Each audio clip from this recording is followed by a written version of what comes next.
PoE. Right. Yeah, but I mean that's probably a little bit too easy at that point, right? Like because it's like you don't want it to be that you can. What just... have I done? Oh no! Yeah. No, it's very hard. No, it's very difficult. I think that's partly just to do with where the loot is at this point, as far as getting currency is concerned in PoE 1. Like it's pretty easy. It's not like this. Look, PoE 1 is what it is, right? So, Okay, but I'm so sorry, PoE community. Yeah, but the thing is that like like you want it to be that it's a mission you can go on, but that it's not necessarily like it's not necessarily easier. It's not supposed to necessarily be easier than re-rolling a character. I mean, look, if you're talking about an actual level 100 character, then sure, yeah, it's going to be easier because level 100 should be a hard thing to get to. Not that it is particularly hard in PoE 1. Well, depending on who you are, I suppose, but not that it is that hard, I guess, in PoE 1 to get to level 100. But if you're talking about like your level, you're like a level sort of 80 character, I would hope that that it would be the case that re-rolling another level 80 would be a bit easier than completely 100% respecing the entire character back to 0. But it's going to be the case in PoE 2. Yeah.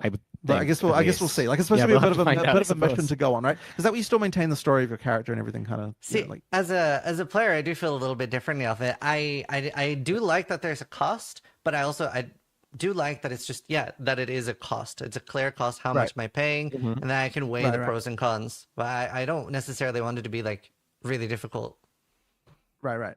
As I said, I mean we'll look into the balance of that for sure. But at the same time, like I don't want it to be trivial to be like, oh yeah, just easy, just like like just grab 100 regrets. It's simple as. But I don't know. Like I feel like where were we 5 years ago, right? Like how were things looking then? It has gotten increasingly easier, but I do think it is something that causes people to play longer because ARPGs notoriously have a big problem with. Obviously, you guys get asked all the time if people can just skip the campaign and stuff because I think on software specifically, it can easily feel like a chore. So I do think reasonable access to respecing and remaking characters so that people don't have to do the campaign for the ones that want it. I do think the butt end of the sandwich did not taste good. Right. Understood. I guess what I would say though is that like playing longer isn't necessarily our goal within one league. Like we want you to come back and play every league. We don't necessarily want you to play a single league for like all 3 months, if you know what I mean. So like the argument really, like I guess when you look at it from that perspective, it's like that could be true actually. Longer player retention could actually be bad because then you're burned out on the next league. I never really thought about that. Want you to try out something again next league. I'm not that I guess I'm probably coming across negatively here because I'm just gonna, for sure. Which I want to try and make sure that I'm saying okay. I'm not necessarily out there to be like okay, let's just make respecing really hard. Like that isn't really my goal. But what I will say is that I kind of want to. The primary feeling here is just making sure that you feel like my character isn't just like a. What's the right? Maybe you're better. It's not X amount of currency to convert into a completely different character, and I forget everything what my character was before. I mean, ultimately it is that, right? Ultimately it is. Respecs do that, but you don't want it to feel immediately just like. It's not just a trivial amount of currency, I suppose. Right. You want it to feel, probably. You want it to make it feel like there's a little bit of a thing there. Like I am going on a mission to do this. It isn't just like something that I can trivially do. I mean, obviously you get to the point. I mean, as a streamer, you probably feel this way a bit more because of the way that like how to acquire wealth at this point, so therefore like the wealth cost probably doesn't seem very high. Yeah. But I guess I would say that I would hope that for the average player at least, I would hope that it would feel like a cost that is like relatively significant for them to feel like oh yeah, this is something that I would have to embark on. It isn't just like a Oh, I think. Oh, it Fuck. Just cut out a little bit there. I think I heard all of it. I think I just disagree a little bit, but that is something that could be off-putting to people in the game. I think so. Be interesting to see how you approach that. I mean, since this is something that comes up a lot, I will discuss it more with Mark and Rishi and stuff like that. Because I mean, look, one thing that is important to me is that if there are issues that the players are worried about, that we don't dismiss them. Like that's really something that's ultimately really important. And I think that it's kind of the philosophy that I've had more around PoE 2 is like no excuses about the stuff. Like if people are bothered by something, then we're going to find a way to deal with it. It's like, so like if that's still really a concern, then we may have to go further than what I would feel normally comfortable with going with. But it's kind of like I guess like it is something like, okay, there are areas that you can get to where like I feel a certain way about something, and if the players feel differently, at some point I just need to find a way to change my opinion. So like maybe that will be something that needs to happen here. Yep. But I'm hoping that it isn't, and that we'll get this to the right place. Cool. But you know, like if I certainly do, like if we're in beta and people are still complaining about respecs, then we're fucked up somewhere. So like we need to make sure that that's not a thing people are going to be complaining about. I think that's a good take. And another thing that's important to consider too, the better someone is at the game and the faster somebody is at the campaign, the less they're going to mind it too. Like I personally don't mind doing the campaign because I do it in 2 or 3 hours, but there are so many people that maybe even after a few thousands of hours of Path of Exile still do like 10, 15 hours through the campaign. And to those people especially, I know it does feel like a chore. Right. Understood. Yeah. Very different question next. Is the private league system something that is staying in Path of Exile 2? Yeah, we'll definitely keep it. Yeah. I always hope that there are more things we could do with that, but it's kind of one of those things that ends up not really getting a huge amount of development time. But there's no reason. I mean, look, it'll just work as it works in PoE 1 without us having to do anything, so there's no reason for it not to stay. But yeah, it'll be nice to do some more to it in the future. So I have some extra ideas there for private league system things. Something I've always wanted to see, and I want to know how you feel about it, would be, let's say, a month in or 2 months into the league, crazier options unlock for private leagues, but they're tied behind a void league. So maybe you can have some positive mods, or maybe you can change the entire way the game feels, but it's like a month or 2 in. For those that really want to, they don't really want to continue playing other games than Path of Exile, right? But they do want maybe a different experience. So we do want to be a little bit careful around positive mods. That's never gonna happen. I don't know if you want to talk about that. They won't even make like their own events that are really good in terms of like loot and stuff. Well, there's always the danger of positive mods making it so the game is a lot more gifty right before the next league comes out, and then there's like this big, difference. The issue is like, okay, let's say we had a league mod on private leagues for whichever reason made it really easy to get Headhunter. What that would mean is that everyone can effectively just try out what it's like to have Headhunter, and they lose that aspirational goal as a thing that they might want to do next league. And so we just want to be really careful that we don't make it so that like we trivialize what it means to get a certain item in the game by making it so that like, oh, this is just like in this private league you can just do that. I guess that's kind of the main fear around having positive mods, like, well, but basically around that. Yeah, delve leveling sucks. If I had the choice between doing endless delve leveling and just doing the campaign, I would choose the campaign every single time. So, but isn't necessarily a problem with, let's say that, like, I end up not really enjoying those positive mobs. They're not for me, so I play every league start. But let's say, for example, Empyrean, right? He loves these positive mobs, so instead, he waits, like, a month. Ziz always pushes some kind of personal agenda, what he likes or dislikes, and just sticks to it and tries to justify it. Twitch chatter discovers opinions for the first time. Into the league and is exclusively playing on these like extra leagues, still playing the same amount of time.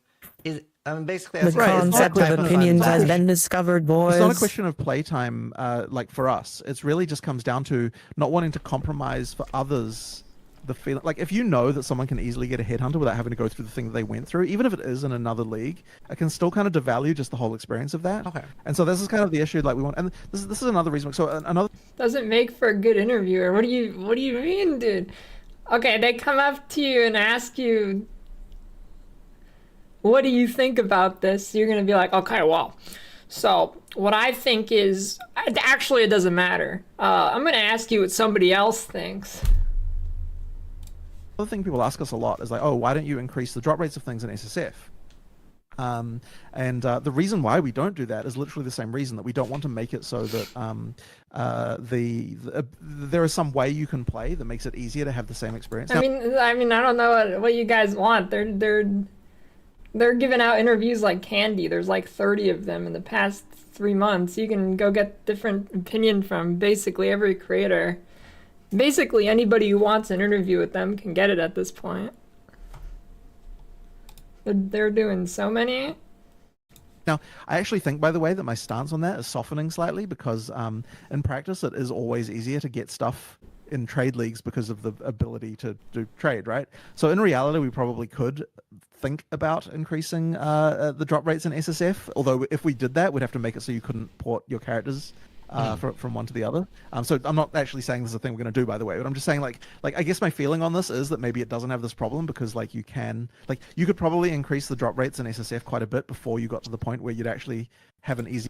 If I was UGG or some kind of company, I would 100% give Quinn an interview before Jung, by a factor of like five times over. Your time getting high-end stuff than what you do in trade leagues, but I'm just saying that like this is the kind of like when we say something like that, the reason why we're saying it is because we want to avoid the situation where it becomes easier, like that there's a way to get the same experience of having an item in a different place than like that's the kind of thing we're trying to prevent. So I think that would be very popular for a lot of people, but if you consider doing something like that, could that be an additional tick? Because there's no worry about splitting that league, right? There's no economy or anything. Could that be a tick where you can have the boosted rates and no transfer, or you could stay in the exact same normal? Because personally, I would be really sad to have increased rates. I want to just play a more difficult version, but I don't want to go like all the way ruthless, right? That's maybe too hard. So having both could be an option. Because there's no splitting we would have of to economy. think about that because you don't want to split the community again. If you know what I mean, like you want to be a little bit careful about that. But there is no real but split there. Anyways. Yeah, so they're all alone anyway. Yeah. Yeah. It's something to think about. Like, it's something that I'm potentially interested in exploring. I mean, it's a little bit similar because like Last Epoch has that whole thing where like if you play non-trade, then you've got extra items and that kind of thing. And I think it's an interesting thing to rethink about in the context of that. Is that like something we could potentially think about doing. But as I said, the key goal for us is just making sure that like if you look at the work it takes to get a high tier item, that it doesn't feel like someone else just has an easy time of getting that, even if they don't have the ability to trade it with you, even if they do go to Void in the end. That there's still that feeling of like it's unfair that like they can put in less work and still be able to have that same experience, and that's what we kind of want to avoid. I mean, I kind of agree with GG on this. I like things in games like difficulty on across the board being very static. I mean, personally, I'm not a big fan of boosted rates, but I know a lot of people would be. Right. Another thing for private leagues. Now, I don't know if this is even functional. This is sort of me being a little biased as an event creator here, but I've always wanted to do a similar thing of RuneScape's group found, where you literally lock yourself into like this is the group you're playing with. I don't know if are you familiar with it at all? Is that not just a private league? That, but I can imagine how that might work. We can only play when other people are, or everyone from your group is playing. No, it's you can play at any time, but they actually have a shared death system, which I think is really interesting. So if you're playing with 4 people, you have 4 deaths on hardcore. So one person can die 3 times, another person can die 1 time, and you're all moved to standard when you die. Things like that is a very cool approach to it. And you can just only play and trade with each other, but you can still see the ladder of. I like separate systems of Last Epoch. It's hard to say because trade, from what I've seen, is really shit. In the game, doesn't really make sense to have trade, in my opinion. So I don't know.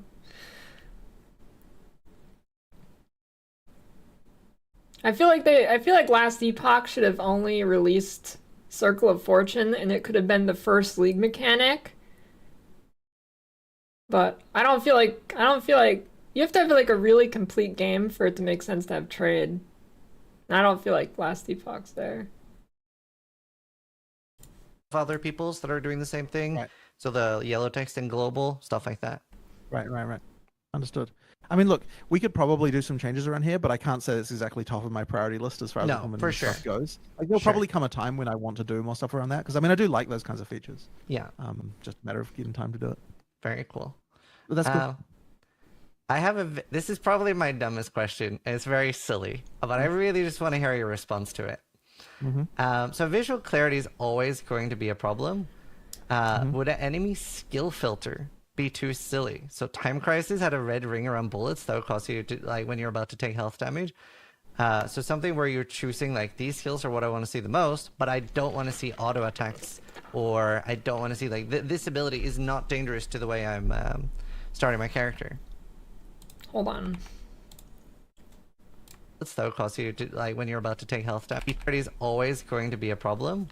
Would an enemy skill filter be too silly? So Time Crisis had a red ring around bullets that would cause you to, like, when you're about to take health damage. So something where you're choosing, like, these skills are what I want to see the most, but I don't want to see auto attacks, or I don't want to see, like, this ability is not dangerous to the way I'm starting my character. Well, I don't love it, I have to say. Yeah, no, fuck that. I don't love it. Look, I mean, this to me it feels more like look, if this is still a problem in PoE 2, I'm really hoping it will not be a problem in PoE 2 because we've managed to sort out a lot of the visual clarity issues with a lot of other ways that we... Nah, that'd be terrible. Then the game would end up like WoW, and you'd have the fucking game telling you what, like, whenever I watch a WoW person rating, it's like they're just reading text on screen, or a ding-dong ditch goes off and they gotta move to another square that gets highlighted, and they're just playing connect the dots. Fuck we achieve that, if you know what I mean. Yeah. The idea of being able to have some skills you can't see does bother me quite a lot, I have to say. That's fair. I mean, I understand you're opting into that in your situation, but like still, I worry about this, and I worry about what it would make. It seems... I can't say I'm a fan, as I said. Do you hate all terms of opacity with, like, let's say I want to see, like, maybe there's a max on it, but let's say I want to see like 30% less monster mods, or something I know is requested, and I would love this, is being to turn down the opacity of my friends. Like in a 6-man group, right, I'd be hard pressed to see that there won't be opacity or effect. Now that would be good. One thing I will mention is that you can't just... Well, okay, technically, if you did this and you had the ability to turn opacity down for some sources, the effects wouldn't quite work the same. It isn't like different components of skill effects of different blend modes that will kind of break in certain ways. Like the effect won't look the same as how it looks just dimmer if you did that. So from a technical perspective, I mean, it's not like you could do it and the effect would be dimmer, but the effect would not look the same as how it looked before. And so it will break some stuff, which is a thing. But at the same time, I guess I just like, it's kind of one of those things where I feel like if you feel like you'd have to do that, we've kind of already screwed up. You know what I mean? That's kind of my feeling on this one as well. It's just another one of those, like, if you really shouldn't feel like this is a thing you need to be doing. And I understand in PoE 1 where like that becomes a thing. But I really sort of would hope that isn't a necessary solution for us. So once we get to I feel like with a game like Path of Exile, if you have a 6-man party, there must be some builds that would be visually cluttered with 6 people. No, you're right. You know, on some level, it is impossible to completely solve that, right? Because we do have the ability to generate a lot of projectiles and things like that. There will be some visual clarity issues. Like, it's impossible to completely remove it. And so I guess you would argue then, well, then why surely you need some kind of system like this? And I guess that is a thought. I don't know that I have a decent answer for you there, because, like, you know, it really is a challenging one. Yeah. Maybe there can be a max minimum opacity, like you can't turn it down below 50% or something, so you still see them. Oh, I mean, if you can do it, you'd want the ability to go it all the way, because that isn't really, like, you know, if you had the ability to do that, you might as well do it. Okay. Because you're already suffering from the brokenness, then you might as well just let it be broken all the way to 0. Right. But it's like, you know, it's one of those things where like my reasons for disliking it aren't, like, even though I said that stuff about the technical issues like that isn't really the main concern for me, like, if I'm being honest. It's kind of just something to do with the whole, this, like, the world should be some kind of consistent reality, you know, like, as soon as you've got the thing where, like, I'm turning off, like, you know, certain skill effects, it's like, you know, and maybe that's more of an excuse than it should be. Like, maybe I should be more okay with this kind of thing, but because at the end of the day you are opting into it. But I guess it's like, I find it difficult to be okay with just turning off certain effects. I do find it difficult, for sure. It's a tough one. Yeah, I mean, I will have another discussion about this as well, because once again I understand the desire, but the hope is that in PoE 2 you're not going to be feeling like that's a big of an issue, because I think that's definitely in PoE 1 is absolutely a problem, right? Like for sure it is. In Path of Exile 1 right now we have like Searing Exarch and Eater of Worlds and stuff that have rollable invitations. Personally I feel like these boss mods are a little bit like dull because they're just map mods. Like there's not any like, you know, faster projectiles, or the Maven memory game is longer. The Maven memory game is faster. Is there going to be a similar Quinn does not want that invite system in PoE 2 where you get a boss that you can roll? And if so, is there a potential to actually get boss-specific mods rollable? I think this is probably just one of those things where it's like in PoE 2 the systems will be quite different, so this question becomes kind of not really like part of the same. Yeah. Like it's hard for us to really commit to anything particularly around this since the systems are different, and like there may end up being systems that work similarly, but I don't know that they're going to work the same, and it'll be different design in any case. Okay. Cool. So I think this question just kind of ends up being like it's not quite relevant to PoE 2 enough. Okay, that's fair. But I like this is one of those things that I'll mention to Mark, and since he can do since he does PoE 1 design, he can be like, okay, like I'll take that on board. But yeah, I think it's not so PoE 2 relevant. For anything, because I'm guessing there will be some form of something that will be rollable on a map or something. Oh, there will definitely be rollable stuff in PoE 2. Have you considered positive mods? Like you have on heist contracts, like there's no cost.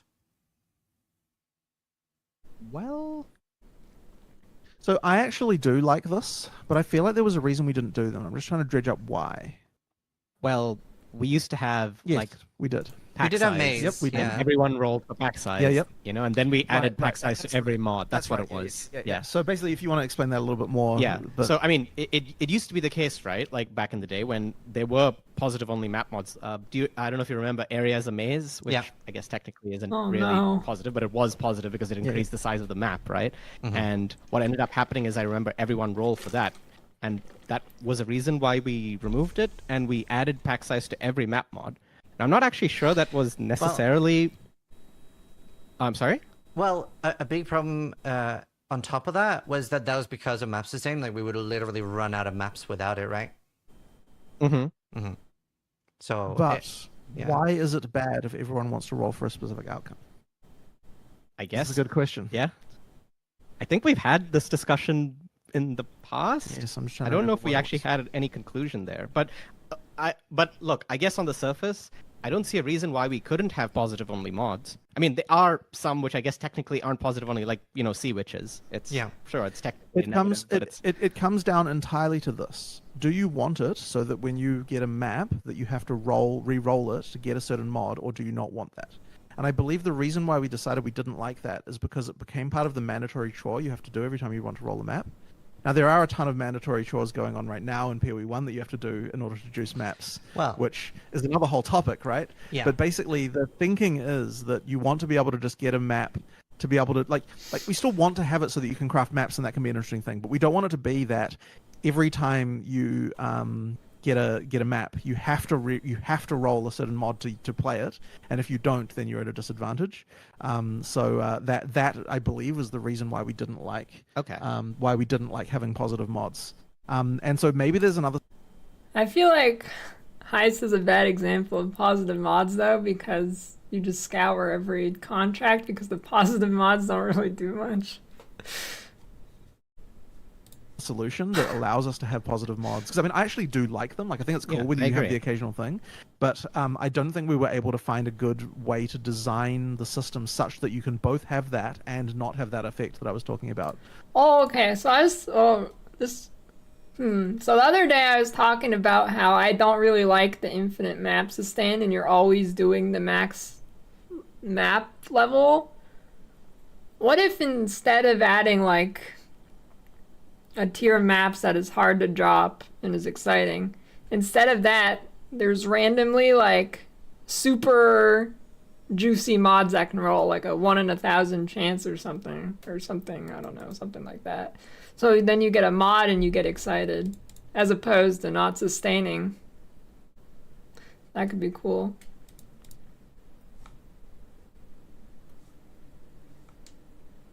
Like you get a mod that replaces all the monsters in map with the loot goblin.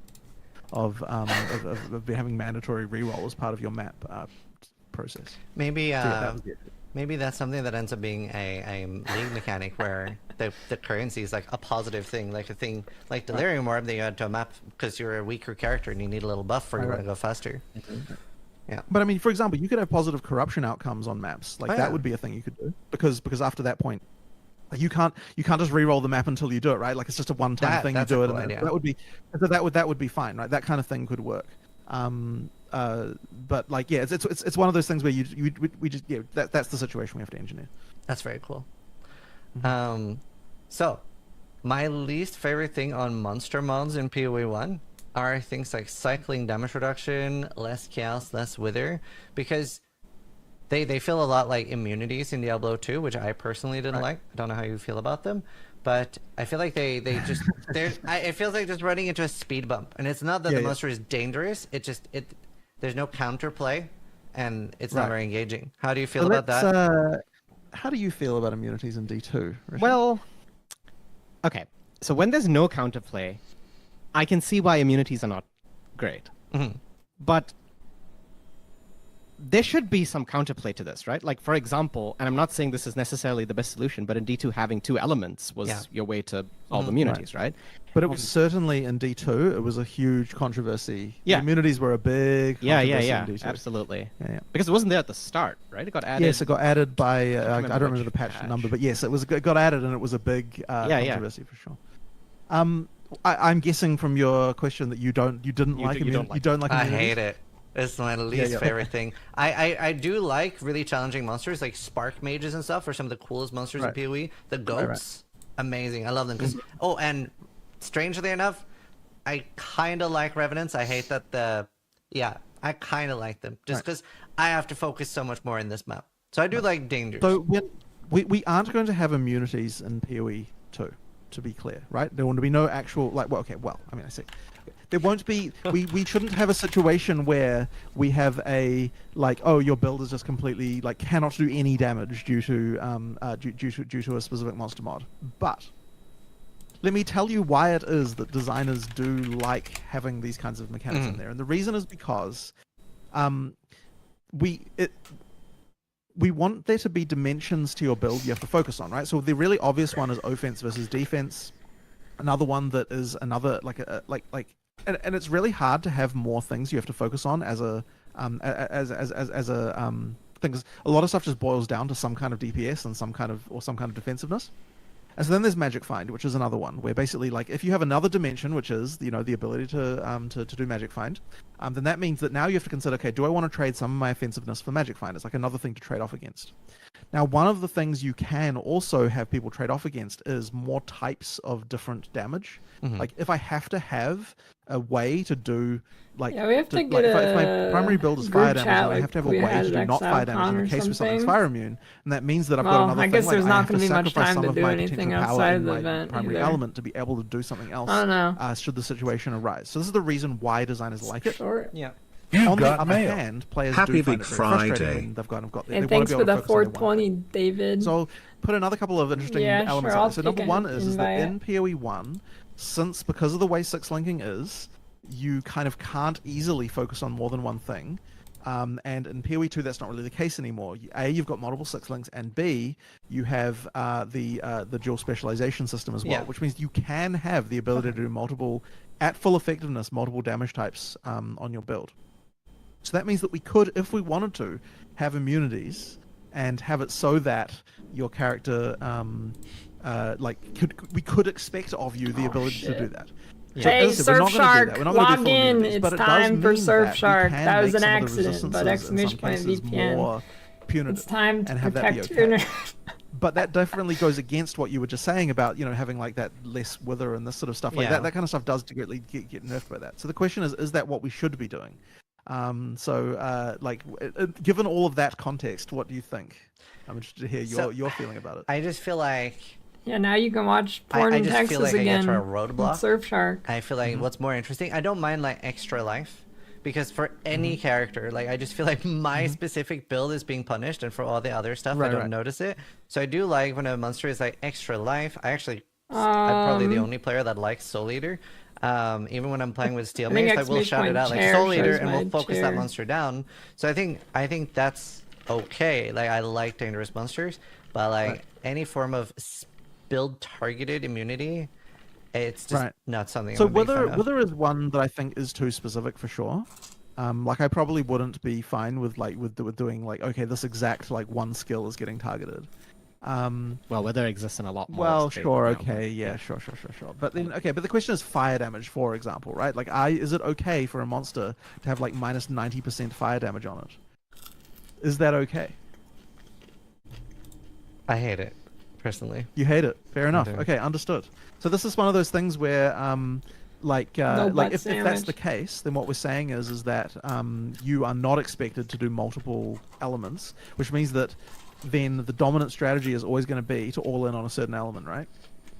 And that's the concern. So in order for that not to be the case, you have to be getting something else out of the different. If we want you to be focusing on multiple elements, you have to be getting something else out of those elements. And what that effectively means is that we have to be more like we have to make sure.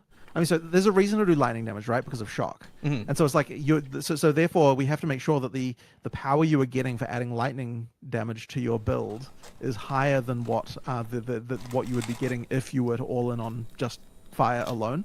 And like that's effectively just makes the allies a little bit more complicated designers, but that's fine. I mean, you can do that. But it's one of those things where like the reason for it though, like just to be clear, is because of the desire to want to make it so that the players have to focus on more elements. The only voice I find annoying is, I'll show you.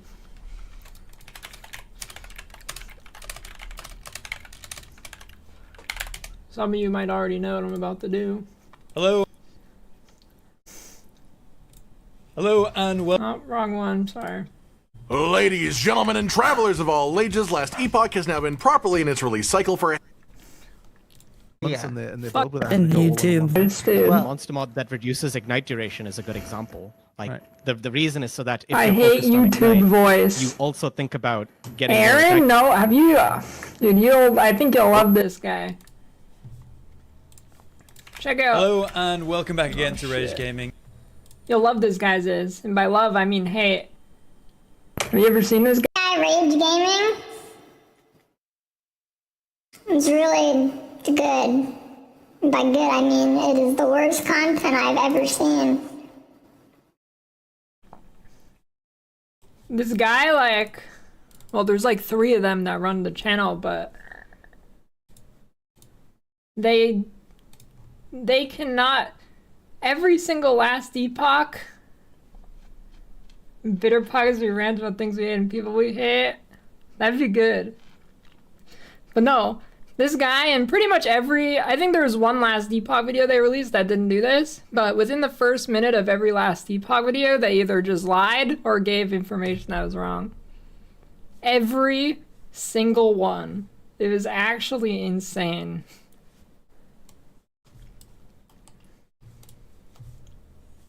Duration on passives or whatever it is. Or you've got some other thing that isn't ignite that you're able to do in some other situation. It was insane. But it's good. I guess a big concern for me as a player would be a build is not going to be switching most likely. Well, I'm assuming a build is not going to be switching from spell to like a pure physical attack, right? So anything that's like very punitive for that would be correct. You're unlikely to switch from spell to, although in some cases there will be cases where you do that. But for the most part, like if you're, but the thing is, but that would imply though that we still it's still okay to be able to switch from say fire to ice, like this kind of thing can be fine. Like we can make that so that's an acceptable and reasonable thing to be doing. That's fine. But I mean, I think we probably want a little bit more pressure in this regard, just because of the fact that you can do dual spec. Like, we want a little bit of pressure there. But as I said, we're not willing to go to the full total immunity situation. Like, it's just a question of making sure there's a bit of pressure there to be able to do something else. I guess that a lot of the problem is especially Chaos and Wither, because pretty much every Chaos build uses Wither, so it's like double tapping the build, right? Instead of just being a 30% damage reduction, it can be a lot more in some cases. Right. I at the same time, I don't know that 30% of a reduction in a certain build on a mod is quite enough to be able to encourage the situation. Like if it's just 30% reduction in total DPS, then I think that you'll just power through it, and then you effectively, like, what was the point of the mod then? You might as well not have bothered. I feel like there's probably somewhere around the kind of like 70-ish% mark where it's like, okay, like it is a thing that I have to deal with now. Like it's not just a question of like, like, oh, just this monster just had a more effective life for me. Right. It's kind of an actual, like, I need a solution to this in my build. And so, yeah, like there's still some more to do around this area, I think. But I think that you do need to have some situations. I personally think you need to have some situations where a monster frustrates you, and you want to find a solution in your build to deal with that. It's just when I walk but on around the other hand, I do monster. hear the fact that you don't want full immunity. Like I absolutely get that. Yeah. And I also think minus 90% is probably a little bit on the high side as far as like, you just. That's a good point. Oh. They just explain why it is. I think we why it is that dropped out there. Do that. Are you good? Yeah, we lost our cameras. Oh. Hey, is this back shit on. breaking? We're sorted. Cool. So yeah, it dropped out a little bit there. You might want to repeat what you said at the end, like the last 10 seconds. I don't remember anymore. It's fine. Okay, well, it's all good. Well, one thing I was thinking of was... I think that one's broken. I think for me personally, what really like makes it stand out is that it's one monster, right? There's one monster that's something I've cleared everything else, but it's one monster that's there. It would maybe feel less annoying if, let's say, this map has a lot of monster types that are maybe like, I know this monster type has 50% lightning resist or 30% lightning resist. Then for that map, I'll be more incentivized to use my cold skill or my fire skill if I am using multiple. Right. Yeah. I guess the thing though is that if you can tell in advance for a given map that a given situation is going to happen, the more likely the outcome for that is that you're just going to not run the map. And so you just end up with like, okay, these maps I can't run. Like, what I'm saying is, like I mean, this is already the case with map mods that we have right now, right? Where there are certain map mods that you're just like, okay, this map mod destroys my build. I just don't run it. So like, if it's only to do with things that you can see in advance, then that means that then you're not encouraged to actually modify your build to contain a solution to the thing. Otherwise, like, you just avoid the situation happening in the first place. Well, I think it is a little bit different because you would still in PoE 2, you, like you said, you do have more tools to deal with it. So then, like you said, it's just the fact that it's one monster. Like, I think if it's a lot, then I think it's more okay for me to find a solution to, like, I need to have 2 different elements. But that's still gonna, if it is like a 70% damage reduction, I don't know. I think it'll feel right. So what you're saying the fact that, okay, there's this one boss here that's just like, it annoys you the fact that there is a monster that just one singular, one monster thing there, and I don't really want to have to deal with it, so you just run on and not kill it. I assume a lot of the time in that situation. Yeah, I do actually sort of agree with you a little bit, but I'd have to think a little bit about a solution to that. But I actually kind of appreciate the fact that is an interesting thing to identify, because it's one of those things that there would be a solution for, and that sort of would allow that. And as I said, designers do want to have the ability to do this kind of thing. Yeah. Okay. Interesting. All right. Another thing, and this was talked about a little bit before, but I want to talk more about identification. So yeah, ID scrolls and stuff. To me, that feels a live interview. I don't know. I'm not even sure if I'm gonna. I mean, if I get enough questions that are meaningful, I'll ask them, but I don't want to just content farm and ask things that have been already asked, and if I have like 2 questions, then... A little bit more of something that made sense in like CRPGs like Baldur's Gate or back in the day, where you have like cursed items, you can equip unidentified items, and it's either a limited resource. Can you explain to me why? You do like identification, right? Yeah. Can you explain that to me? I want to know. Go for it. Well, okay. So this goes back to, I guess, what we call the town cycle. I don't know if you've talked about this before, but it's effectively, okay, so you've done a map, you have a bunch of items. It's important to go back to town, do a bunch of things, and then go into your next map. And in PoE 2, you finish your map, you go back to town, you talk to, identify all NPC, and then you look at your items. We feel like that loop is kind of important to preserve as running map to map, rather than just having it, when you pick it up, it just automatically identifies. There is also this thing where you get 2 shots at something, like you get 2 moments of intrigue as far as an item goes. Like an item drops on the ground, you pick it up and you're like, oh, will it be good? Will it be good? And will it be not be good? There's this extra element of intrigue that you get there. Yeah, that's a good. So that's kind of like an important one as well. And that's like one of those things that it's just a game feel thing, right? Like if everything's identified, once again, it's just another sort of devaluation of the experience of picking up an item. And I understand that might be hard to appreciate with the number of items dropping in PoE 1, but the idea is when you see an item drop, you're like, ooh, what is that? And it is like an unidentified rare item of some kind. And then you take it back to town, and then you get a second moment there when it's like, oh, what's it going to be? And then you identify it, and then it could be good, it could not be good.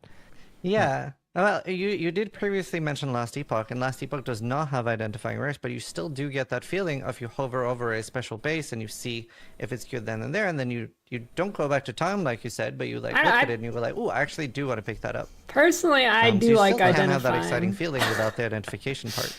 I do like identifying. I don't know that I fully agree that it's the same. There's also the concern that, I think it's to do with...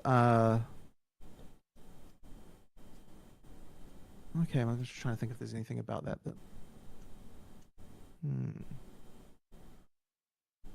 So you can just effectively what you'd prefer then is just that you like everything's identified when it's on the ground. You can just mouse over and see it. Yeah, and wouldn't that mean though? Well, wouldn't that mean though that loot filters just mean that like you just filter out absolutely everything and then you don't. So yes, but there's the second follow-up. Because something that was talked about during your Ziggy interview, which I was screaming internally because there was a misunderstanding, and they asked you about smart loot, and there's two definitions of smart loot because Chris referred to smart loot as what was called loot 2.0, which was that there would be a lot fewer drops, and this is similar to the end of heist with Grun Heist, right? Like that both the items there and talisman would drop. Not necessarily like if you're playing a barbarian, it's going to be a barbarian item, or if you're playing a witch, it's going to be a witch item, but that the item makes sense. So if you're dropping an axe, it's not going to have like added lightning and added fist, right? That it would be a more well-rolled and smarter item. Well, but then maybe less items. Okay, I'll clear up, I guess, a misconception of what the end of heist loot was and what talisman was, I suppose. Sure, go for it. So sure. The way that was done, which is why we haven't done it since, is because we basically told the item exactly what mods to roll. And that feels a bit distasteful to me because we are telling you these mods are good, you only want these mods on an item, we don't want these other mods on this item.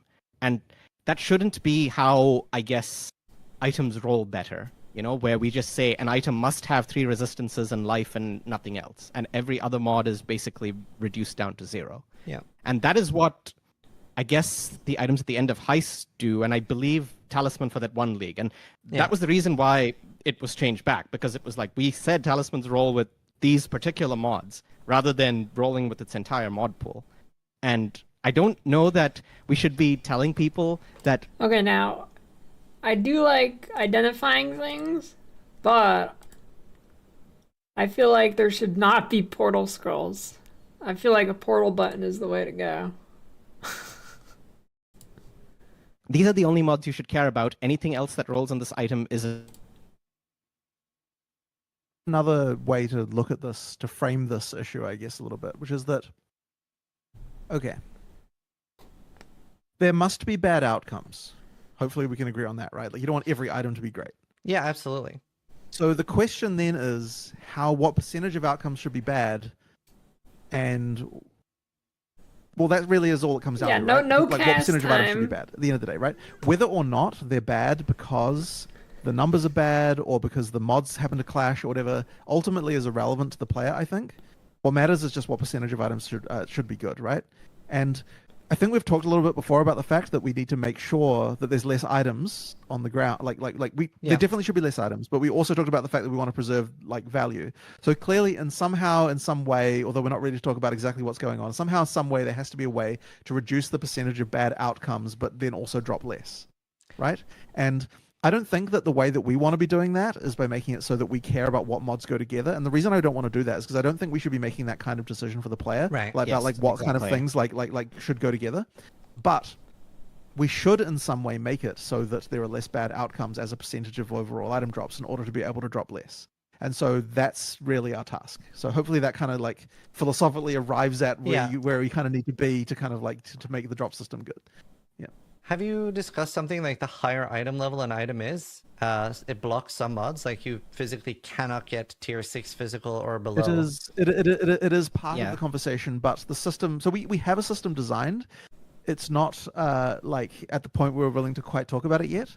But ultimately, like there are elements of that, yes. But like you'll see more about that as we like a little bit later. We're going to reveal like how the whole item drop system works in PoE 2 before too long. But like there has to be in some manner a way to make it so that there are less bad outcomes as a percentage of the items that drop, and so things like that help with that for sure. Very nice. Another thing. It's quite hard to balance that both like dropping items and crafting items are exciting. What kind of percentage do you see there, as well as adding things like maybe drop only mods? Like what kind of percentage do you see there? Because current PoE 1 right now, I feel like 99% of my items, if not 100%, are crafting, almost from scratch. Well, it's really hard. Okay, just to just give a percentage, right? But our goal is to make items on the ground matter. That it goes back to why we changed the Chaos Orb in PoE 2 in the first place. Because if I remember this conversation, we were talking about how to make bases feel valuable. And we were like, oh, should we add more bases at the upper end? And we should do that. And then we kind of eventually landed at the idea of like, well, how rare can you possibly make a base? Because you always can reset the base. And then we realized that the problem was that due to the existence of the Chaos Orb, the Alteration, and I guess Scour to a lesser degree, every item that drops is the same thing. Now, when our expectation is you're starting from an item that dropped on the ground with certain mods on them already, and then you're crafting from there, there's at least some level of, interconnectivity there of like, the items on the ground matter, and you get to craft them on top of that? The answer is both. Every item that you get should both have dropped well on the ground and be something that you crafted after the fact. That's like that's the intention that we're going for here. Yeah. Not to say that we're going to remove from scratch crafting or anything like that. You still do that, of course, you can. But I think that a much more viable path is going to be that you start with something that's already kind of got part of what you need, and then you go from there. And that's going to be the more common situation in PoE 2. And an interesting outcome of removing scouring is that white items found on the ground actually have value because they are the only way you can start from scratch. You can't you can't just get a blue item or That is nice. I do miss kind of back in the day when WoW axes were worth something and stuff like that. So that is cool. Right. Yeah.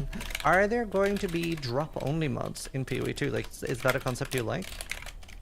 Well, so this is a tricky one, right? Because yes, I do like the concept. However, there is, I guess, something that bothers me a little bit. If the best possible rare comes from very specific content and cannot just drop from anywhere, so we just have to be careful about what sort of mods are drop only.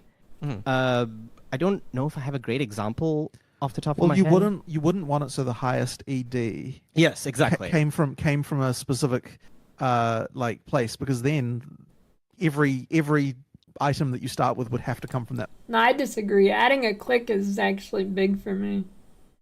If hovering over items was how you identified it, that wouldn't feel satisfying to me. I like clicking. I unironically like the philosophy of that place. Yeah, like incursion mods is a good example of something that I feel isn't in the right spot. I don't know, there's like 8 left. Like the incursion mods are better than base mods in many cases, and you don't want to have to do that in order to start from that base, right? So what you want is the highest. You want there to be mods that are good for specific builds. Yes. The game already has too much clicking. I mean, really, what are the big offenders of clicking now? Looting? Identifying?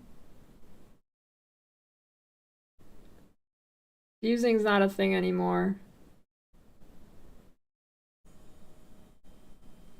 I guess spamming currency.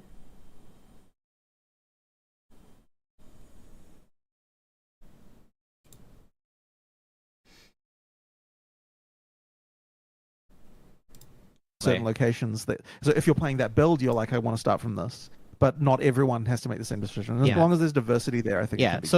So as long as the mods are niche, I don't see why we couldn't do drop only mods. I guess we haven't really talked about any in particular. No, but we will have. There will certainly be drop only mods. Yeah. There will certainly be. And it's actually better in PoE 2 than it is in PoE 1 to do that, because we already have the expectation that a lot of the time you're starting from a dropped item anyway. Very cool. So do you like mailed items and things like that? Well, that's a little bit different, I suppose, because again, there are some veiled mods that are just better in many cases to base mods, and requiring you to do that content specifically to get access to it isn't great. But why not? Why is that not great? Because I personally love when there's a specific area I have to go to and target farm. Well, it's okay if there's like a specific build that does that, right? But it's not so good if every single build needs to do that, because then you lose the feeling. Okay, there's this feeling that I think is important to preserve, where any random skeleton that you kill can drop the best item in the game, and you sort of lose that if every single build wants to go towards a specific type of content in order to get the best possible thing. So that's why again, if these mods were more niche or more build specific, I feel like it would be okay. But it's just that if it's so globally better, that's where I feel like it starts to become an issue. Right. Okay. Yeah, I see that. How do you feel about item syncs like Valor, Recombinator, and things like that? And is that something we're gonna see? Definitely going to have Valobs. For sure. Absolutely. Yes. There needs to be no way that will not exist. There needs to be stuff like that. But what about Recombinators? There will be. Well, I don't have an answer for you about that one right now. Okay. But the Valob for sure, and that's a good one. And in a way, item syncing is more the case already with the way that Chaos Orb works in PoE 2, because like you can have an item that can be good and then you use it like to make it a bit better and then screws it up, and because you can't scour it anymore, it's like that then becomes a useless thing for most people. So that kind of stuff can happen now. Yeah. I just Recombinators was my favorite PoE feature so far, so I had to ask about it. Okay, sure. I mean, look, we'll definitely think about that one. I mean, look, there needs to be an assessment of a lot of the all of those things as we go forward. So we'll talk about whether or not they can go in. Awesome. I have some questions about pausing and how that's gonna work. Did you think about having, like right now in the party menu, you have some options, right? Where you can have like free for all filter or something. What if the party leader can also set things like only the leader can pause, anyone can unpause? Right. I think that is a pretty good idea. Like, I don't see any reason why we wouldn't want to have that. It's not something we've implemented yet, but it's the kind of thing we could do. And I think it's probably a pretty cool idea. And is there going to be a limit on how pausing works? Because right now, let's say that I can pause with no cooldown and it's just start, stop, and I'm doing Searing Exarch. It'll be incredible. Like, it kind of like almost like removes the fireballs, right? You know exactly. We're just talking about that as well. Oh, okay. And well, I guess there is no limit on how pausing works. There isn't a limit. There isn't a limit. And we're not going to put one on there. So we do have to deal with the fact that there is no limit on pausing, which might mean something like the memory game may not be possible, because you could pause, write down what it is. And that's just. I mean, look, we've done that mechanic. We don't need to do it again, and it wouldn't work in a world of pausing. So we wouldn't do that one. As for Searing Exarch, though, I think that that's the kind of thing that you would want to be possible. And what we were discussing is that like it might be that there's some boss fights where we have to black out the screen when you pause. Okay. And that's just a way of dealing with that. I don't think that's relevant in most boss fights, but there might just be a few that we're like, okay, let's just do that. But then and we'll just add a feature. Then what if you could just record it and then you pause and you go look at the recording. Or print screen. Yeah, set print screen or something. For that in the few cases to make that possible, but I think because if that was the case, then I don't think that would really compromise Searing Exarch particularly. That does just add the extra step that you like record your gameplay and go look at the recording. Like, what was it before I mean, paused? I guess at some point, I just maybe, but like, yeah. Come on. I mean, what would I don't think. No. Surely it's better to just get good. Than Absolutely. I just like thinking of how to break things. A final question I have with pausing is it going to just jolt back into like unpause, as in like everything is fully up to speed, or is it going to like? Yeah, it will. Yeah. Okay. Yep. Cool. It is. Very cool. Ooh, this is there were going to be things that are rollable and stuff, but I wanted to talk about like the invites for Maven bosses, Eldritch bosses, etc. If there is a system like that in PoE 2, which you didn't want to confirm if it was or wasn't, I would absolutely love is instead of these being droppable things that we had to grind for, which can, the feeling I sit with as a player, let's say that I'm doing the Twisted, right? And I kill the Elder Guardians. If I don't get the invite and then I'm killing an additional like 4 or 8 bosses without witnessing them, that feels like such a waste to me. So I would instead love if that was something similar to the Einar invites, right? With the Harvest Prison. So you get that as you click on Kirak, you finish the Twisted, and you get to roll the invite. I guess what I would say is the Endgame is just completely. It's so far away from what we're talking about. Yeah. Okay. You should talk to Mark about this stuff because he's going to be much more. It's going to be much more relevant. Like if these are the kind of changes that you imagine that you'd like to see in PoE 1, then this is the kind of thing you should talk to Mark about because as I said, this is just like quite far away from what we're thinking about for PoE 2. Cool. So PoE 2 is so much prettier and more. Just everything looks improved. How do you balance making it look so much nicer while still optimizing it so that most systems can run it? Well, the system requirements for PoE 2 are definitely higher than they are for PoE 1's like the start of the game. But a few things. So one of them is we still want a 960 to be the min requirement. So an NVIDIA 960. And so that's still like a reasonably old card as far as like the ability to do stuff. So I think that it will be accessible to everyone. I'm not going to say that it's going to be the prettiest on that card, but like it is, like it is. Used the CPU as an example, not GPU. And 60 FPS, like playable to me means 60 FPS. Like anything less than that is just nothing, right? So like 60 FPS. Migrating the load to GPU. But the modern content that's being put into leagues in PoE 1, so for example, the Wildwood and so on, like all of that stuff is done using the same tech and assets stuffs that we're doing in PoE 2. So I would say that if that's running okay for you, then you should be fine. Does this confirm the RNG lottery is still in full effect? I would say that if that's running okay for you, then you should be fine. There's still always more optimization we can do. Like the engine still could use more optimization, and so on. Like there's always more. But basically, if you are anything from like a 9 series NVIDIA card or equivalent ATI AMD card, then you should be fine. That will be okay. But I mean, a lot of the reason why a lot of that stuff looks better is not just like particle spam. It's like actual improvements to like the design of everything, modern ability for us to create new content and so on. So it isn't necessarily that much more expensive than the stuff that goes in PoE 1. Very cool to hear. I have a question about multiple skills in PoE 2. So it sounds like we're going to be incentivized to use more multiple skills instead of just having one spam right click. How are you going to incentivize that without cooldowns?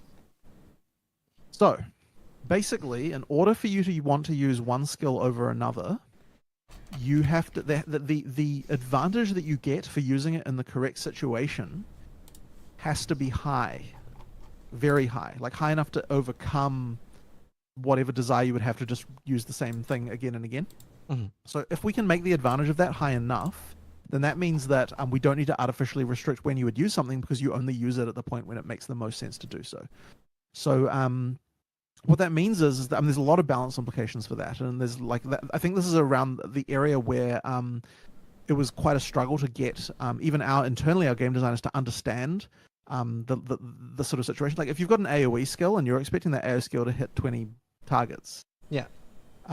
In PoE 1, the difference in damage PoE between a 2. skill that single target and a skill that hits 20 targets is like not really that much. Yeah.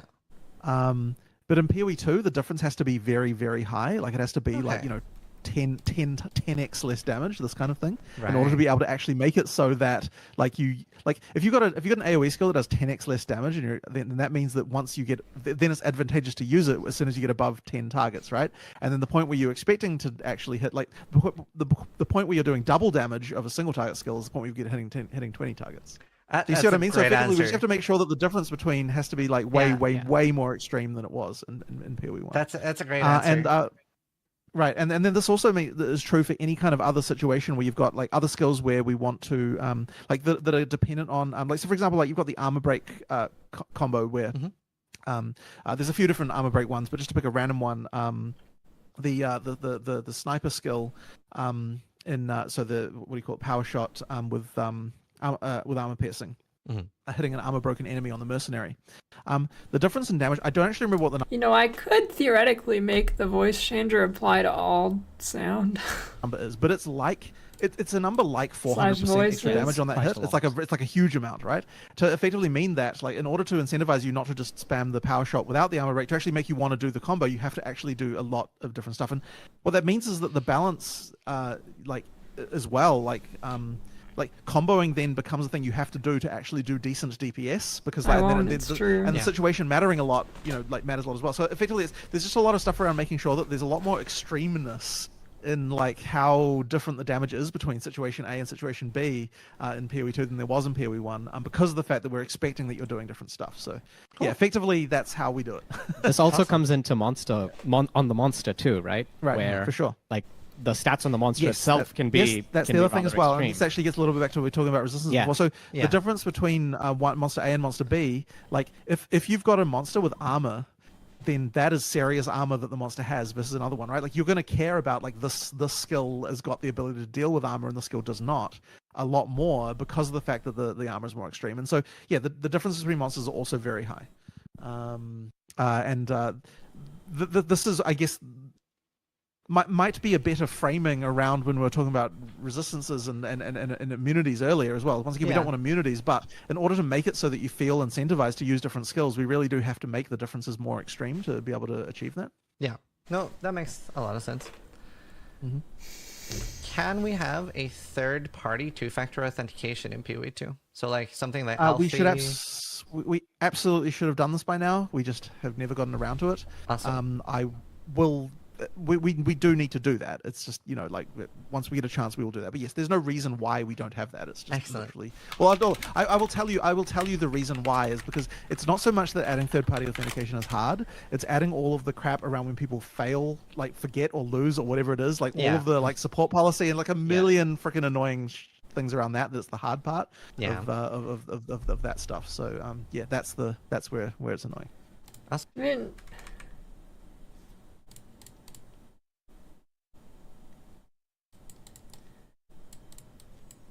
how do you get how did Jung get his PoE account hacked?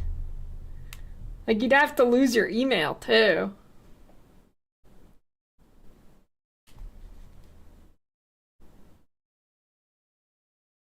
So next up, I have grouped together a lot of item questions. If you lose your email, then as well. So there would be a lot of item questions now. Then you're fucked. I was just sitting there like anyways. thinking item. I didn't have time to like mix it up. So some uniques in PoE 1 currently feel like they have no use. Like they're maybe only like reasonably day one if you find them while you're leveling. Is this something you think is a problem? And will there be a different approach to uniques in PoE 2? Well, we're definitely going to have uniques whose main purpose is to assist with leveling, right? Like, we do think that's a good thing, and we would like to keep that. As for uniques that don't have a use at all, so in general, our philosophy for uniques is that they are puzzle pieces, right? That combo with something else. Maybe they don't combo with something else immediately. Maybe they combo with something later on. But they basically, well, they're meant to be unique, right, as it were, and they might be strong for your build, they might not be strong for your build, they might be strong for person A, they might not be strong for person B. So in that case, I would hope that the value of a unique is different from person to person, in that you find something which maybe you don't have any use for this, but somebody else might. Yeah. And I guess that is really, I mean, I don't know if that's really different to our philosophy in PoE 1, except for, I suppose, learning some of the things that worked and didn't work over the years. I mean, in Magic the Gathering, you could complain that there's a lot of useless magic cards, right? Yeah. But the reason why that you have a bunch of things with interesting mechanics on them is so that there's a library of stuff, so that when someone puts together some interesting combo, or there's like some new unique comes out that enables something, that it just means that suddenly, this thing that was useless before now becomes something that's useful for something else. So like we like to have a library of stuff that's just kind of out there, and I think it's good to have that stuff. And it's also especially fine if like. It is nice to have the experience while leveling of I found this weird thing and now I'm gonna use that for a while, and so it is something to have like just while you're leveling, stuff like that. I think that's good. Okay. And in fact, recently, so we've been doing a bunch of low-level unique design in the last month or so. Oh, cool.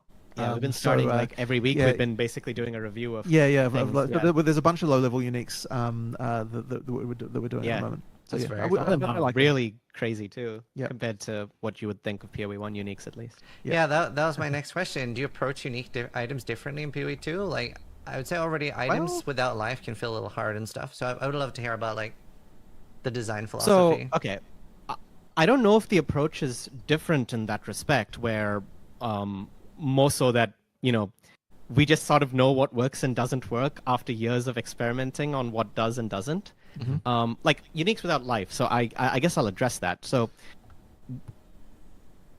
we do want uniques to have a cost to put on, such that your entire like every single slot isn't just I have a bunch of uniques on, right? And sometimes that is accomplished by the uniques having a downside. Sometimes that is accomplished by the uniques not having resistances, or not having life, or not having whatever it is.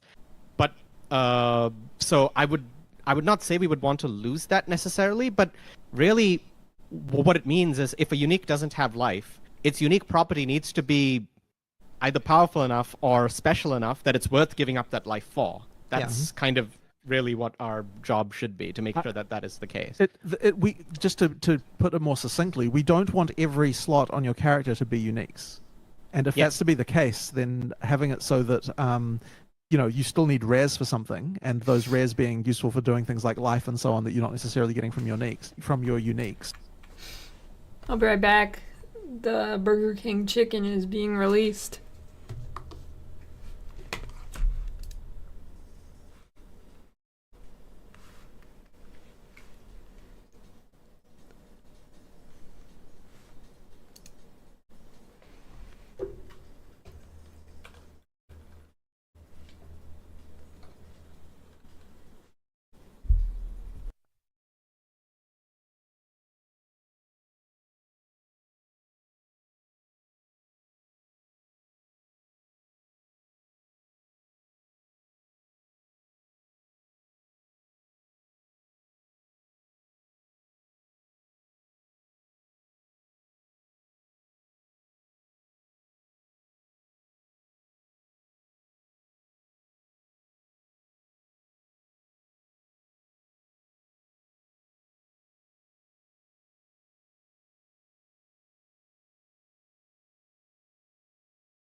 What? How did this start playing? What is this shit? Get out of here. Sorry. Sorry you had to listen to that. Yeah. Then that's sort of how we achieve that. And so it's interesting because it's a way of having a downside on uniques without actually being explicit about there being a downside. It's just the downside is that if you're going to have a build full of uniques, you're not going to have very much life on your character. Yes. Right. That makes sense. And with Magic Find stuff in particular, quantity was removed, correct? Yes. Well, player quantity. Player quantity basically doesn't exist in PoE 2 to avoid the And if item rarity still is a stat, is that something that needs to be both a prefix and a suffix? It is. So we have made changes to the mod pool, right? Okay. And on every single thing. I believe it is not both a prefix and a suffix on most slots, but it is on a couple. Okay. And those slots are particularly because they are supposed to be more leaning towards, finding rare items or whatever. So maybe rings and stuff. Did we really not? Because it used to be a prefix and a suffix on all item slots. Yeah, right? it's a prefix and a suffix on, I believe, helmets and jewelry, and it's only a suffix on the other slots where it rolls. Right. Okay. Yeah. Pretty sure it's both for gloves too.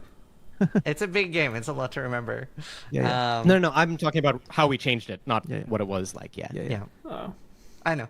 Yeah. For unique items, are there any big technological advances that lets you do new things, like giving more skill points or additional ascendancy points? Which, with my knowledge, that was not possible in PoE 1. Well, it wasn't that it wasn't possible. It was more that I guess it was annoying because you would have to make it so you couldn't unequip the item or some other thing to. Should I sneak a blunder to the event and get various fast food items and ask him what he'd rather drink? Then you putting it on, getting the skills, and then doing it. It always comes down to working out like how much time will it take to implement this massive unique, and is it worth all that time for one particular unique, right?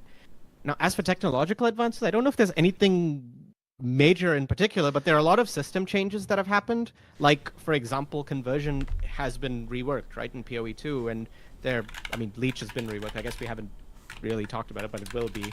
And, when systems change, they usually allows for more design space, but that's not, I guess, really what you were asking. Yeah. One thing that has improved a lot and is affecting uniques quite a lot is that it is way easier for us to make new animations for player characters. Oh yeah. And to do armors and interesting rigging things and all sorts of stuff like that, which means that I wish the Grimace Shake was still like a permanent item. That shit was good. A lot more little special things going on with uniques along those lines. Like in PoE, in PoE 1, we would never make a weapon that had a custom attack animation or something like that. Yeah. But in PoE 2, we can do that because it's way easier. Because we've got one rig now, so that means that we can do that, and it just works across all characters. And it's just generally easier to do little custom things like that. There's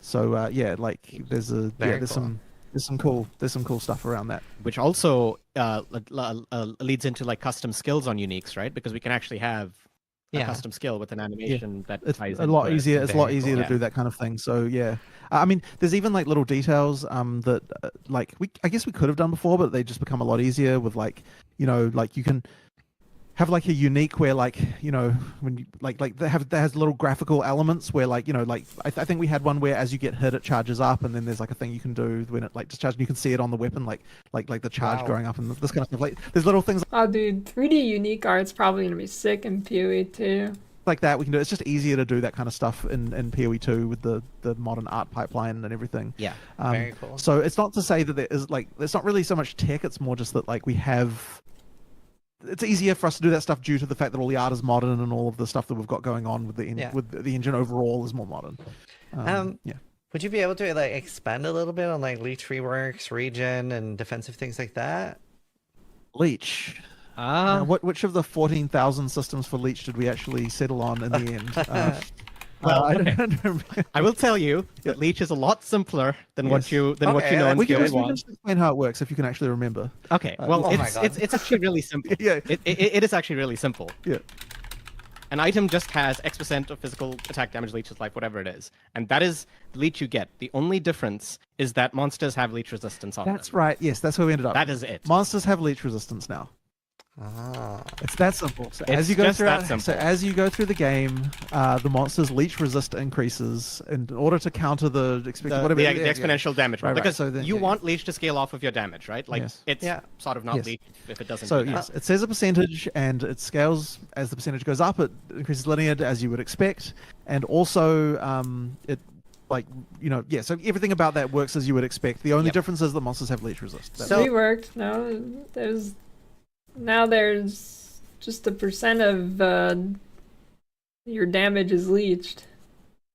Right now in PoE, there's like 6 different cups that fill up, and like there's a weird order and some shit. I have an important thing here. Is the purpose of this leech resist to make some things or some bosses immune to leech, or is it just to counter the exponential scaling? The purpose is to make it so that as you get through the game, So it should be consistent. Yeah. To be clear, leech resistance is per level. It's not like on an individual. I mean, I guess we could do individual monsters having. We more could, resistance, but that isn't. But the purpose. that isn't Right. really the system here. Yeah. The system here is just as you level up, like the monster level determines how much leech resistance it has. Yeah. Now, I should point out that there's no. I don't remember the names of the stats that Leech currently has in PoE 1, but none of that is there, right? Like you hit a monster, you leech that amount over 1 second, and that's it. Awesome. Right. That's and great. then it is not like there's no weird stacking rules or anything like that. It just stacks. It just stacks. So if you hit 10 yeah. monsters, you get 10. 10 leech. So instances, that's all it. of the weird complexity, everything around this is all now just very simple. The only concession is leech resistance on monsters, huge. which is effectively hidden because it's not going to be rendered anywhere. Yeah. But effectively, as you level up through the game, the monsters will give you less. Yeah. Life. Although it should be tell you how much you leech. Yeah, we can put that on the stat screen probably. Hi. We could Thanks probably for put forward on, to your like, prime, the amount of Mike. life per hit that you'll get on a monster of the current of your level or whatever, something like that. But yeah, it's a lot simpler. Which is Will there still be things the like number of overleach? systems- Sorry, what was that? Will there still be sorry? things like overleach? Well, we haven't really gone beyond like just the basic system, right? Yeah. But as we're doing ascendancies, we'll probably talk about some of this stuff. Okay. At the moment, I mean, there's Val Pact, which will make it instant, Yeah. and I don't believe we're changing that. So, Yeah. other than that, I don't know if we've done anything else. Like, we just wanted the basic system of Leech to be something that I don't have to spend 30 minutes explaining to somebody, and then they tell me, "Well, I didn't understand a word you said." Because I've Yeah. done this multiple times to people who have asked me how Leech works, and I've explained to them, and then they're like, "Well, I don't understand anything." So, you know. It's people always as a joke like during my PoE university lessons they're like, can you explain leech? And I'm like, no, not doing that. Yeah, so that's great. Honestly, it sounds so much better. Is there a possibility What of was the other one you asked? Yeah. is there Sorry, you asked about a couple of other ones. Was there any? What was yes, the other one? sorry, regen as well, like things like life regen, because obviously with like we've changed the way flasks work so much. So I'm mostly asking about like sustain, I guess, of characters. Oh, well, life regen works the same as it does before. We're just, I guess, going to be a bit more careful about how quickly you can recover your life, I suppose. I mean, not to say you can't recover your life quickly. I mean, you have flasks, and, you know, the pace of combat is still going to be fast enough that, you know, you'll see your life changing, you know, frequently enough. But, I mean, regen just works as it does before. We just will be more careful about, you know, how much you can get, I suppose. And have you already discussed keeping every mechanic like spell suppression, and we do have a lot of advanced things as well in Path of Exile when it comes to defense?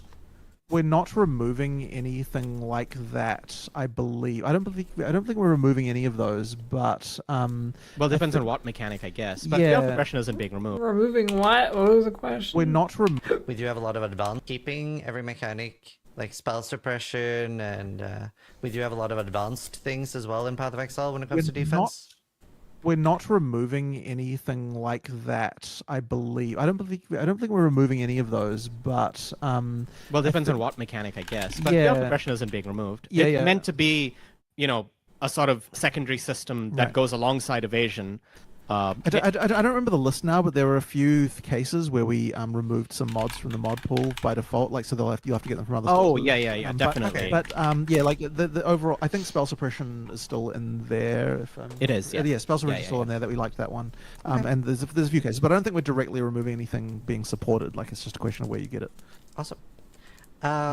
Is there a possibility of a new tier of items? Other games have things like maybe artifacts, what they call legendaries and stuff, like a super legendary, if you will, or set items and things like that. Well, okay, so I'll address set items first, and we sort of, I guess, feel like we shouldn't need set items because we kind of ask you to make your own sets, as it were. You find synergies between uniques, and you kind of have a set there, right? Yep. And the other problem with the set item is, let's say you have, I don't know, a 6-piece set item on. It's really hard to replace any of those pieces, right? So you just don't find upgrades on those like slots or whatever. We don't like the gameplay of set items. Yeah. Same. So they would Set not items exist. suck. Now you could ask, well, what about like a super unique? Well, we kind of have those. It's just not explicitly stated. Like, right, when you find an item and it's like a high tier unique or a rare unique or something like, you know, like a headhunter or something like that, it is effectively in the player's eyes a super unique, even though it is just a unique. And I guess it's important to keep it so those are all the tiers that are there. I don't know. Well, so I mean, I guess like, okay, one of the really common things people imagine is like, oh, you have you've got normal, magic, rare, and then uniques are their own thing, I guess. And you could argue, like, I mean, those effectively are tiered because internally we obviously have drop rates for different uniques, and like we certainly see them as like, like in a sense, but we don't feel like unique just means that it's an item that has got fixed properties. So therefore, there's no reason to kind of have different tiers of them visible to the player, particularly. As for rares, there's often the question of, like, okay, well, why don't you have like another thing above rare that has even more mods and so on? And the reason that we don't do that is because we actually think it's important that so all 4 of the rarities that we have all have a purpose, and in theory, all of them should need to exist. So there should really be no reason why we'd want to add a tier above rare, because like all that would do was just add mod dilution. Yeah. And to explain what mod dilution is, it's very important in case people like don't know about it. It's really important that each individual that you don't add too many mods to your character, because if you add too many sources of mods to your character, then it means that each individual mod can't have very much effect on your character. Yeah. Like this is the reason why we don't add more item slots as well, because if you add another item slot, it means that the value of another item slot has to go down as a percentage of your overall build. Yeah. Basically, we think that 6 mods per rare is enough. We don't want more than that, and so therefore that means we just wouldn't want to add like another tier of rarity that has more of that stuff above that. So we're never getting pants. No, you are never getting pants. Although, so here's the thing. No, but you are getting pants, and here's the reason: because the pants are now built into the boots. Of your character. So the boots, in the icon, it just looks like boots, but there's actually pants. There's unique pants that come with every base type to get added to your character. You actually have pants. Yeah, so the pants are now part of the boots. And that was actually a really good change when we did it, because it means that like previously the armor, the body was like the main part of what made your character look different, but now the pants, the boots slot has a large percentage of difference as well. Very cool. Nice. So yeah. In fact, there are some like real dodgy looking pants that we need to sort out. Some of those pants, I look at them and like, especially some of the int pants that go on male characters look a little bit iffy, and we need to do some work on those. Very cool. Very cool. Are items going to be allowed, are chase items in PoE 2 allowed to be as powerful as Headhunter and Mageblood? We will definitely have chase items in PoE 2. Sure. Absolutely. And they will be ones that are strong. Now, as strong, it's kind of hard to really say, but they will be items that are exceptionally strong and exceptionally rare, right? Like that's going to be the case. You need to have stuff that you need to have. To have that stuff so that you've got something to aspire to, right? Like it's really important. Yeah, absolutely. Yeah. Just as a random anecdote along those lines. No, I love those. We used to have a rule internally, which was don't balance by rarity. So the theory was that it's a bad idea to have something which is ultra powerful, but is the only reason why it's okay is because it's rare. Okay. And we worked under that assumption for many years. And then eventually we realized, I actually can't really justify that rule anymore because, actually people really love stuff that's balanced by rarity. Like, people like it to have it, so there's just an ultra rare thing that's ultra powerful. And so, we stopped having that rule a while back. And so now we do allow ourselves to just have, this is an item that is too powerful to exist except for the fact that it's ultra rare and therefore it's okay. Cool. So that kind of stuff we do nowadays. Very cool. And that will continue to be the case for sure. Yeah. Nice. In PoE 2, Could we expect to see Dodo. more things itemized, like the Ashley Slam and things that people are currently trying to buy as services from other people? Well, this is really I guess it's really tied to PoE 1 because I don't know if that's mechanic in particular. Well, no, it does matter in PoE 2. But basically, yes, we understand the fact. In general, we are trying very hard to avoid any situation where where a thing that someone would want to trade is not itemized. Yeah, and to specifically address Aisling Slam, that I believe there's some changes coming with that in the next patch as well. So I think there are a bunch of things getting itemized in the next PoE 1 update. Very cool. So I mean that's the thing we're very much aware of. I had a thing, like an idea, if you will, that I wanted to get your thoughts on. So obviously, I think this is very popular, and I've done this quite a lot when I play Hardcore Trade Leagues. I'll offer a boss kill service. Have you ever thought about offering a feature like that in the game, where you have, let's say, a bounty board? You can request, hey, I want Cyrus to be killed. Here's my Cyrus set. And then in order to not be scammed, me as the completer of this bounty board has to offer my own set. So if I rip it, I lose my own set, not the buyer's. And then the item goes to the person, etc. Like something like that. Right. So this is effectively trying to avoid the need for third-party ways to trade for this kind of stuff that currently exists. Correct. I guess my concern with that is I worry a little bit about adding that as an in-game element because the message would be that, like, I mean, I think you'd get a lot of characters who just like didn't complete the game without ever actually really beating everything. Yeah. So I'd be a bit hesitant to add something like that as a feature to the like. I said I'd just be a little bit hesitant about adding something like that. I mean, we're implicitly saying that you need to be killing all those bosses. Right, and having it as a feature is sort of saying you can trade for. I mean, we're not preventing you from doing so. But people will obviously do that. But I guess the thing then is that if there's no secure way to do it, it obviously incentivizes all of the stuff around reputation systems and blah blah blah blah blah. There's like a whole rant about that that's like complicated. Yeah. So I understand why you desire that because ultimately what you're looking for there is like what are all the things that people use TFT to do, right?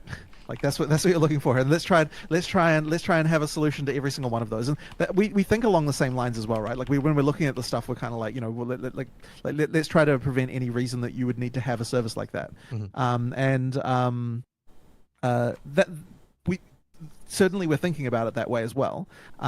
But then a service like this, I kind of start to feel a little bit uneasy about because it would be very easy then to be like, I'm effectively telling people we want you to be just playing the game without really playing it, which is a slight concern. But I mean, at the same time, we do have to be realistic that people are going to trade for that stuff anyway, so we do have to think about it. But yeah, I get it and understand. Cool. And obviously, there's a whole big conversation around trade and stuff that. Is a whole thing to talk about, which, I mean, I guess we could talk about that if you like. Yeah, I mean, are you fundamentally approaching trade from any different way? I believe, I feel like I remember you said you weren't, but I would love to hear you talk about it. Yeah, so previously we had said that we're not really wanting to change how trade is. But I think, okay, so then the situation now is different because, like people are seeing things like Last Epoch and so on, and what they're doing with trade, and the people are like really liking what they're doing. And so then I don't know that we live in a world anymore where you like having tasks in game like being an Efficient Farmer or Delver, fun to have a role in the economy. It sounds like it's time for you to start playing hardcore trade. Events on the 18th, but I don't think stuff comes out till later. Anyways, about hype in PoE 2, I don't think anybody has like a clear vision or knows what PoE 2 really is going to be like. Even people who've played the demo, I don't think anybody knows at this point. Where the current system that we have is good enough, and so that means that we have to change. And I don't want to necessarily go into every detail about that, but I guess what I will say is that like the previous feeling that we had was okay. Well, so let's talk about the axioms of like what we assume, right? So, we are a game that does not have bind on anything, right? We are not a game that has binding in it, right? That's a very important thing for us. Okay. So any system that involved binding, we don't want to do that. Oh. Number two, if you have a trade system that's ultra easy, that has no friction at all, Like if you imagine just like instant buyout with like just like with no restriction, like everything's just completely free trade. What you'll get is a an exponential curve where effectively the stuff that is the most powerful will become very, very, very, very expensive, and the stuff that's anything even below that will become extremely, extremely cheap. So you get this kind of exponential curve, and effectively, if you imagine a game with no trade, you've got like a flat, effectively like power and difficulty acquire. Sorry, price and difficulty acquire are completely flat. Yep. Not that, and again with no trade that would even make sense, but effectively it turns into a flat line, and then you get more and more exponential as you as you increase the easiness of trade. So therefore, the assumption is that there has to be some way of, in order for a game to be able to have trade, there needs to be something that restricts its use in some manner. And the previous way we looked at that was that you can either have instant buyouts or you can have instant like good search. And what we've been saying is, okay, well, I don't think players are going to accept anything less than instant buyouts, because I don't think there is a way to solve to solve the kinds of problems that people have with trade and PoE without having instant buyouts. So therefore, we now have to take as an axiom there must be instant buyouts, right? We must have that. There must be in some manner a way. How can we have that without having this problem? Now, previously we would have said, okay, well, in that case you can't have good search, but people will not accept a solution that doesn't involve the ability to search for items correctly. Therefore, we must have a proper search function.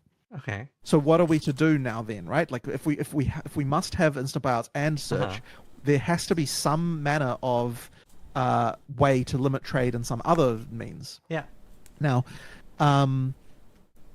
if we're not going to have binding, that means there has to be some form of resource that limits trade in some manner that you have to play the game to get.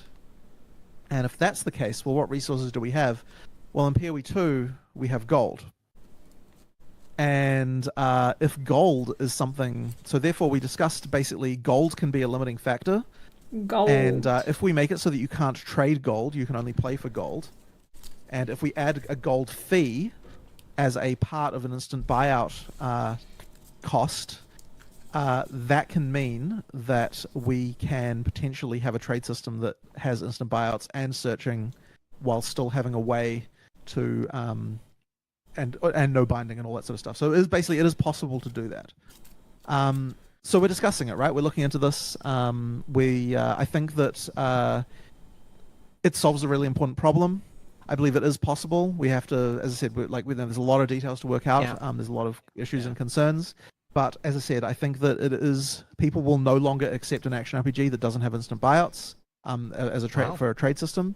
So therefore, we will need to change. And as I said, that's we have to move with the times, right? Like we can't.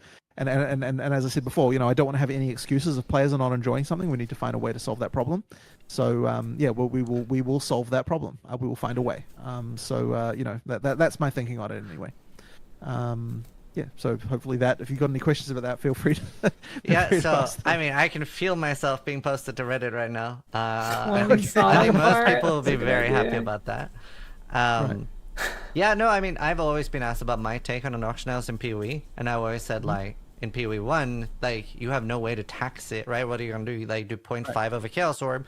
So, and that's what I did in previous games. I would sit there flipping items, which is very destructive. Right. But with something like a tax, then you can have that. So, that'd be really interesting. I'm guessing you were also thinking about maybe just a trading orb, right? That you would be, if you weren't going to use you could gold. do that, but I don't like the feel of it as much. And I think associating gold, the endgame sync for gold being trade, is actually good, because it makes sense that that's what gold would be used for, and it all kind of fits together, so I think that can work well. Are you worried? Are we going to have captions on the auction house? How are you going to combat bots, basically? Well, they do have to play the game for gold, I suppose, but so that would be the main thing. Is that yes, because the gold is it would not be tradable. It would mean that you effectively have to play the game. Sure, you can bot playing the game, but on some level, if you're doing that already, then we need to prevent bots in whatever way we prevent bots that we do. Yeah. So that's what it is. Awesome. But Well, another follow-up question: would everything go on the auction house, like currency, items, uniques, everything, or would there be something that you still have to do person-to-person trading? I think that people would want to be able to trade anything in such a system. I can't. Yeah, I mean, that's basically the thing. Now, to look at this though, one thing I would just want to talk about there is that like stuff that has its own sink. So currency items, you don't necessarily need to have the gold cost of transferring that be very high because it already has a sink. You don't get that exponentiation factor quite so much. But stuff like equipment, where there is no natural sink for it except for like crafting failure, I guess. You do actually have to make the cost for trading equipment to be quite high in order to preserve the so you don't get that exponential being too high. So effectively, you would have to prepare yourself for the fact that the gold cost for buying equipment in particular could be relatively sizable. So that's part of the whole like the trade you're making here with us of being able to have this feature is that the gold cost for it would be quite high for equipment only. Do you think you'd be taxing both the buyer and the seller? I believe that the buyer is the right place for it, because sellers want to be able to just in order to incentivize people to use the system over the old one, you'd effectively want to make sure that the sellers can still just dump all of their stuff into the into tabs like they normally do, and it's the buyers. Because I mean, ultimately, when you look at the who's the person bearing the burden of this right now, it's not really the seller that's the person doing that. It's the buyer, because the buyer's the one who has to fight through all of the fake listings and all of the like annoying people that don't reply and all of that garbage. So effectively, they're the ones who would pay for the tax on this, as it were. Yeah. Okay. Very cool. That's exciting. I guess. Are you concerned at all about like third-party mods for the auction house then? Third-party mods. Yeah, like basically like stuff something that just tells you what price it should be and stuff like that. People use I think that, or like just scanning the items and like trying to buy things out that are underpriced, things like that. Well, I mean, on some level, it's very hard to completely eliminate that stuff, but we will definitely we will use our anti-botting stuff that we do to prevent that kind of stuff. Awesome. But I will say though that as distasteful as the botting stuff with that is, I think you have to design your system to be able, like, if your system is if the only thing making the system work is your anti-botting, I think you're kind of screwing up. Like, you have to, it has to be resilient to that. Like, the taxes have to be in the right places. All the stuff has to kind of work enough so that even if there are bots, it's still okay. Like, that's like. And it's funny. This is like, I feel like I'm coming out of a totally left field domain here, but it's like people get angry at high frequency trading in the real economy, right? Yeah. As like a thing, but the actual thing that high frequency trading does is improve liquidity in the market. So I'm getting like real financy right now, but the thing that HFT does is improve liquidity in the market. So what it does is it gets the buy price and the sell price closer together. Like, it effectively So HFT in a game like PoE would ultimately do the same thing. It would get the price of it would converge the price of the items closer towards the actual true price that they should be priced at. So ideally we don't want botting anyway, but if it were to be full botting, what that would mean is that the prices move to their fair market value much faster than they otherwise would.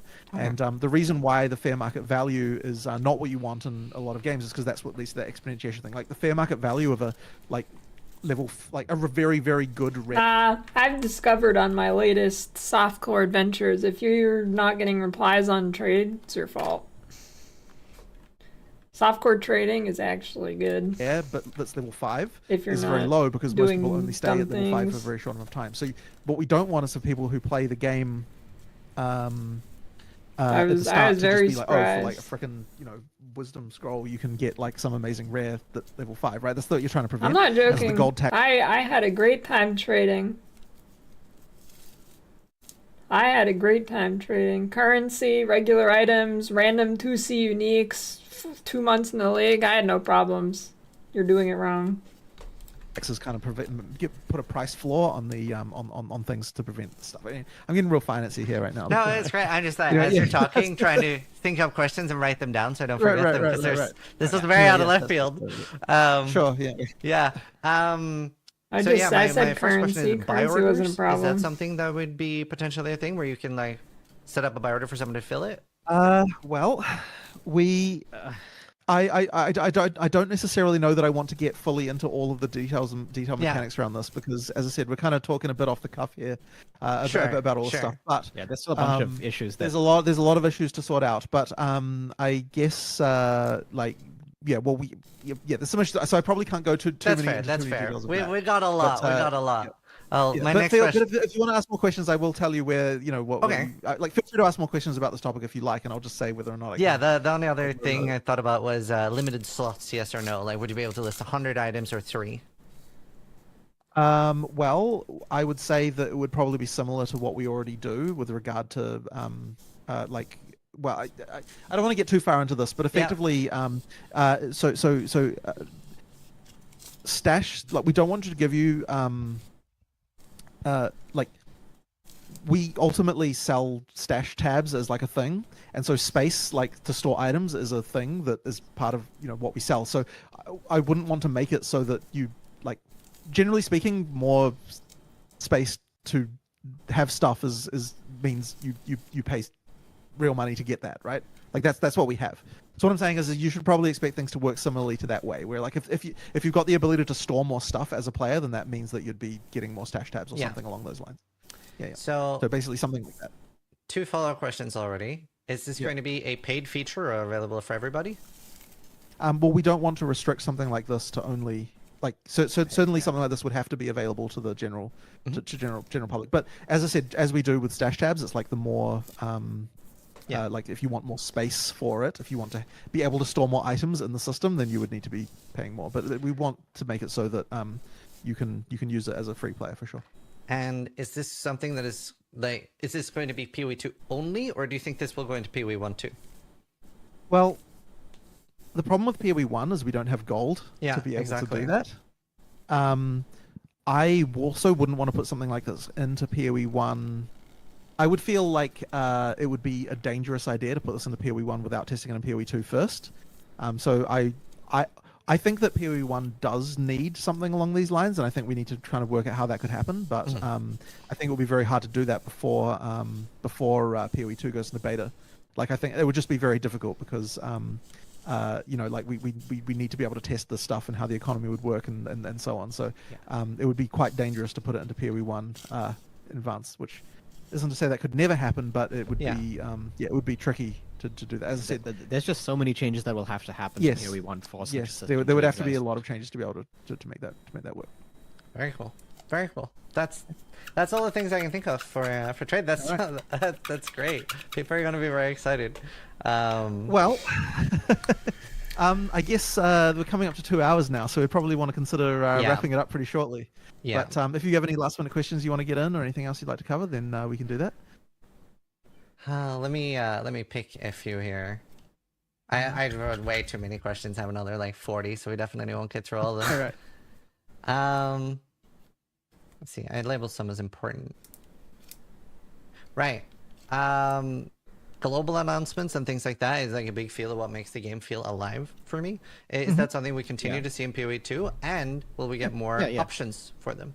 Like, let's say I want to see, like, anyone over level 90 die.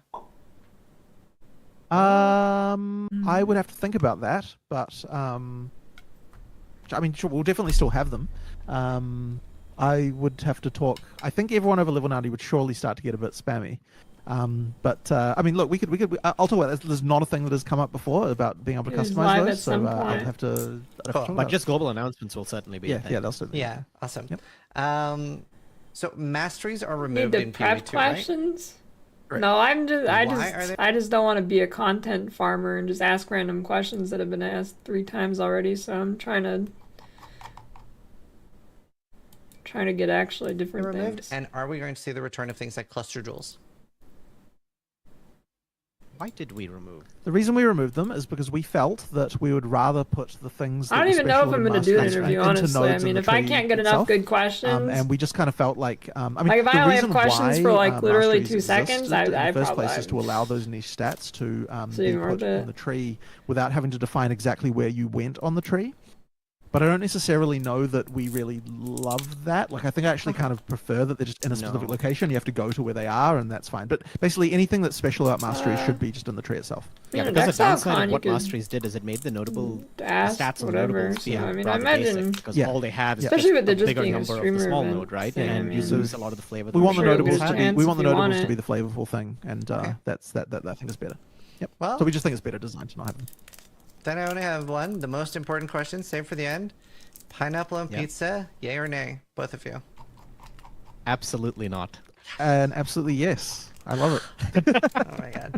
All right. There it is. Thank you so much for joining me. Really appreciate that. That was a boatload of new information. So yeah, thanks so much for taking time to be here. No problem. Yeah, no problem. All right. Yeah. Well, thank you very much. Yeah, and, soon PoE 2 hopefully beta. Yep, and hopefully we get to do another one of these before too long. Yep. Awesome. Thank you so much. All right. Bye-bye.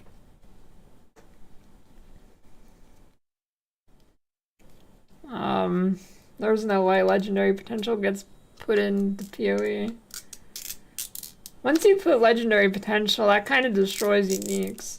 Well, kind of. With legendary potentials, the uniques are essentially rares, right? Like in last epoch, you're essentially wearing all rares still, even though it is uniques. Definitely don't think it'd fit into PoE.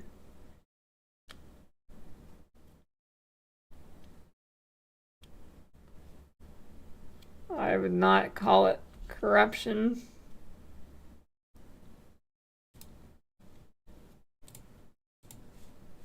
Hello folks, Ziggy D here. Hi. Welcome back, Exiles. We are joined by RiseQT and Nugian to chat to developers Rory and Jonathan from Grinding Gear Games today. Thanks for joining us once again, folks. No problem. Pleasure to be here. Yeah. Very excited to see you guys doing Go so on my much kind desktop. of pre-PoE. I don't know, I just have some files that I need to keep track of, that's all. 2 beta discussions with everyone here, answering so many questions. I've been hearing like a lot of stuff I'm really excited about too, like quality of life and visual improvements and access to content and things, so it's good. Awesome. So we have a lot of interesting questions today, and we're going to jump straight into them if that's all right with you fine folks. Sure. And I've been curious about, so it was originally announced that the Path of Exile 1 and 2 endgames would be combined and would be a joined thing. Now that we've had the announcement that the two games are separate, what is exactly the plan for Endgame now? So we aren't yet announcing the full plan, but we have got a design.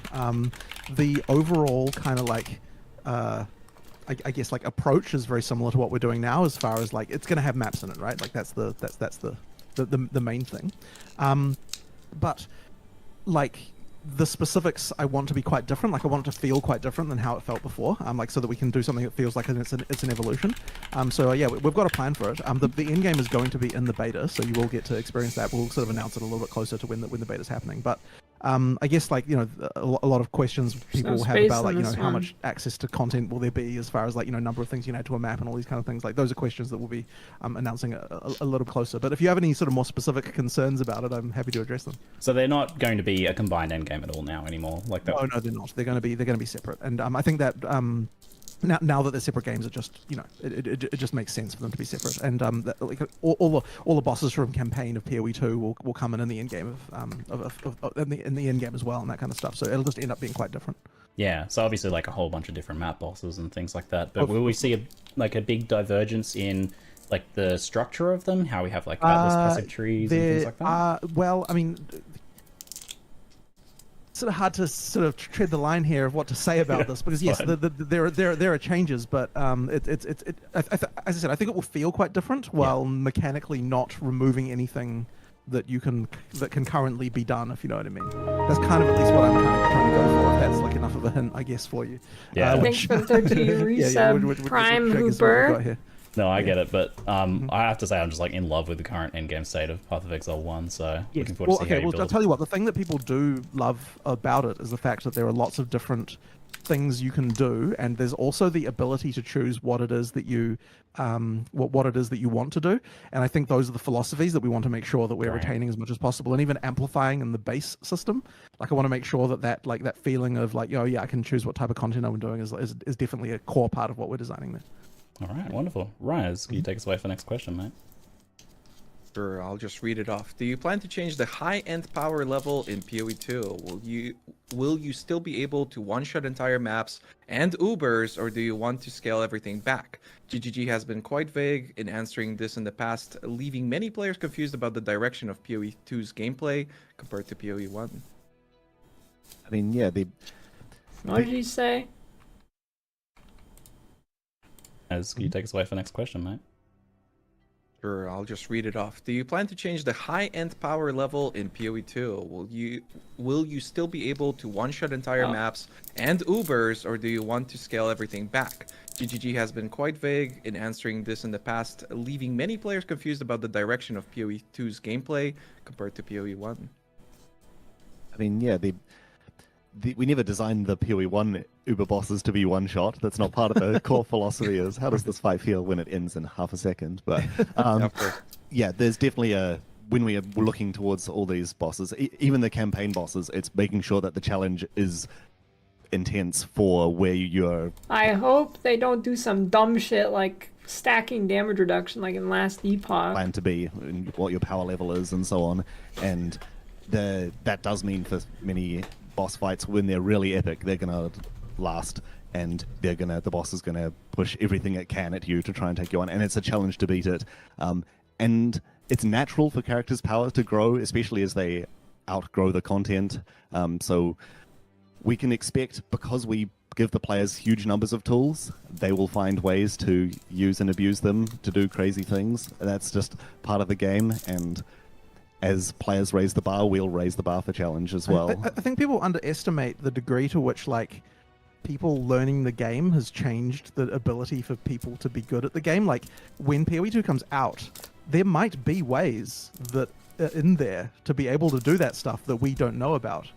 But like that's just by the nature of the fact that we tend to be very kind of like we give people a lot of tools, right? We give them also, and they're able to combine them in interesting ways. But like what I expect to happen is that at the start, people won't be able to do that level of power just because they haven't worked out the builds yet, if you know what I mean. Like, and so, and as that kind of like as that stuff is worked out over time, that stuff will then come. It's sort of like interesting. I've actually had a conversation with Mark quite a few times recently about like, well, why it felt like a few years ago the sort of exponentialness of PoE kind of like exploded a bit.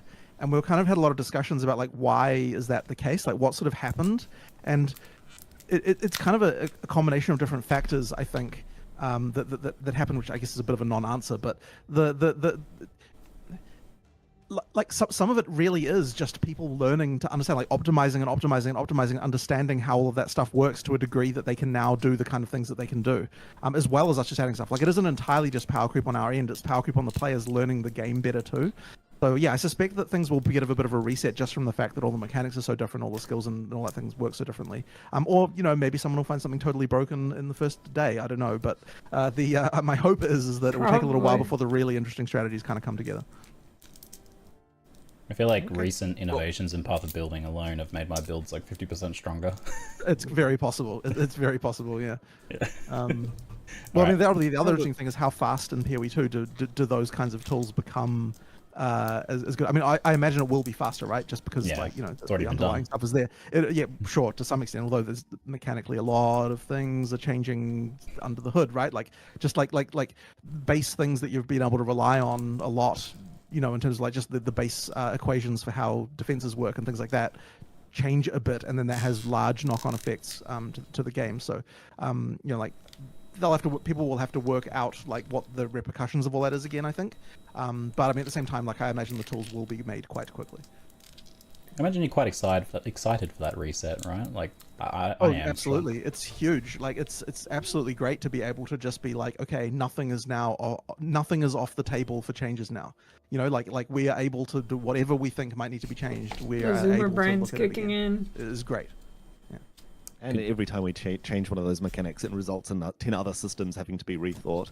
And then those 10 systems require 10 systems each to be rethought. So it changes a lot. Like, I mean, we have definitely not fully explored the repercussions ourselves of all of the stuff that we've changed, for sure, right? Like, there will have to be a lot of more work in that stuff, I have no doubt. It's kind of our job as well. Absolutely, absolutely. Nuki, could you take us for the next question, mate? Sure. In the previous interview, you spoke about a difference in drops between, let's say, a novice and a very experienced player, being in like a factor of even thousands, say. 1,000. Yeah. But with PoE 2, at least from what I can see, you tend to show that there is a bit of a flatter curve, if that makes sense, in terms of power gain. I think... So do you just to like finish, do you intend to force like the like this difference through other means, or will it be something that we will get later on, and maybe the gap will be like, let's say, smaller in the beginning because there is less potential for power? Well, okay, so first of all, I wouldn't... The word force there, I think, kind of doesn't quite exactly... Right. It's not like we're forcing this to happen. What I would say is that you have to have the ability to make your character better to a large degree. Otherwise, what do you even have, right? Like, if the difference between a good player and a bad player is 10x, like, well, I mean, I don't think you've got enough of a game there. Like that. And the funny thing is 10x may even sound like a good thing if you're like to someone who isn't really kind of, I guess, being around the block with this stuff. Like, it may feel like kind of, oh yeah, like a good player is 10 times faster. But the thing is that there's so many things that factor on top of it. Like, you can have a 10 times difference in clear speed as just one element.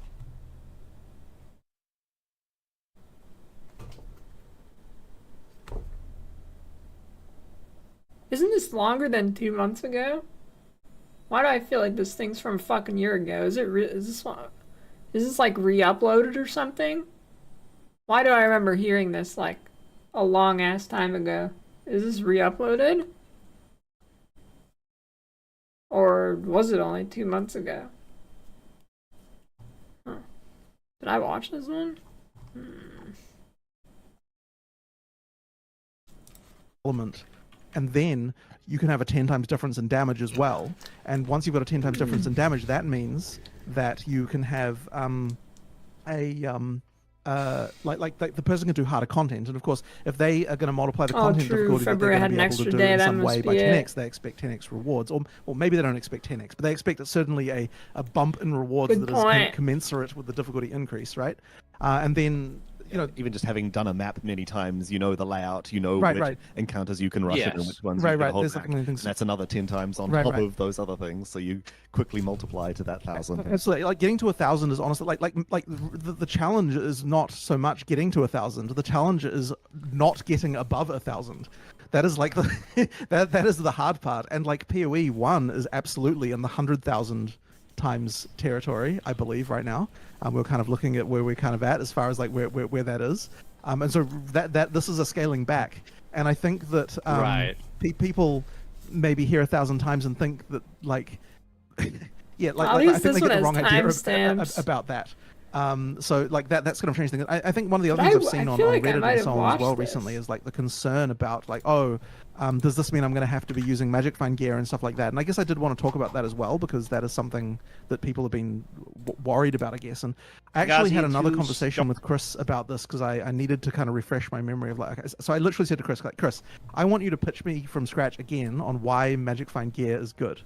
Because I need like I need a refresher course on this again, and it really comes down to like, you need your game to have some axis of scaling that isn't just DPS. Like, there has like having some other element. It just means that there's another factor is about that weapon and passive tree swapping system that was previewed.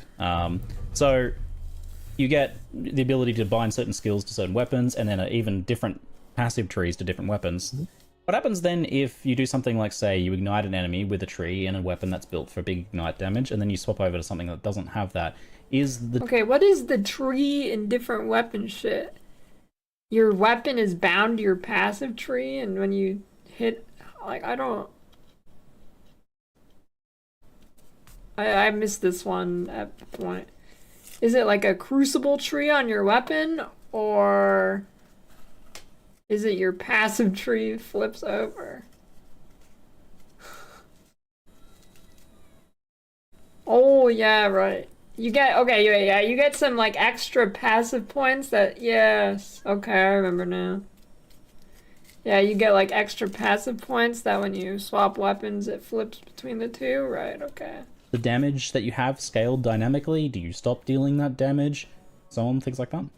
So the only thing that doesn't snapshot, the thing that updates is your permanent effects. So if you swap, your auras will change effect. You can't turn on an aura in an aura spec and switch to a non-aura spec. Right. Same for minions. You can't turn on your permanent minions in one spec and then expect them to be as powerful as then your second set, which is just about having maximum spirit. Which I believe I might have incorrectly understood in previously. I'm not 100% sure I got that exactly right, because yeah, like in general, when you've got two weapon sets, you have two versions of the skill.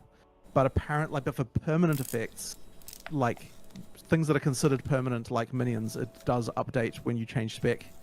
But it's not only for permanent minions. Like a temporary minion will not change, because a temporary minion, well, being temporary means that you. So there's like a little tricky detail here, but effectively, while you have a weapon swap, you have two versions of every skill in your character, and when like both of them exist at the same time, so they sort of independently can have their own balance. And like if you fire a fireball and then change over to another one, like that fireball still is the fireball you cast from your other weapon set, so it gets all the bonuses that other weapon set conveyed. Yeah, so if you have your totem bound to your first weapon set and you place that totem down, then switch to your second weapon set, it's still using the first weapon set's totem with all of its stats and benefits and things like that. Cool. So there is a lot of like, you can have a curse set up as your second spec if you've got the right sort of passive layout to make the alt passives fit with second spec. If you've got the right sort of passive layout to make the alt passives fit with it. my You straw. can have like big curses in one set and then take the time to weapon swap and then start doing your thing. Yeah, so we're getting like the full power of both basically, and so like I could do a big ignite on an enemy and then swap to a second setup that has an extra curse and then curse the enemy to scale that. Correct. Yep. Cool. So there's also a big focus on making sure that like if you decide that you want cold in one and fire in the other, the rewards should be significant for that to go along with the fact that you could have had a curse as your second set. Right. Like yes, you have like it's actually a different type of balance that we had to do before, because like there's a thing where we, like as Rory was just saying, we have to make sure that like now we have to consider like what could your other weapon set be and make sure that that those are like balanced with respect to each other, because like we wouldn't want it to be the case that like everyone just has an alternate like weapon set with curses, because like it has to be that there's something like there's competitive options no matter what it is you choose to have as your alternate, even though there can be quite a different build. Yeah, same goes for weapons. Like if you're about applying stuns with maces in one set, then using swapping to your weapon set for your second thing needs to be able to take advantage of those stuns in a significant way to make it rewarding. Is the you're using. But we still have a problem. Passives. Wouldn't it be nice if we could specialize in both cold and lightning passives on the character? Well, in PoE 2 you can. Dude, Twitch really needs to come out with their like encoding update shit, because modern games just do not hold up on stream and shit. Hopefully Mark can deal with those monsters while we do this demo. So, we're on the passive skill screen here, and you can see that we are close to both cold and a lightning cluster. At the top right of the screen, you can see that we have some weapon set specific points to allocate. If Octavian holds shift, he can allocate set 1 to the cold passives, and then allocate set 2 to the lightning passives.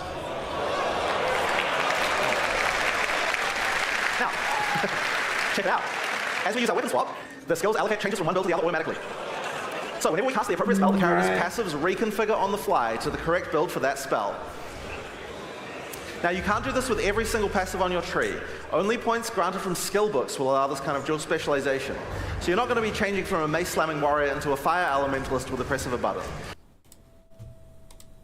To be using 2 different weapon types rather than just having 2 different, slightly different flavored maces. For sure. Oh, that's way better than I expected. That's really awesome to hear. Sick. Sounds like a balancing nightmare, though. Yeah. Oh, for sure. Then, that's pretty much our life at this point. So like, nice. we would just why not make it, 3 or 4 times harder to balance with every decision? Just whatever, we'll just do it. Why not, right? Deal with it. More things to nerf. Yeah. Sure, that's one. Yeah, that's I've one way played to look Elden at it. Ring. I have not played Sekiro. Rise has a question about Spirit. New PoE tweet. Oh shit.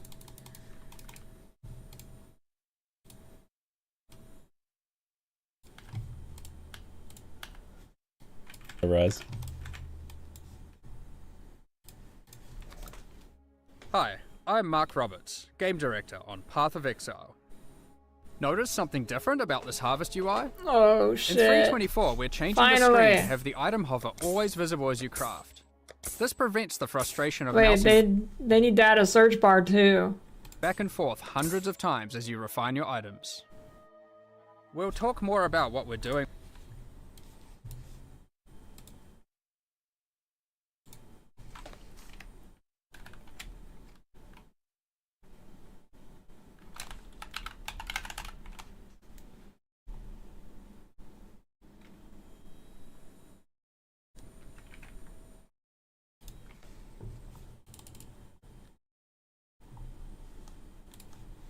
Wait, do I? Okay. Yeah, you do. Can you talk more about Spirit and why you're moving away from mana That's a weird way to reservation? Can you spell flat. reserve HP with it?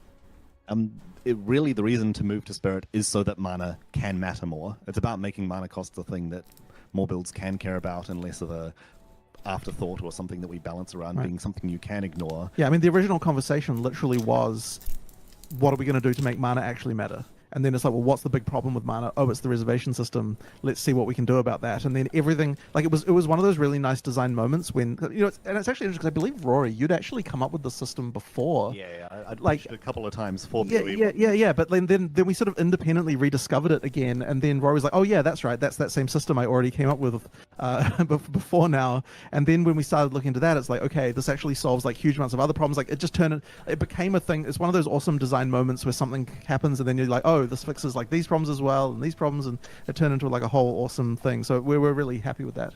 I mean, specifically when you're talking about reserving life, we're probably going to have a support gem that lowers the spirit cost of something slightly, but makes it reserve some life as well. So you've got that sort of things you can do with it, and we're going to have to come up with a bunch of cool supports that let you interact with spirit costs. Solving mana is not a big thing for PoE too. There's nothing technically preventing reservation being a thing. We just have to be really of life and mana, that is, but we just have to be really careful that we don't accidentally make it again so that the most useful thing to do is that again, if you know what I mean. Like, we want to make sure that you never get back into a position where everyone is reserving all their resources.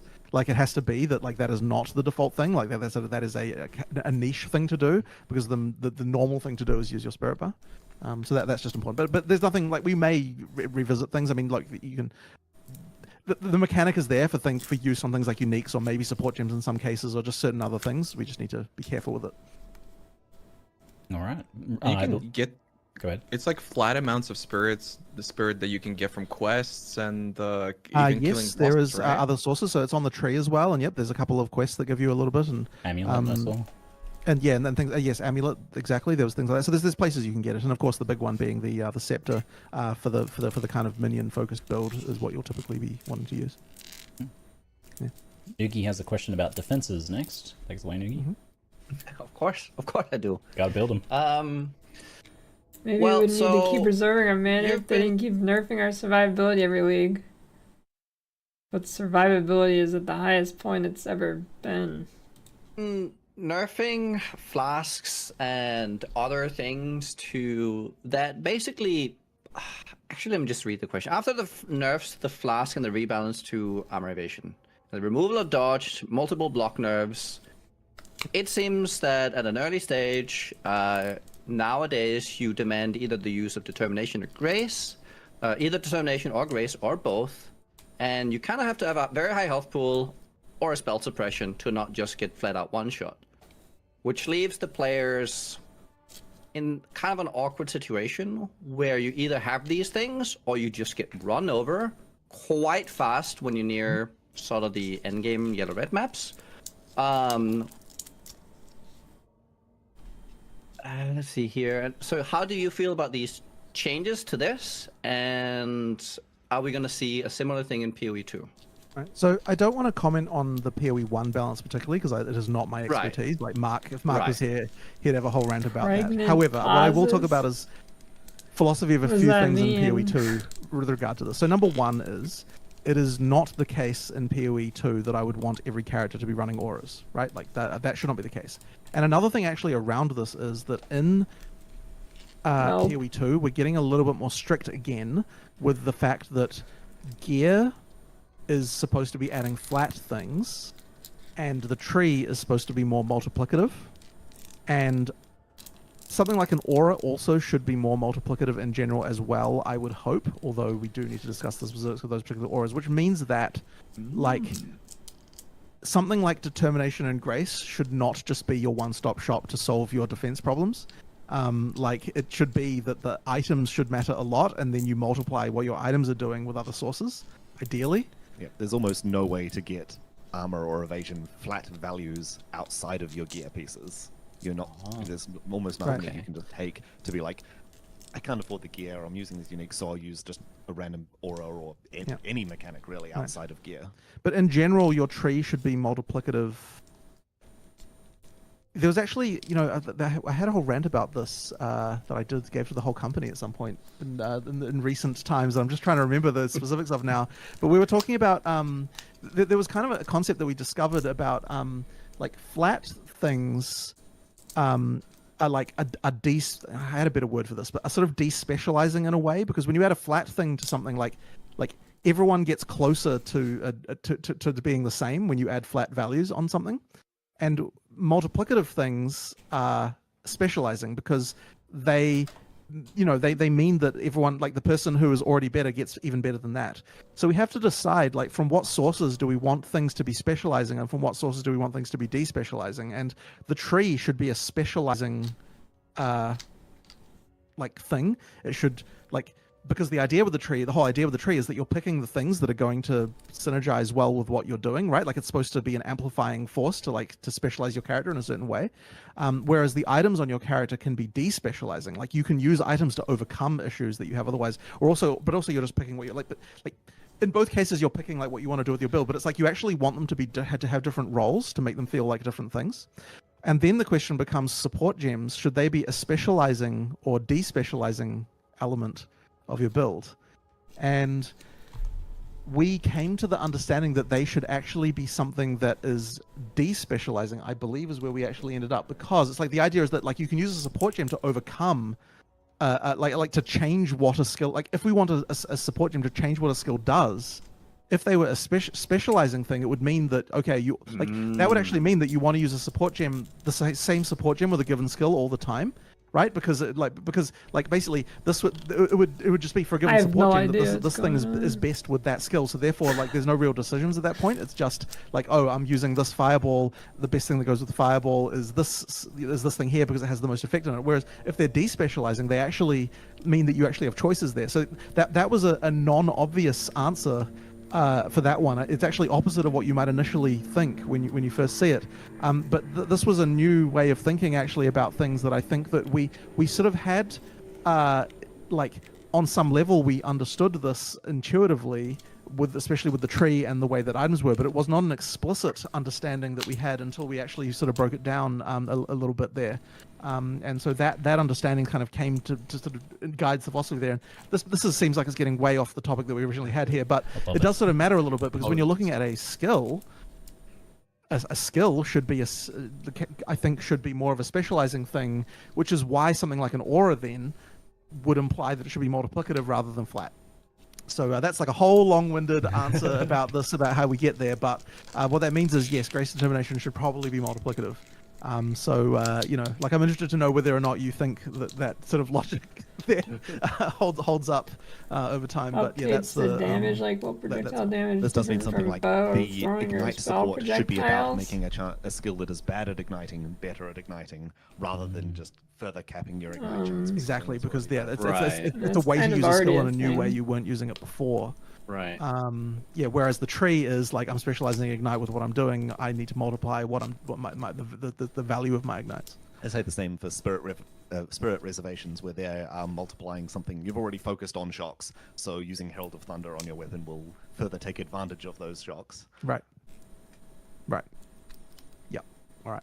I feel like that plays really well into one of my favorite things about PoE 2, which is removing all the life from the passive tree. I feel like changes like this synergize super well. Yep. Such a good idea. I love it. Oh, I forgot about that. Which, again, further makes the defenses on your gear and your defensive passives more important, because that is your main axis of. I forgot they're removing life from the passive tree. Would you want there to be an easier way to then specialize either into, say, let's say, on this playthrough I want to be evasion stacking, on this one I want to be block or armor, like where it's, because right now it seems very difficult to go, at least from an early stage, to say I want to just go block, unless you're like Necromancer that has like a cheap way of getting there. It very much is, you have your armor evasion, or would you rather have like certain classes would specialize, or should there be a broader range that you can choose from the start? The block is one of those. I mean, because the idea with block is like that is a multiplicative defense that you get if you're willing to give up damage by sacrificing one of your hands. So the reason why block is kind of independent of those is because it's intended to be multiplicative with whatever else you're doing, so that can be the decision of, am I using my right, left, well, I guess whatever hand for defense, or am I using it for All right, offense? class. So that's kind of like what where shape that ends is up. this? So I don't know that I don't think block is early game should be your primary defense, because it is really the multiplicative thing on top of whatever your primary defense is. Yeah. And it is a very strength-focused mechanic, even more so in PoE 2. Yeah, I guess it sort of is. How about this one? In all cases, whatever is on your offhand is going to be being more defensive. Right. Well, no, I shouldn't say that. What I should say is, in all cases, you can choose to use your offhand as defense or offense, right? So whatever class you are, there's options. Oh, you guys need to take cause that to be the case. Geometry so class, block is one of those, the but they have to be multiplicative trapezoid. with what you're doing in order to make that choice meaningful. So yeah. How does energy shield factor into this? Because you've removed life from the tree, but energy shield is a defense, but it kind of acts more like life than the other defenses. Yeah, it's a funny one, isn't it? Where are we at with that one, Rory? Just a It's definitely a thing of diamond. like how you recover energy shield is a significantly more controlled thing. We're not expecting passive energy shield regen all the time. It's not like life where you can just expect to get constant amounts of it back. It's a barrier and a buffer that is not reliable 100% of the time, without serious shenanigans on your character. But there's always serious shenanigans available. But do we have flat energy shield on the tree? No, I didn't think so. Yes, I thought it was multiplicative, which it should be under that philosophy. Yes, we don't have flat, so yeah, multiplicative there. We expect ES might be a bit more controlled than it is currently, because I'd say in PoE 1 right now, it's pretty good to solve energy shield recovery through various means, Leech and Wicked Ward and things like that.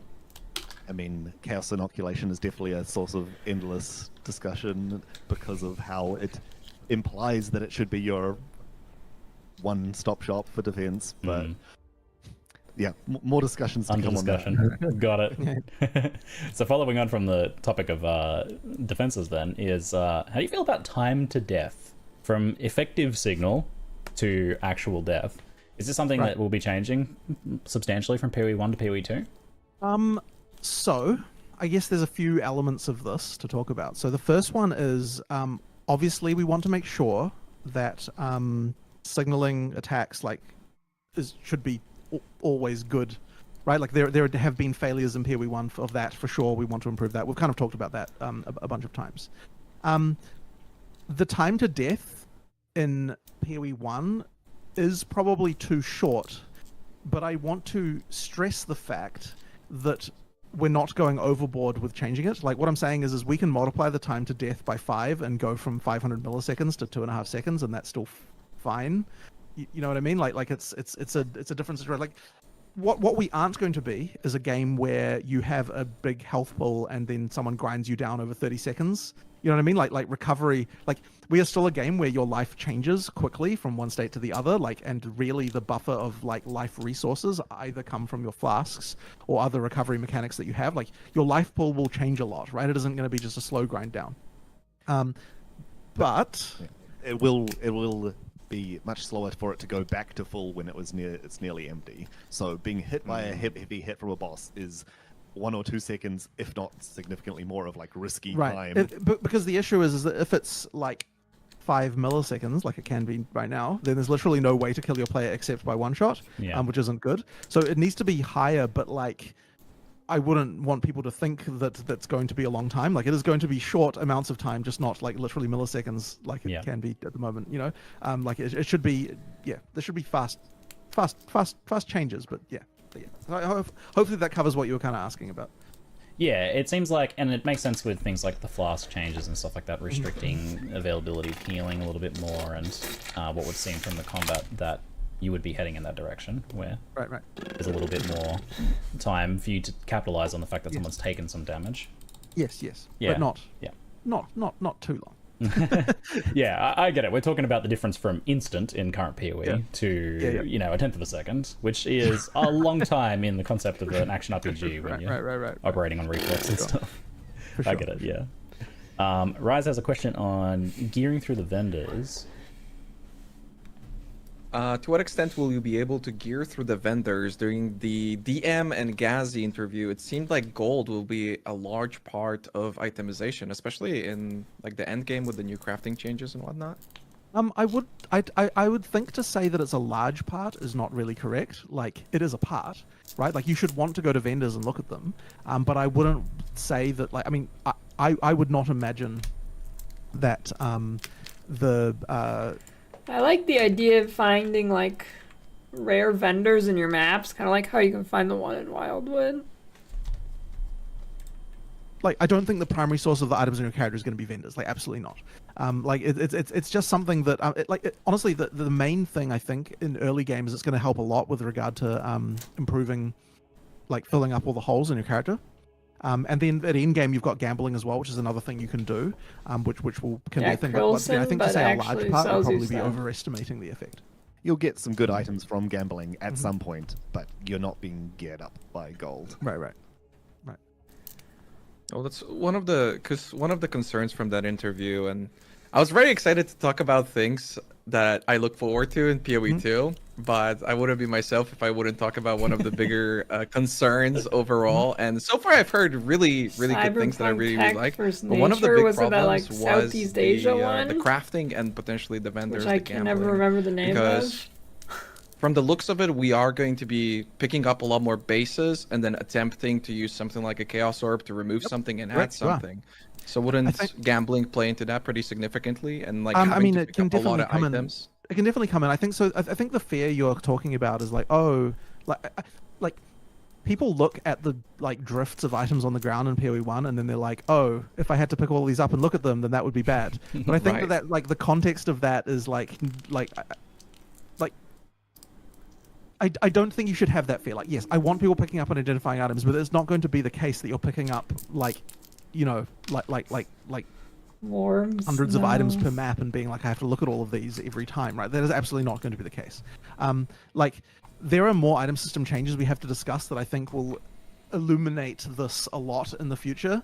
But suffice to say, yes, it is an explicit goal to get items on the ground to matter a lot, right? We want the items on the ground to matter a lot more. 100% we do.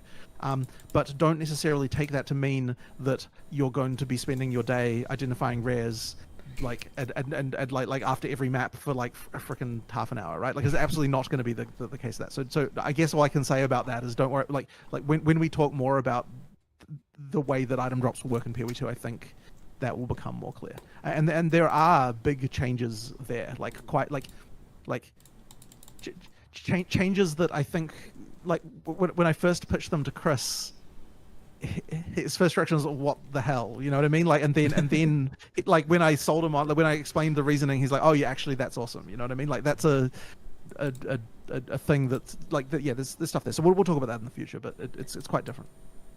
I don't want to say anything because I'll give something away. Fair enough. And the thing with that as well is okay. So like it's funny as well because when I talk about major changes here, like to a player who doesn't understand PoE, it'll probably seem like the stupidest things, but it's like internally they matter a lot, and like they'll change the feel of the game quite a lot. So it does matter a lot to get this exactly right.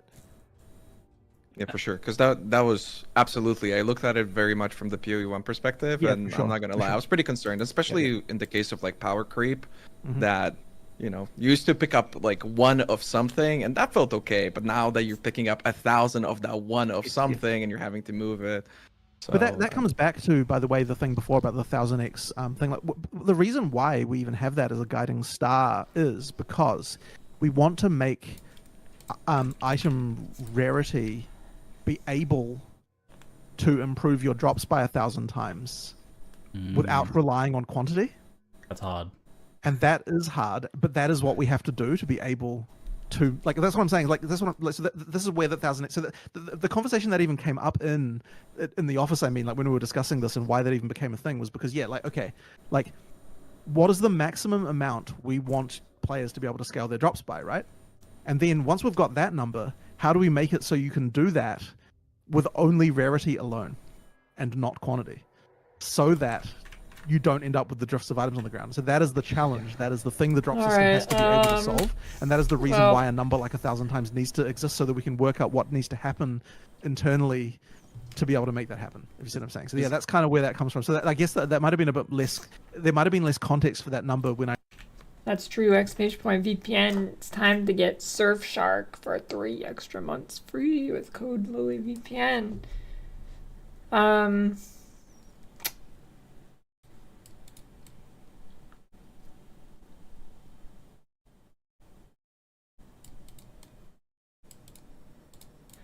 Alright.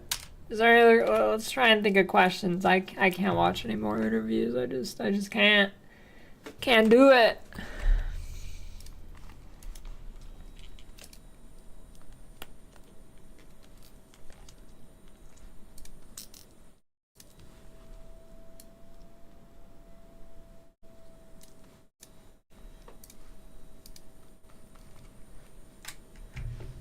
Questions. Any other good questions?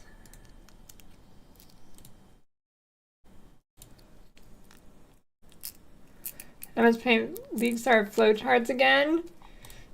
Yeah, I'll probably do them again. It's pretty fun.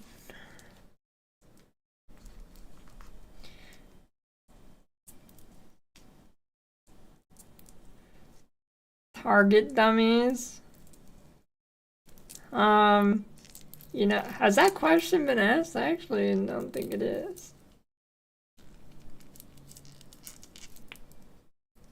I haven't heard it.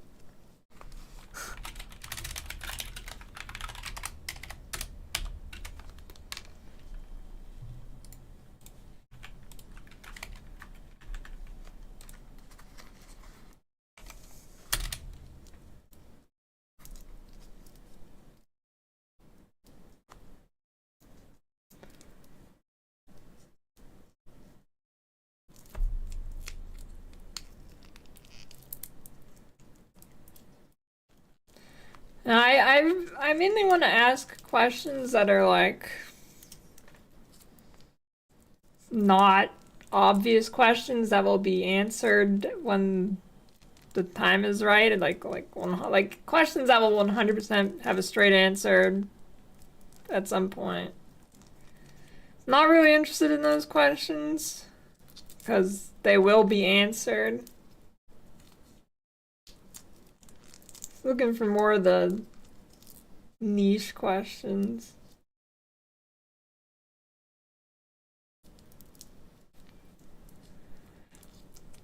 How useful are items we don't wear? If they're just vendor for gold, is it enough to be worth the inventory space?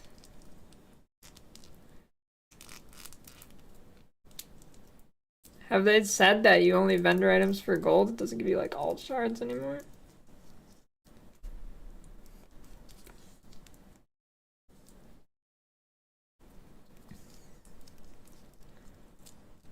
Oh, that's actually...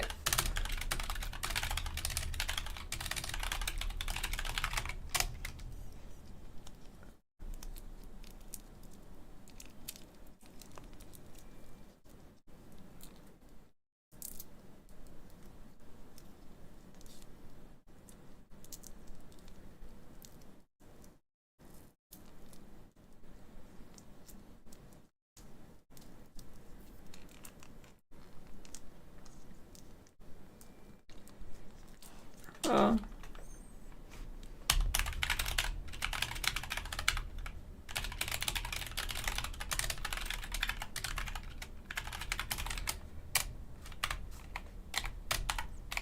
I hope they do plan to add more medium core stuff like that, because it kind of fixes soft core a little bit.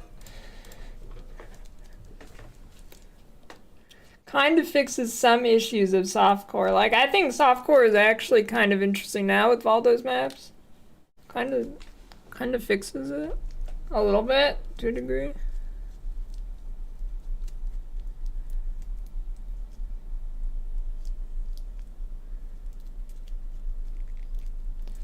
Plans to expand on Atlas Memories? I doubt Atlas Memories are even going to be in PoE 2.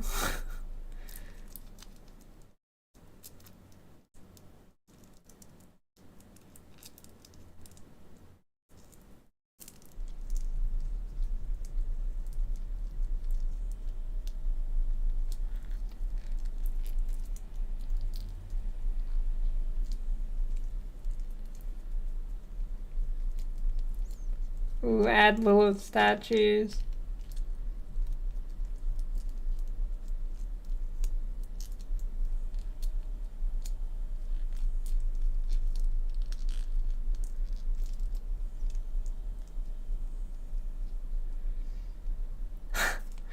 Add Ziri statues.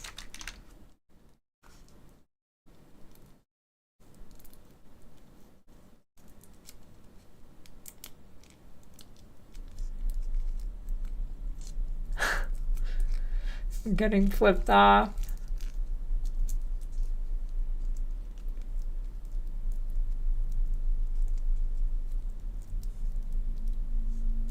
Hmm.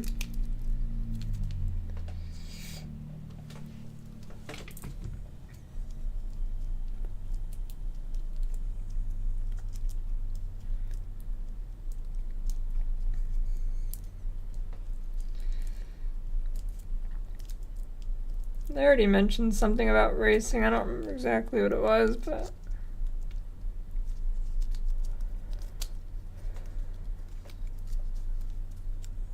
Skills that Scalaway a new player won't easily be aware of? Well, I know the answer to that. It's yes. It's still PoE.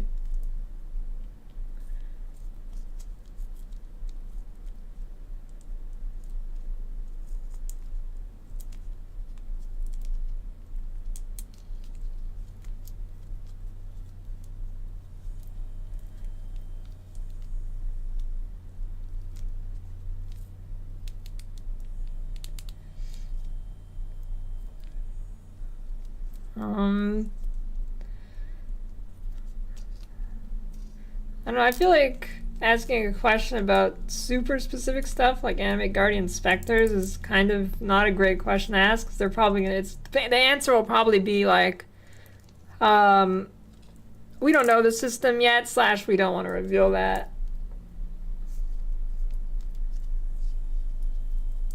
Like, whenever there, any like really big system questions, I feel like they'd, like, it would just be in a real, it'd be like in an actual reveal from them.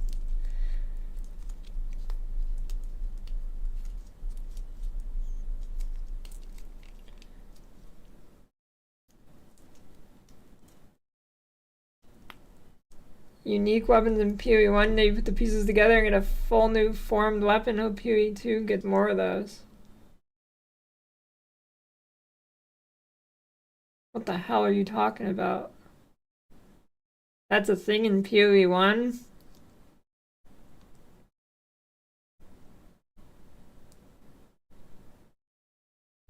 I guess there's a few.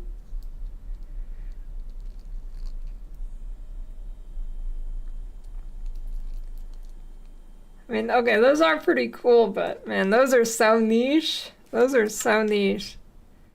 Is there a single good unique like that? That's why I didn't think of it. Is there a single good unique like that?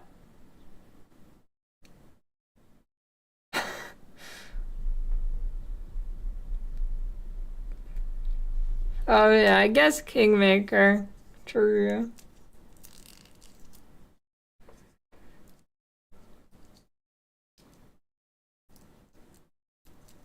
Alright, that's a pretty good one.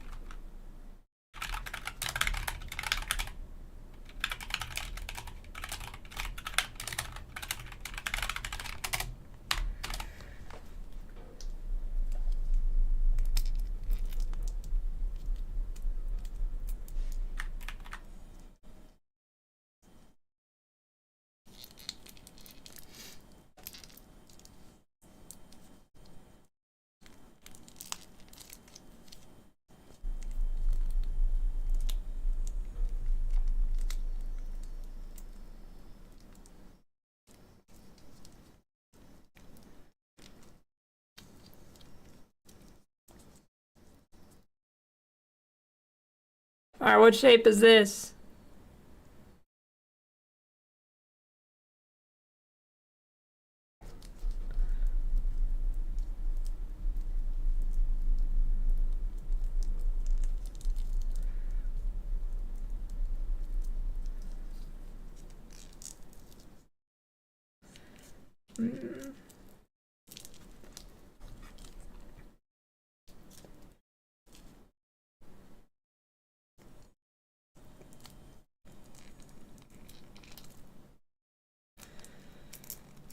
Well, I think they've already mentioned the thing they can take influence from last epoch, which ironically is the thing that last epoch does not do well.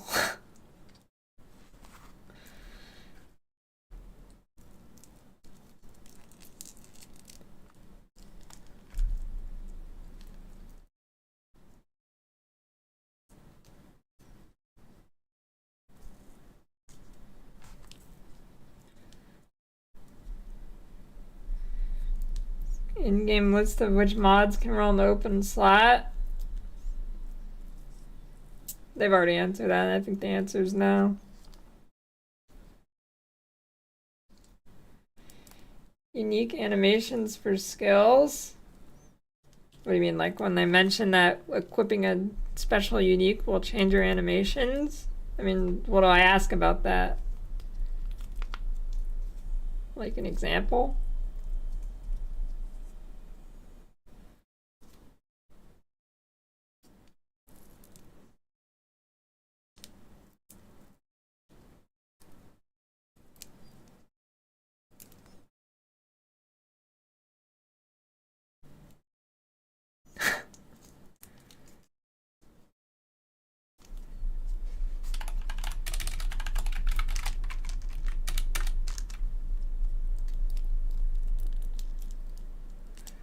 What is good about not showing the possible results of crafting?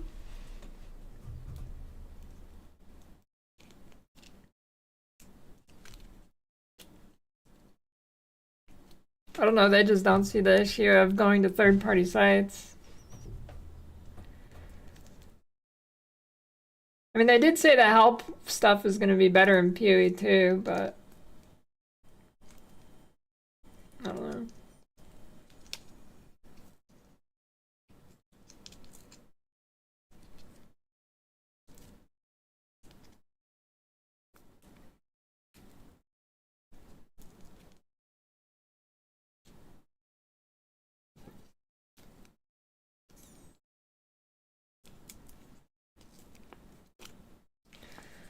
I think they said there is no ruthless.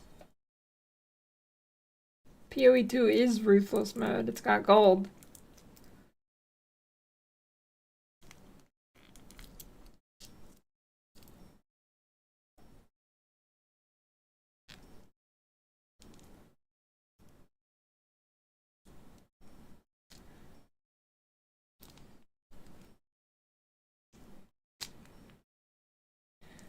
A good hybrid attack spell thing could be cool.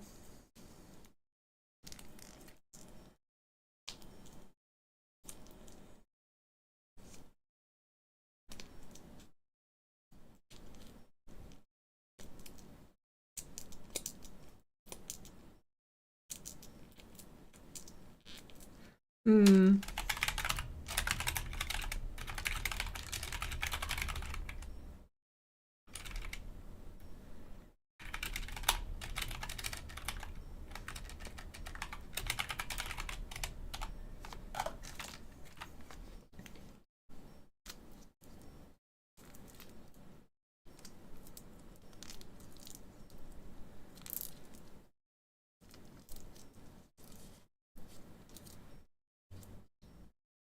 Haven't shown a single movement only ability?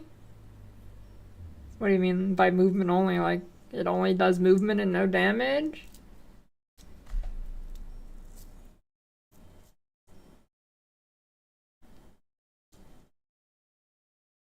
Like, they've shown Leaf Slam.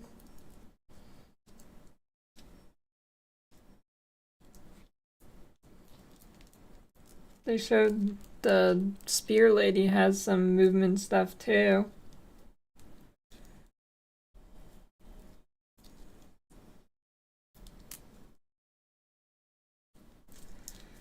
I don't know. I think they said they don't want to say something about hideouts or something.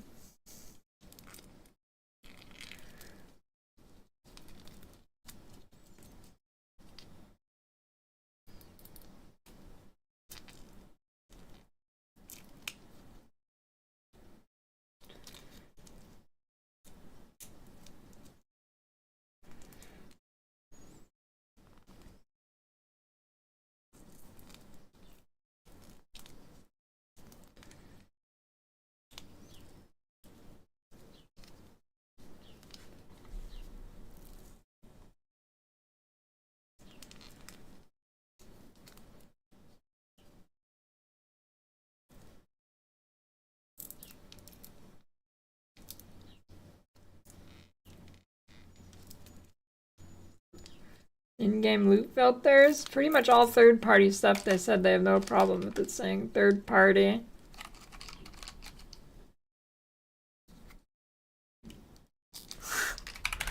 Loot buff for New Zealand players.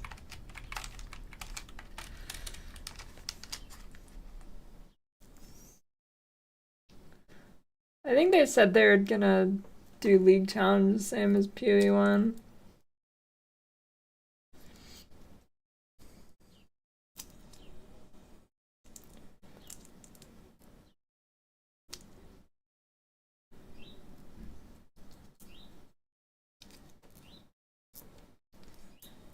They said they're gonna start backporting PoE 2 stuff to 1 eventually. What questions I wish they could ask but never do. That's pretty good. Still gonna be lab? No, there's no lab in PoE 2.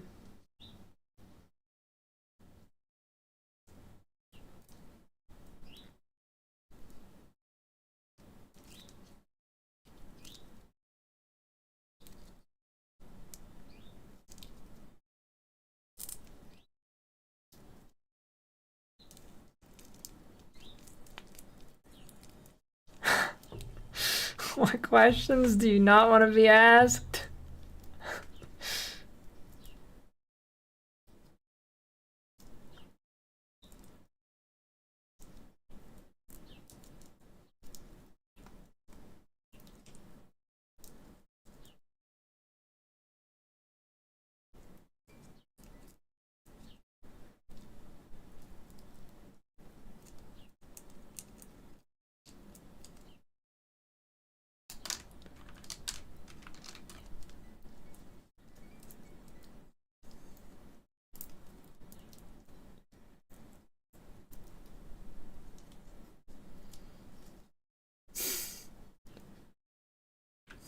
Got asked one of the questions you don't want to be asked.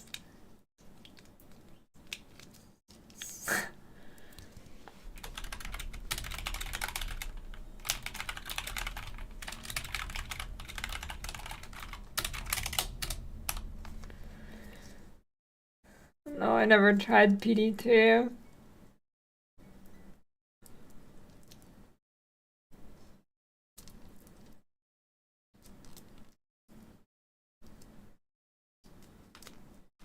So you have a shield on weapon swap set 1 and weapon swap where you're forced to have a second shield. That's a pretty good question.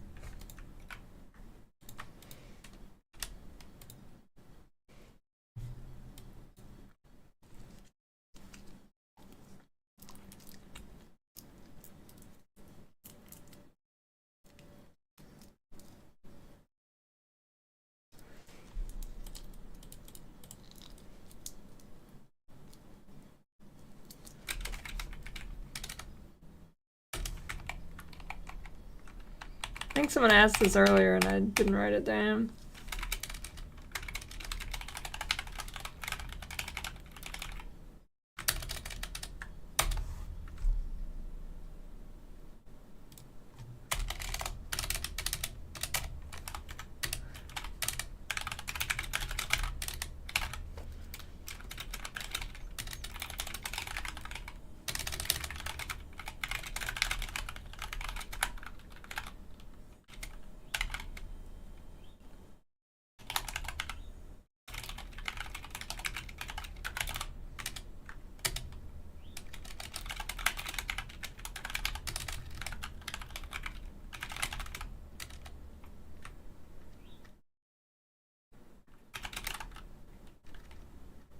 How do I word this?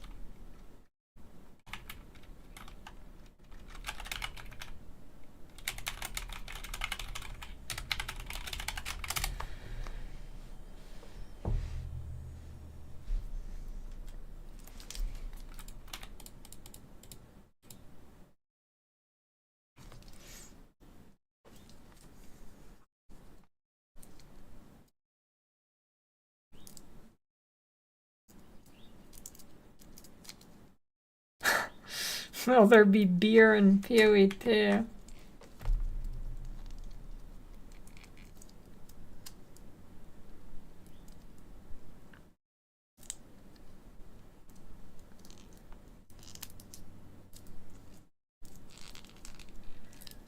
I mean, I feel like stats from the second weapon set will not be active while you're on the first, but that could be very annoying if you're getting some kind of stat requirement from your item.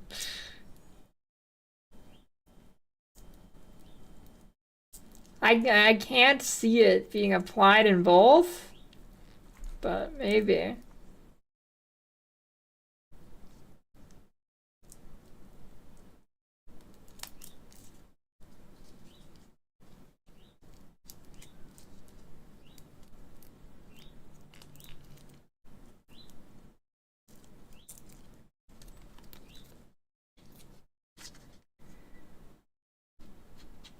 Yeah, they could have just removed attribute rolls or something. But still, if you're like using a shield and you're getting like res capped from it or something, I don't know. Hey, this gives a new use for mirrors. Mirror your shield for both slots.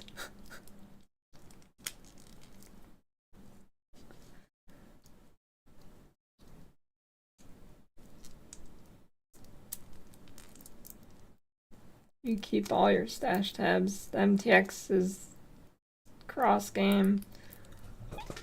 All MTX transfers over.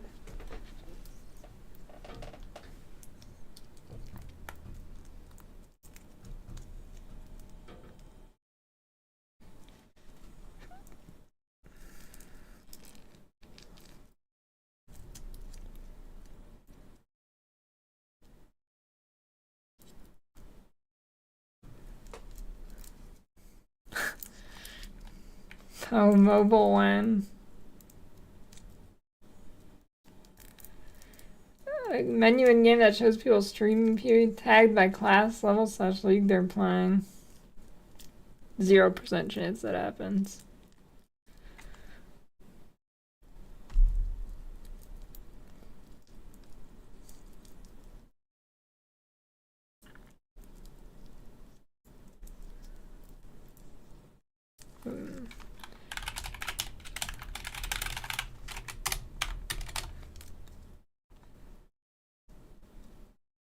Should I ask them if they would ever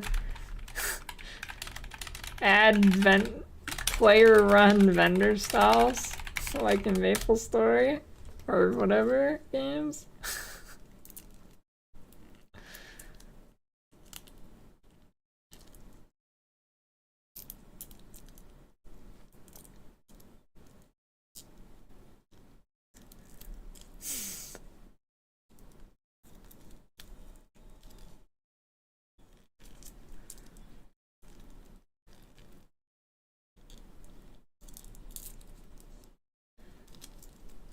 Yeah, it's gonna be IRL, assuming I do it. I'm still not sure if I'm gonna do it, but it seems like I'm getting a decent amount of questions, so decent amount of questions that aren't just dog shit. Like, I hate questions. Like, I hate when I look up interviews and pretty much every question is something I could either A, assume, or it's something that they're eventually going to announce anyways.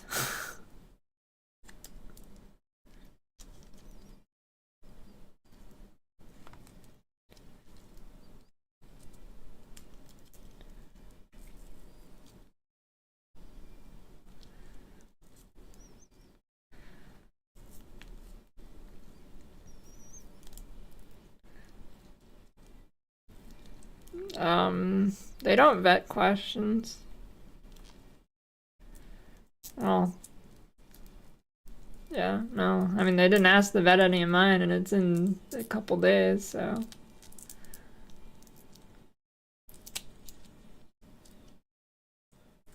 I don't think they vet anybody's questions.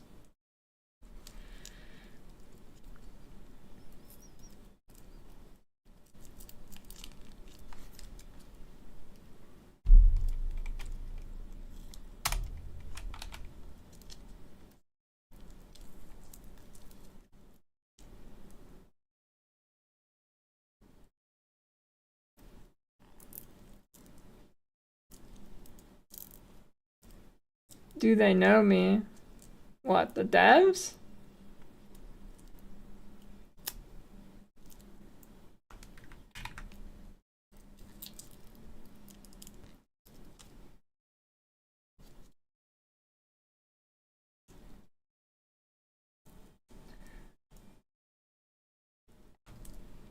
Yeah, I don't think they don't vet anybody's questions as far as I know.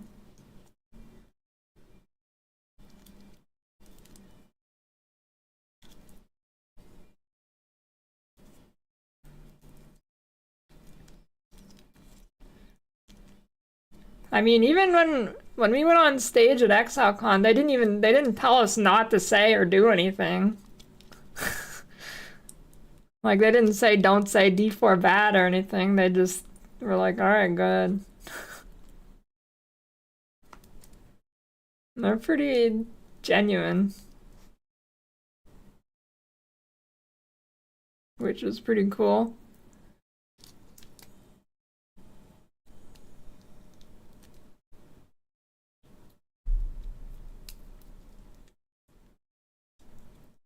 Like, none of it's like scripted or corpo talk, really. They don't do that. Thank God.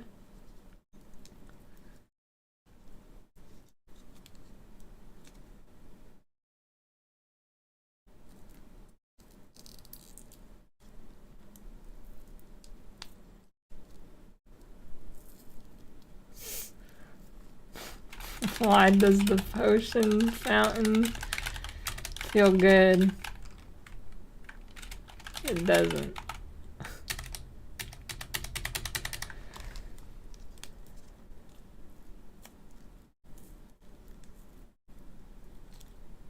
Better sound design.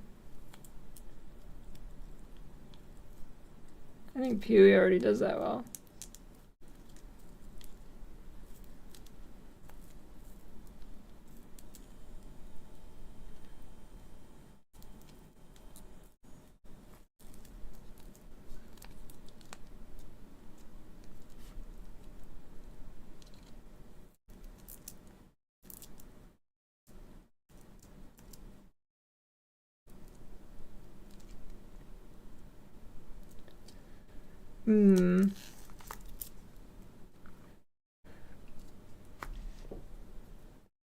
Other questions.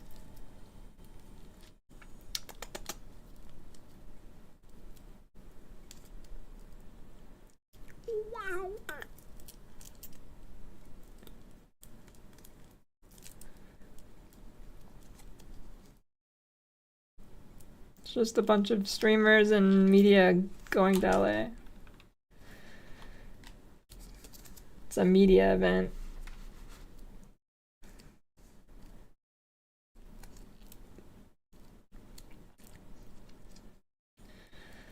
What detail about PoE 2 are you most excited about right now? Surely they've already said that in an interview, right?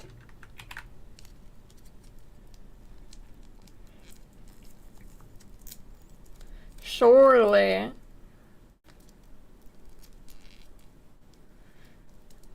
Yeah, actually, I think it's the combat.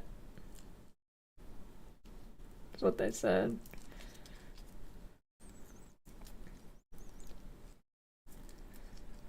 Well, I think what they've said is they only have to do combo shit on, like, especially tough stuff. Like, most of it, you'll still probably be going through, like, a lawnmower.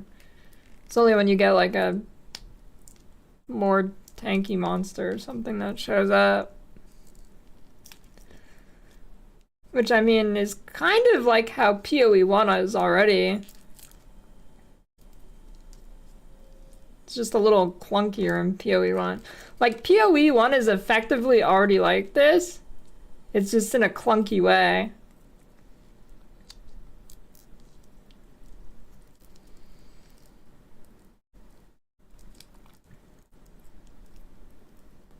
Oh, that's a good question.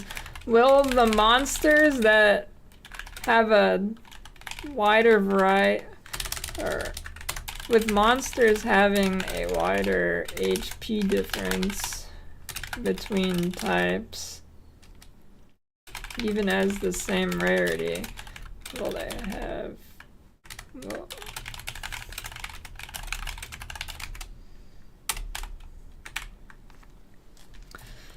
that's a pretty big one.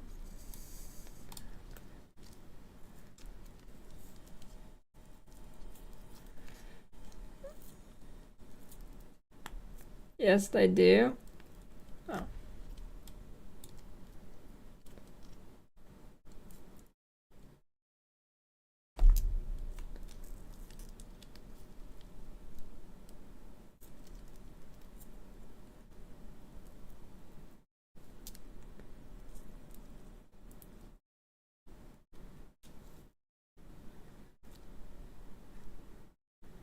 Wait a minute. If a monster has a higher base HP in PoE 1, it gets more loot?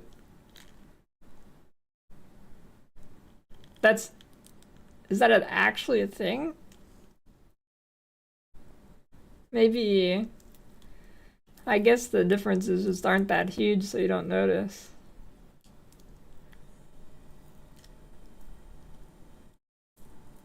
Huh.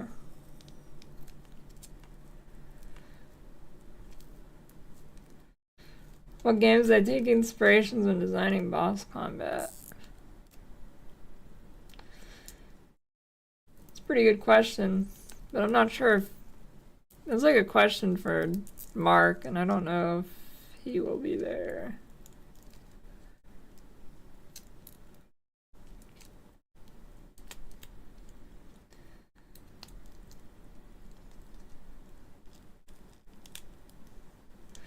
The greatest question ever to ask RPG devs.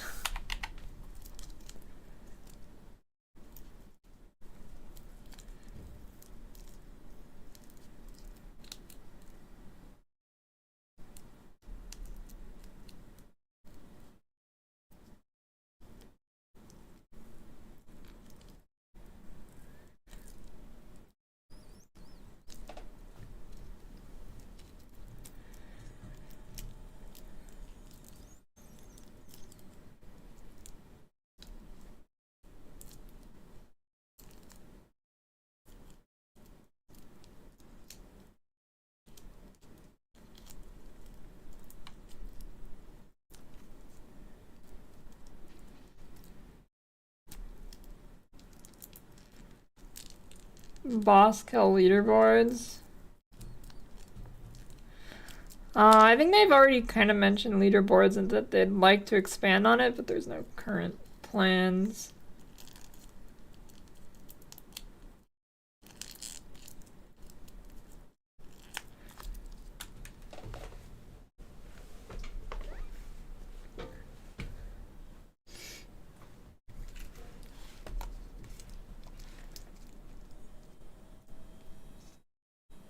Well, I wouldn't want them to overdo leaderboards because that kind of devalues it.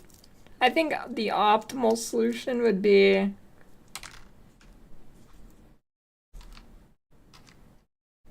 just having like they pick 5 random things, and that's the 5 leaderboards for this season, and say it's always like, one of them's always level or whatever. And then the other 4 can be some random shit like, whatever.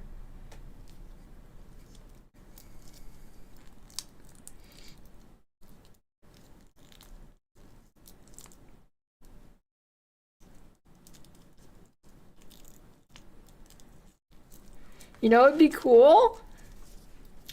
In-game statues. So if you're like the first player to 100, your statue of your character is in town for the next league.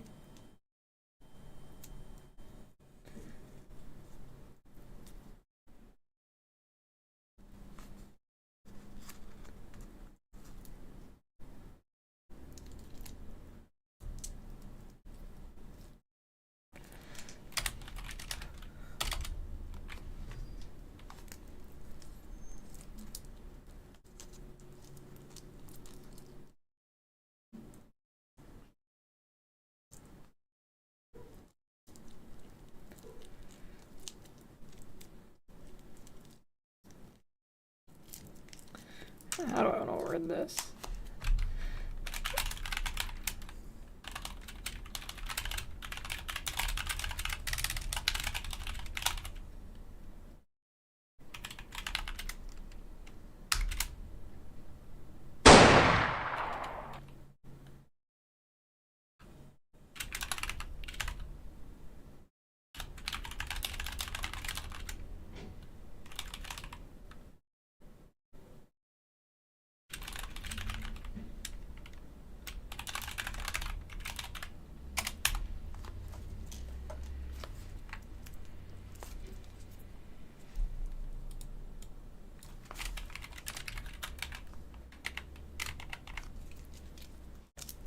I mean, I think 100 races are boring too, but I think they belong in ARPGs. I mean, it's kind of a staple at this point.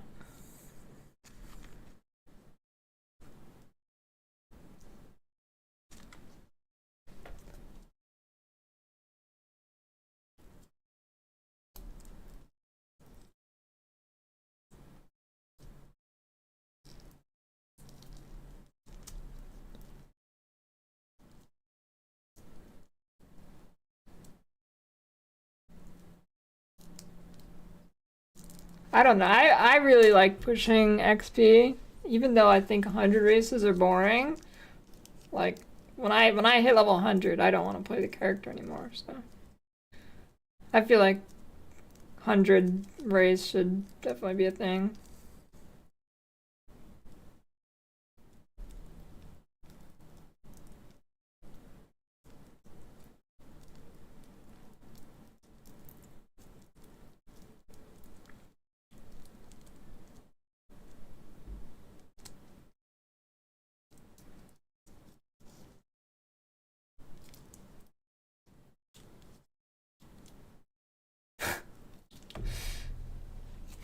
How fun shit takes.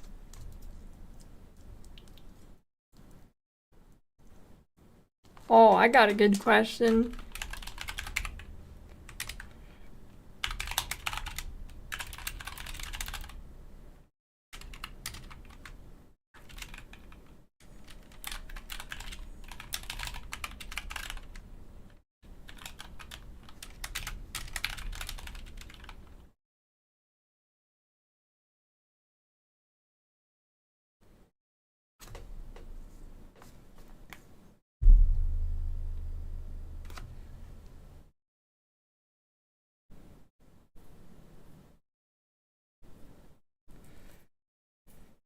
Yeah, but he didn't give any specific, did he? Wait, an interview today. Wait, there was an interview today? Or even one of the ones I watched?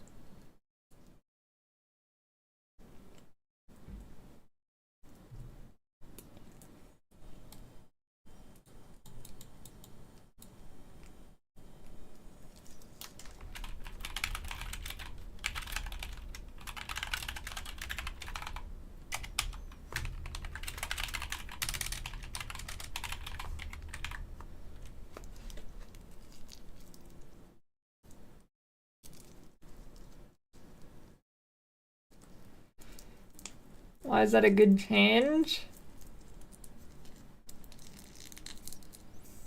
I mean, having life on the tree isn't really super interesting. I mean, especially in hardcore, because it kind of dictates how you make your tree. Like, if you look at hardcore trees, they all look the same, pretty much, right? Because you need the path the same way, because you need the life.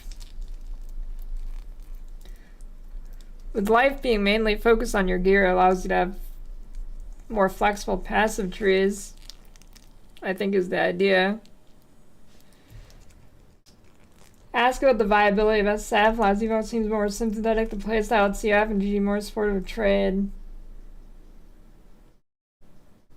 Yes, that'll never change. And that's a good thing. There should be no circle of fortune in PoE.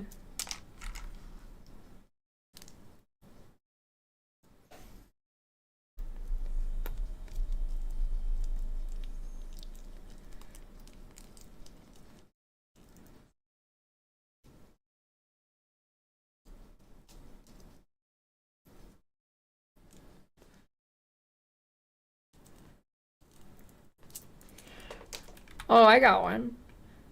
More mechanics to make softcore less of a...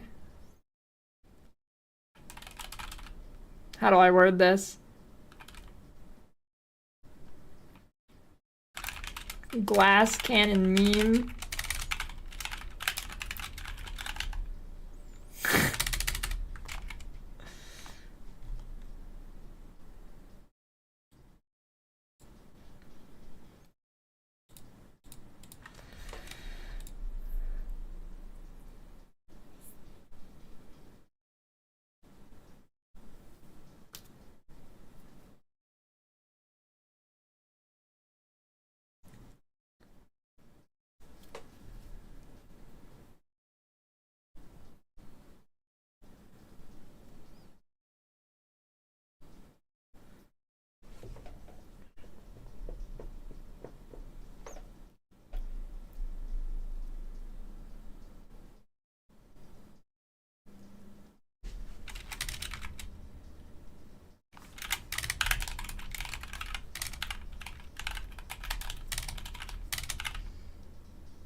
How they fix melee? They don't fix melee because melee in PoE is the best out of any ARPG. I honestly think melee in PoE 1 is as good as it can ever be in ARPG.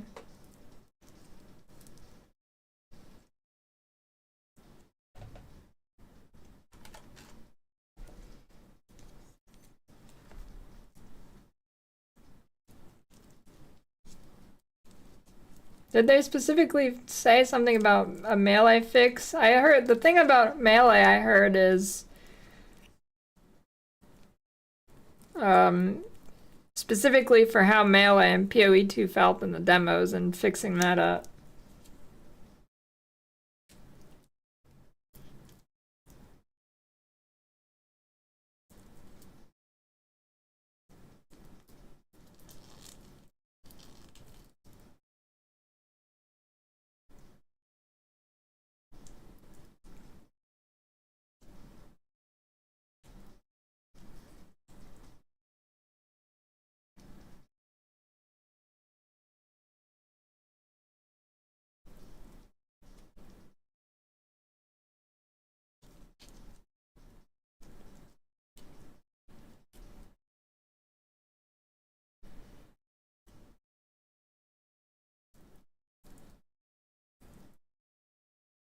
I feel like PoE does melee bosses better than any other game.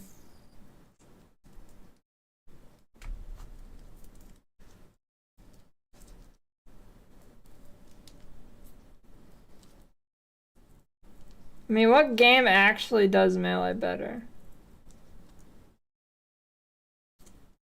In ARPGs, none of them do it better. In terms of just every game, what actually does it better? Like any genre. In games that have both melee and ranged, what actually does it better? Dark Souls doesn't do it better. If you don't play Magic in Elden Ring, you're fucking trolling.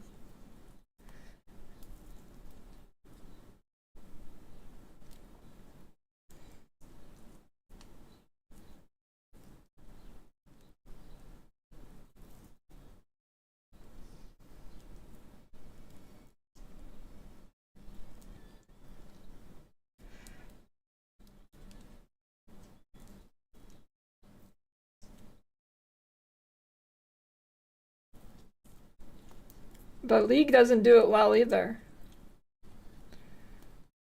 The way, well, maybe it's different. Maybe League has fixed it, but Melee and League has always been get kited until you die, and the only way they fix it is by giving you 1 billion buff stats that you can't die. I wouldn't call that a good solution. I think there is no solution to making Melee actually good in games. Ranged will always be better where it's an option.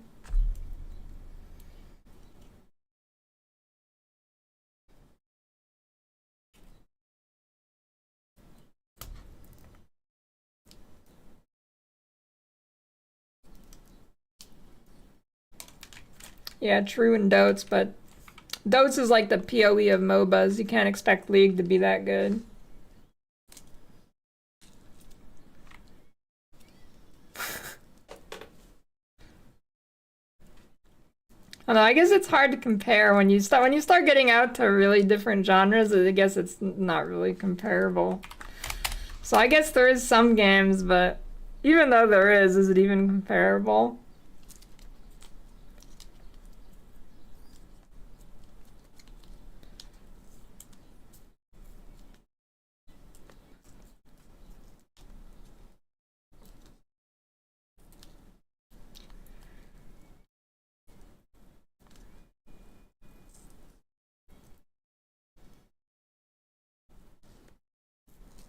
I mean, I don't hate League. Dota's just the objectively better game. If you care about the actual game mechanics. Taken from Malazan. No.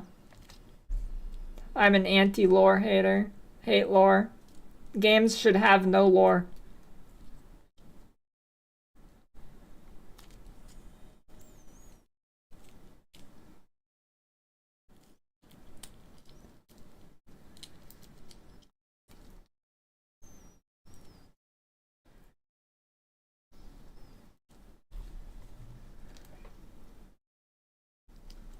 Hmm.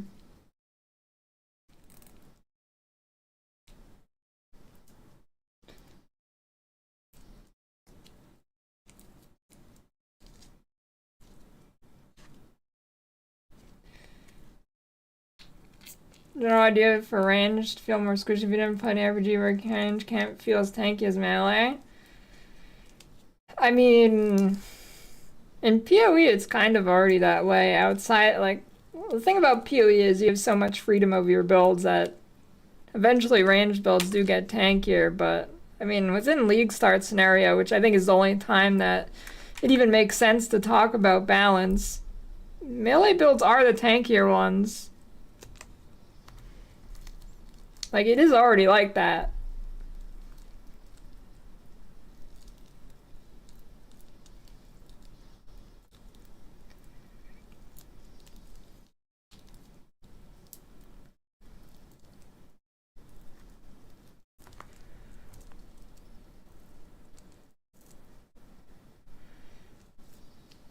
XP modifiers.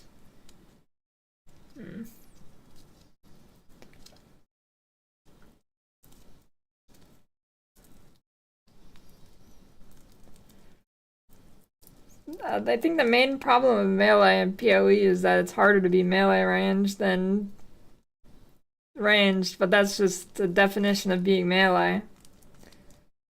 Melee will always have a higher skill cap than ranged.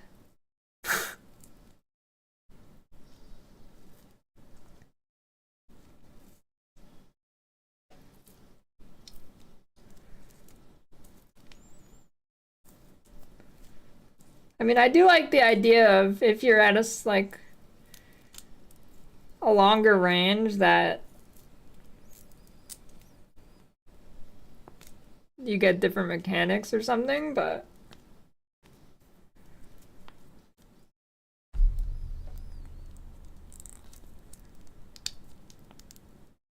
I guess that could be a question.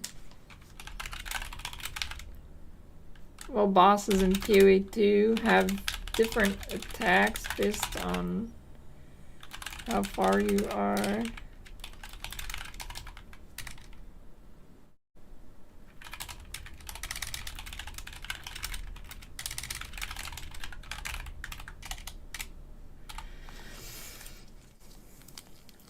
I guess that's a pretty good one. I mean, I talked about this a long time ago.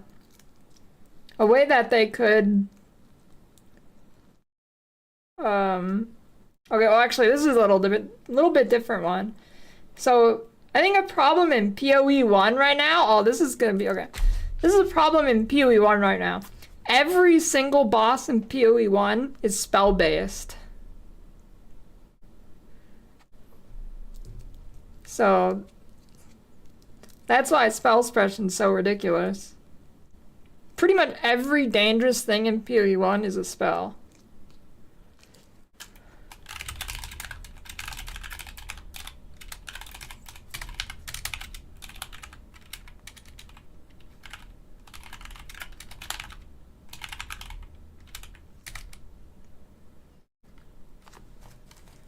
Well, have they said stuff on that?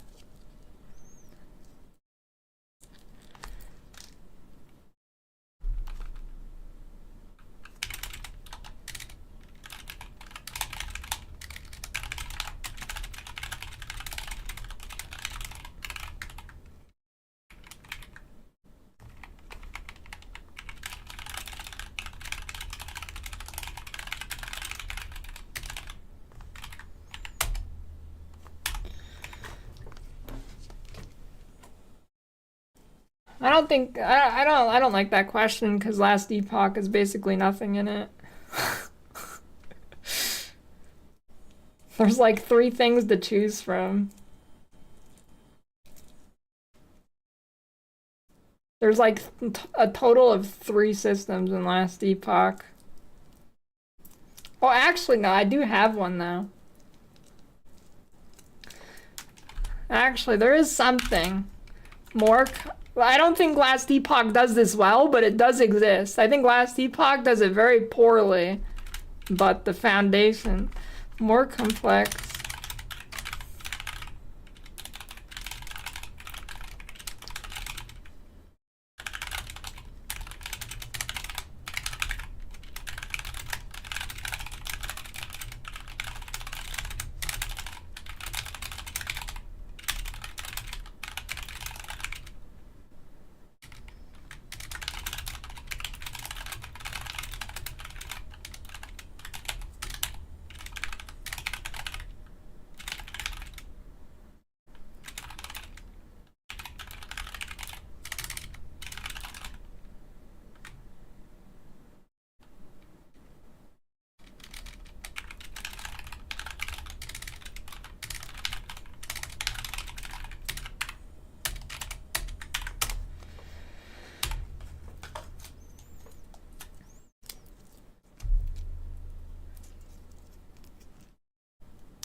A spear map thing.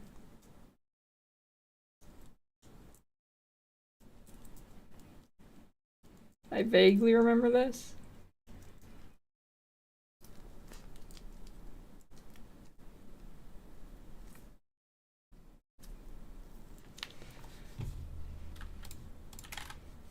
The prisoner. I don't remember that zone because there was dude, that zone was so painful.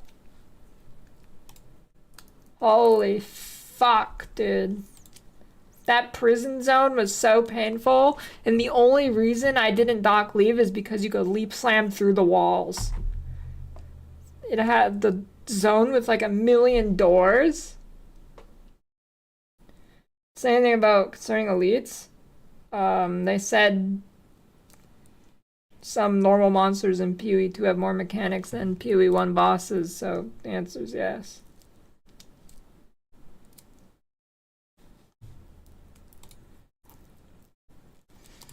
And like I keep saying it, where this is why I don't like. This game is going to be so much harder than PoE 1. And I don't think people are comprehending that yet. Unless they mess up balancing really bad.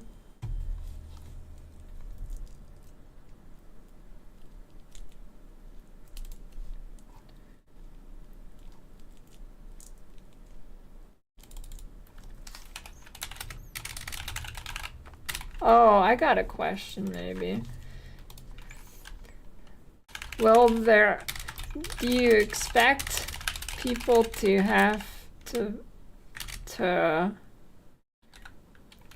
maybe have to is a bad example, but to farm act story bosses to progress?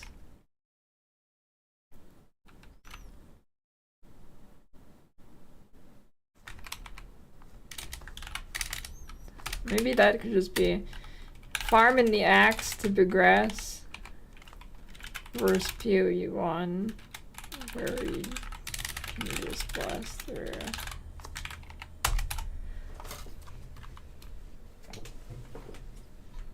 They said the endgame loop was they're gonna make it feel different, but it's still maps and stuff. So, but they didn't get into the details.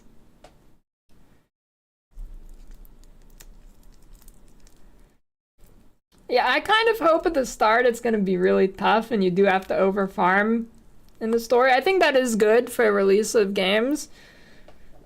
I don't think it's good in the long run, but I think...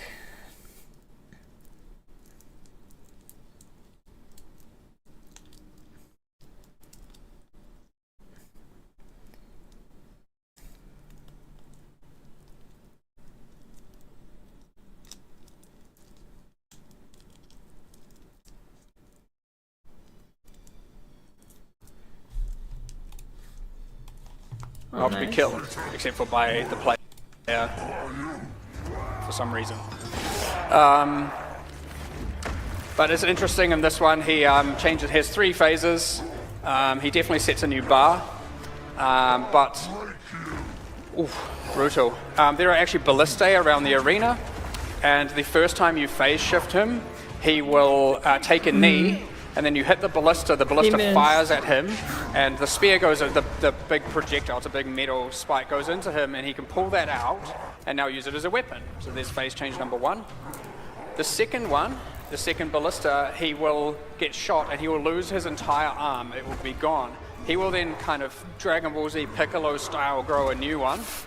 And that arm is fresh and imbued with, like, his corpse is all rotted, so he doesn't get to use too much magic, just the cold magic from his like frozen organs. And now he regrows a fresh bloody arm, and he can now use blood magic, and then you've got phase 3, so he's both got a spear and blood magic going on. He's very difficult. Oh, nice heavy stun. Nope. Oh, good. So, my plan, as I said, it was pretty impromptu to just go through things. We've got about 13 minutes left, so I'm going to say we just skip straight to seeing if anyone wants to come up here and fight. It is not going to be if you succeed, you get some merch. I will just give you some merch anyway. However, it'll be one at a time. I'll ask people to raise their hand if they want. If no one wants to, we'll go to Q&A. It's fine. But I'd like to give some people a shot. There's some hand sanitizer up here if you're feeling like you want it. You don't have to, it's up to you. We will pick the boss. Hard luck. But again, put on a show, and then you get the merch. It's all good. We just want to have it be fun and entertaining. Are they not doing anything with flasks? Well, I mean, the way PoE 1 is right now, you don't have to manage your flasks. I think in PoE 2, it's going to be a lot more reactive, which is what most people don't want. I think it's overall a good thing. Hey, he didn't actually get the spear off.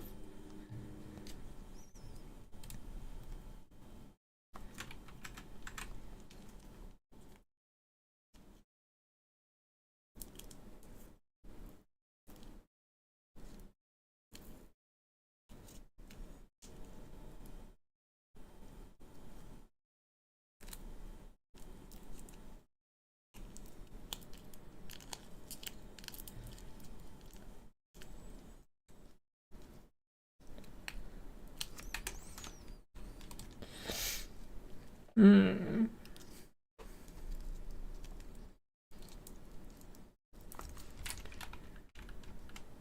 Food buffs.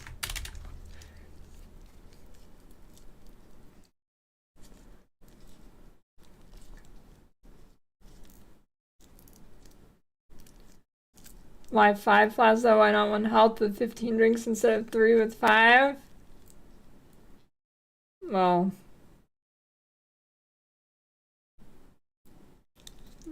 you could just use 5 health flasks if you wanted to. It's because they do different things. It's not like any of, I mean, nobody uses 5 health flasks.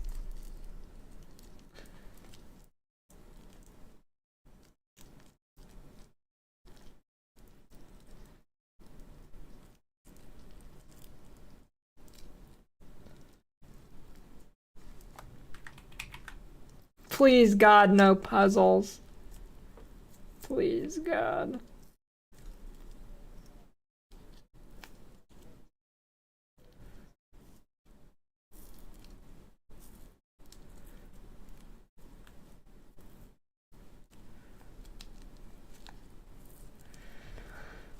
Oh, I got one on the tip of my tongue, but I can't remember what it was.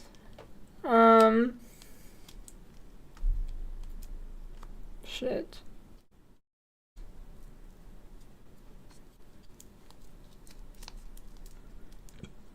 Yep, it's gone.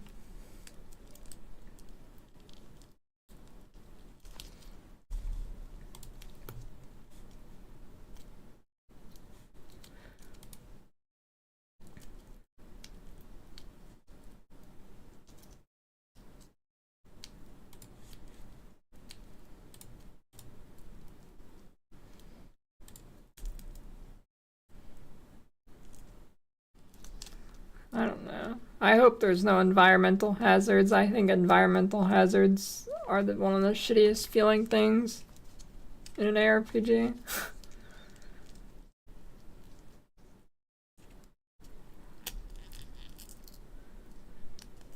Fuck environmental hazards. At least ones that are just like random. Like in some random ass dungeon of no consequence. Fuck off, dude. Well, I don't mean things like burning ground. I mean like you step onto a bear trap and then you're stuck for like 3 seconds. Shit like that. Like Diablo 4 stuff. Like looking to recreate a league's themes from PoE 1. They said most PoE 1 league mechanics are gonna be in PoE 2. Which is another thing I don't think a lot of people realize. Like people think there's gonna be less shit in PoE 2, but they say they're gonna try and add everything they can from PoE 1 to PoE 2. So,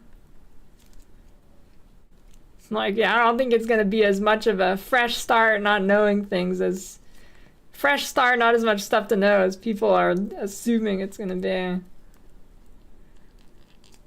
All MTX carries over.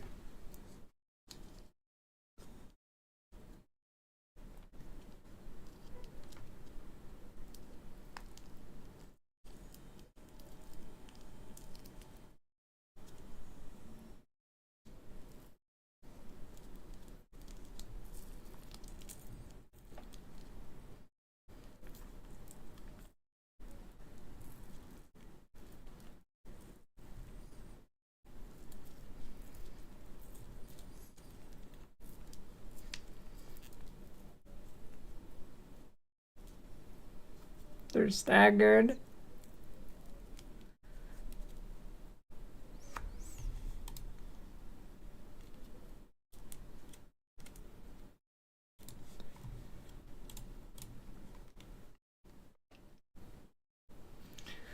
It's gonna be a lot of PoE playing. I feel like once PoE 2 comes out and then the next PoE 1 League comes out, it's gonna be super jarring to swap back to PoE 1.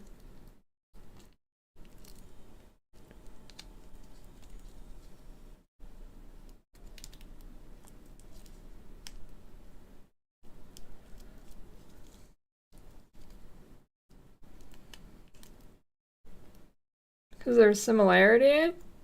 Well, then it wouldn't be jarring. No, because they're going to be super different.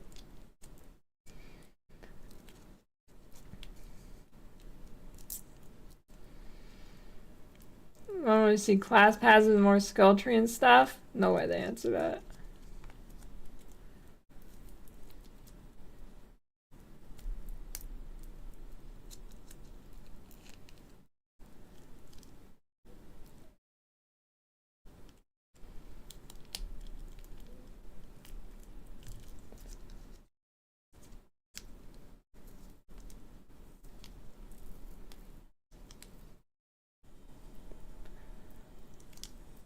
I don't know, I mean, I could see myself. Well, I don't know. I think what's likely to happen is I don't main PoE 1 or 2. I just play both, but.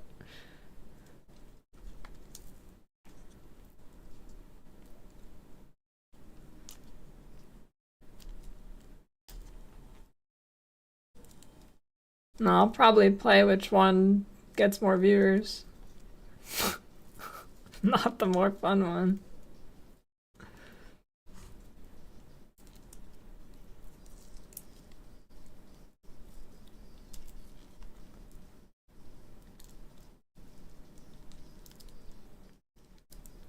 Unless I really hate it. It's like I refuse to play D4, even though it'd probably be pretty good for viewers to play the new patches, but holy fuck, I just can't play that game. So there's a line that it cannot be crossed, but I don't think that line will be crossed. Hey, thanks for the 8-month Prime, the duper.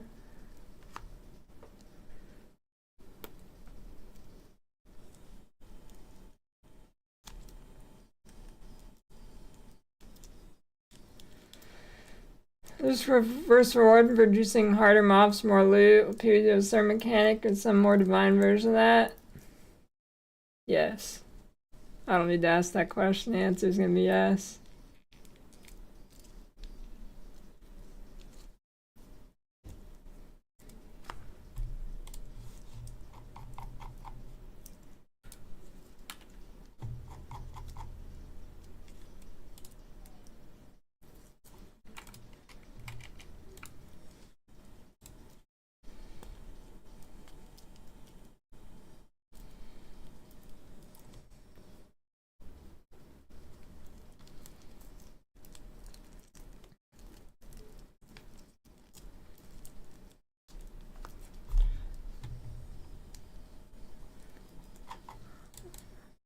Oh, okay.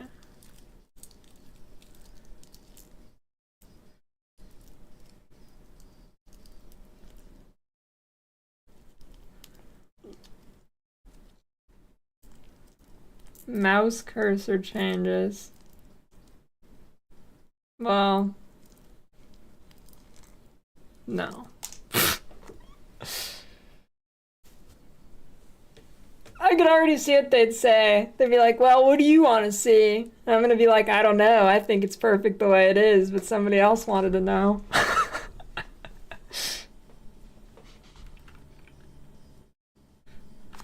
Although a color slider would be nice, but...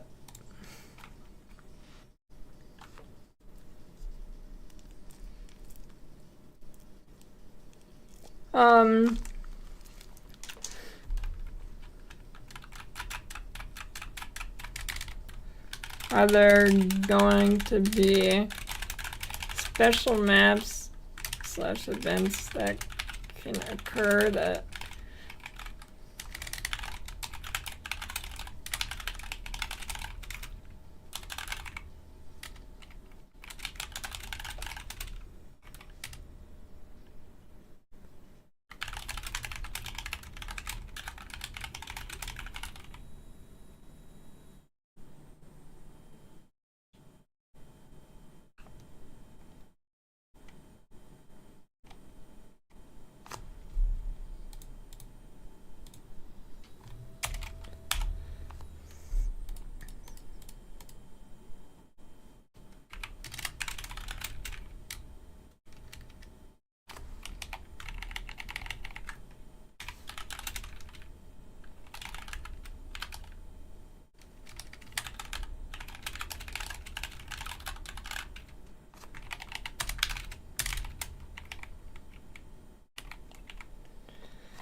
Okay, this question has probably been asked, but how are you planning to make the campaign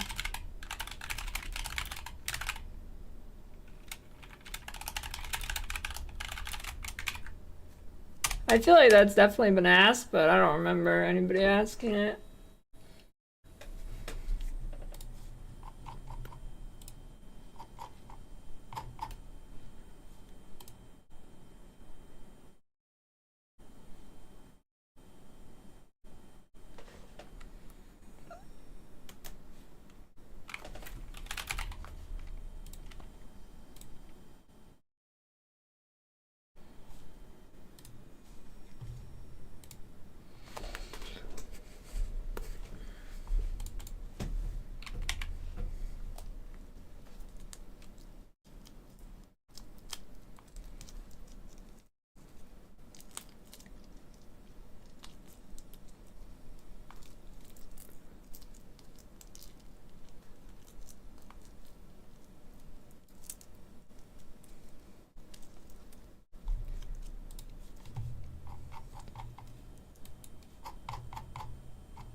They do not like custom UI.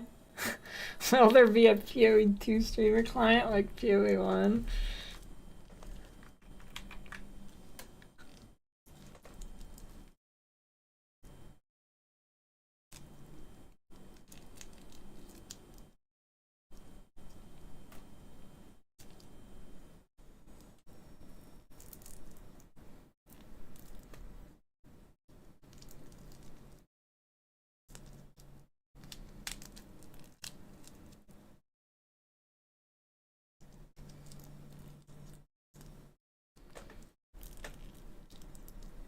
Gamer subs, new gamer subs drop, the reverse gamer subs where it makes you go to sleep instead of staying awake.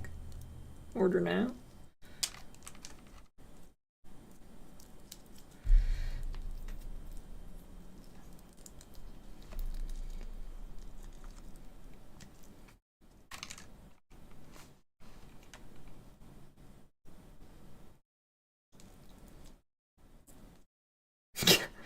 Gamer Downs, I feel like that might not be a great product name. Or maybe it is.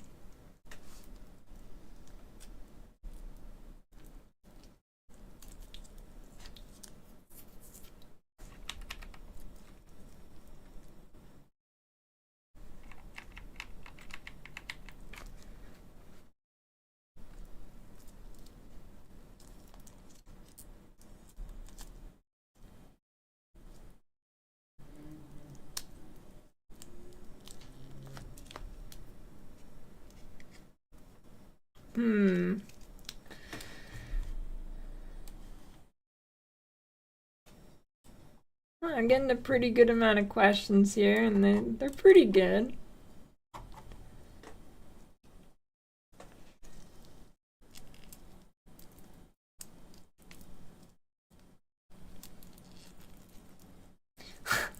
Potion making mini game where you put.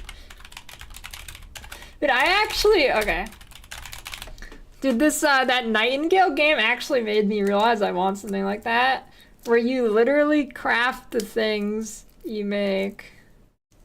Like each different type of metal you put into the sword or something actually changes it. That'd be pretty cool.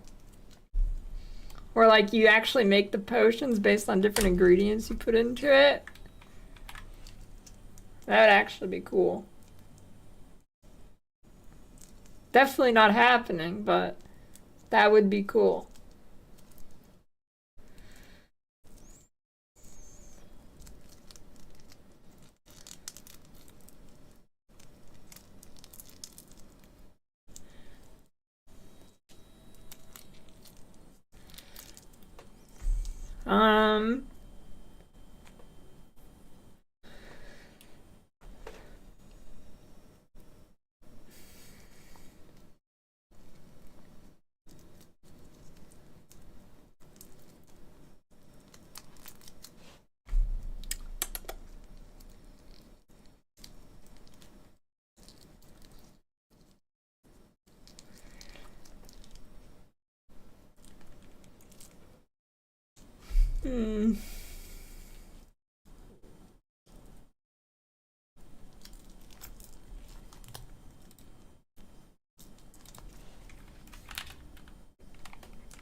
Tough to think of good questions.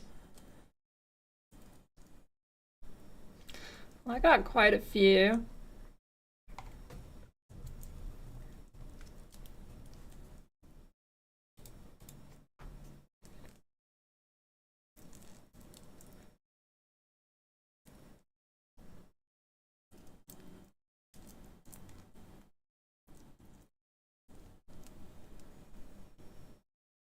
All right. What shape is this?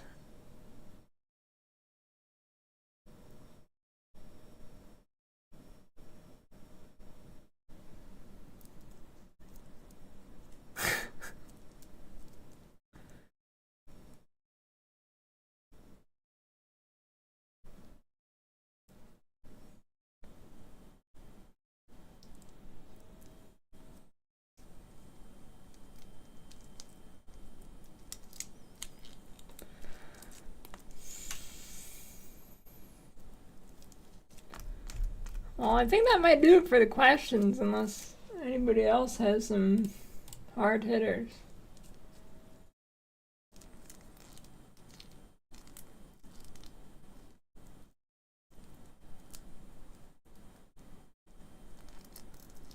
It's saved.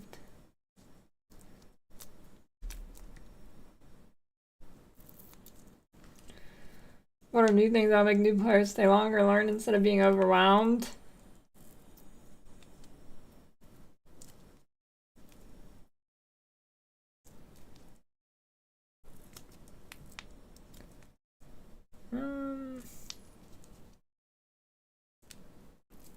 Pretty sure they've already answered that.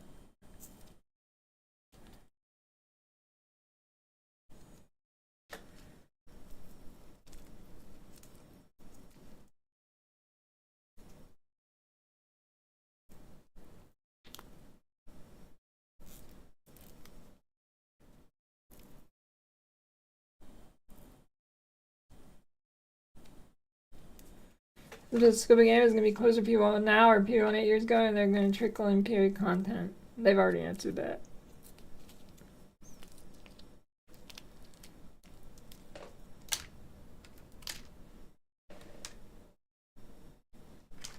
They haven't said exactly how much is going to be on launch, but stuff will be from PoE 1.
I think that might be about it. I mean, that's a pretty solid question list.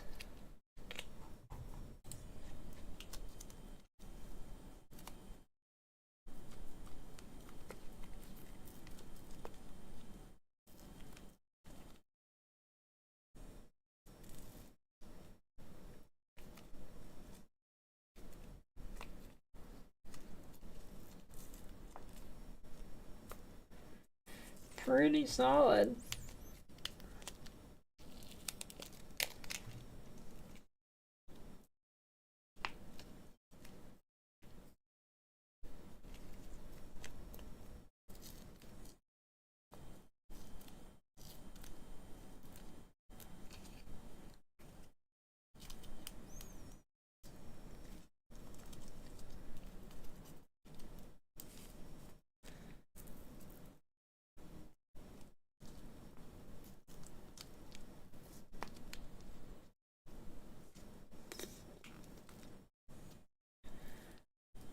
I don't know exactly what the interview format's gonna be like.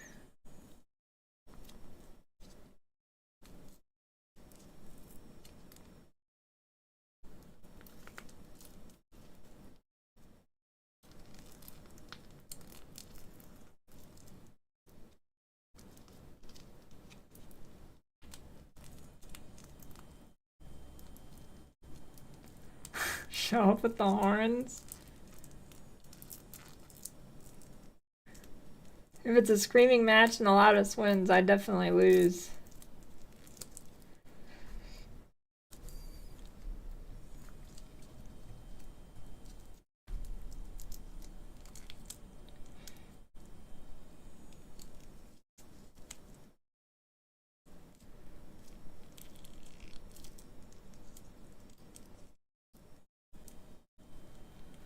Not found me, but why do we have ZD barely playing PoE? Noogie last Epoch player. Rise been absent last 1 2 years from PoE scene and a podcast with the GG team.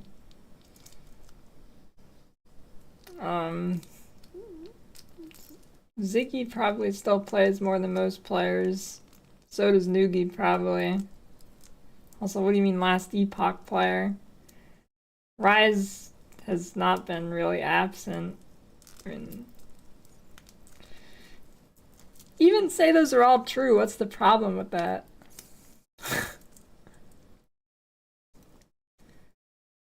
Why do people, I don't understand this. Why would only PoE people interview the devs? Which they are all PoE people here, but why would you restrict the interviews to people who have only played PoE for 10 years?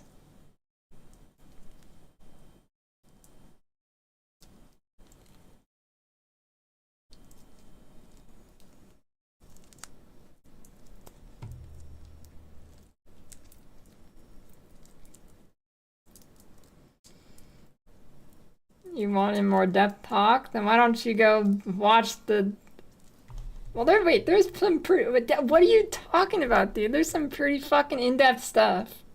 Defense is a mandatory aura, spirits aura, and blood magic. Weapon / tree swap mechanics. Why is MF gear unpopular? How much more depth do you want, dude? Jesus Christ. That's pretty much as deep as it goes.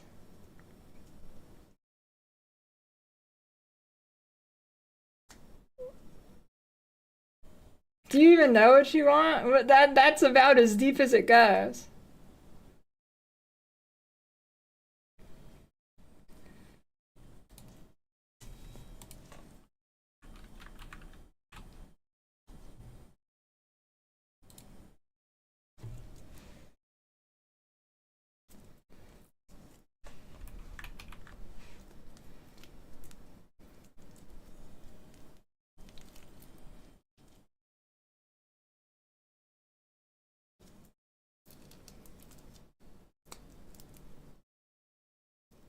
Anyways, they don't even need to do... They need to do, like... Purely from, like, a marketing POV, they shouldn't even be doing anything for PoE 1 players, because every PoE 1 player is going to try PoE 2. There's no reason for them to focus on that at all. Not that I'm saying that's what they're doing or not, but... If they did 0 PoE gamer interviews, I think it'd be fine, because everybody's gonna try it anyways. What's this LA event everyone's talking about? Oh, there's a bunch of streamers going to LA, basically.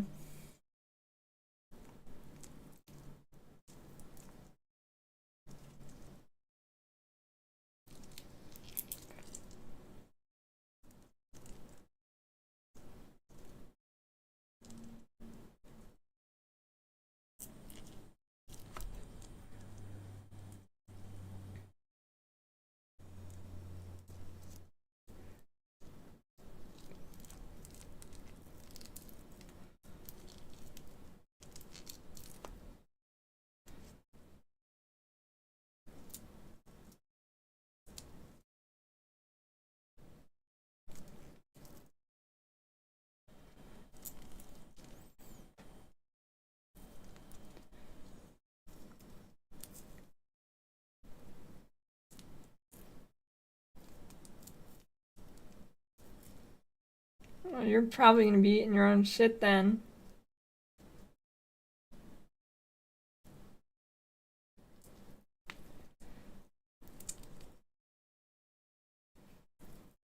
Hope the corn tastes good. Get your floss ready.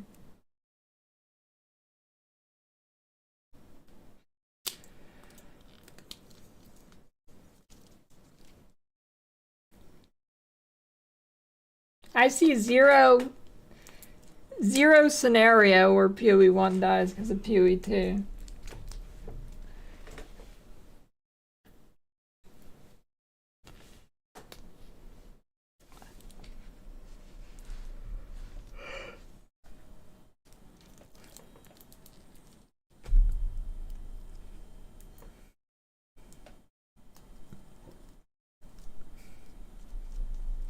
He's flipping off the bad takes.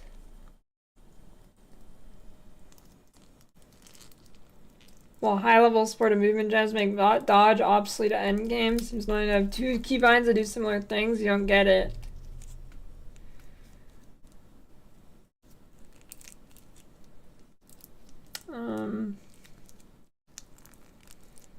I don't think so. I think they're trying to make the actual skill movements, you have to think more about using them.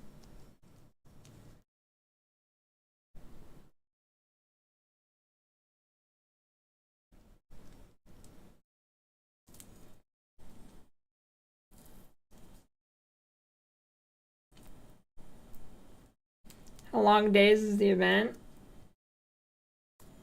Not long. That's why a lot of people aren't going.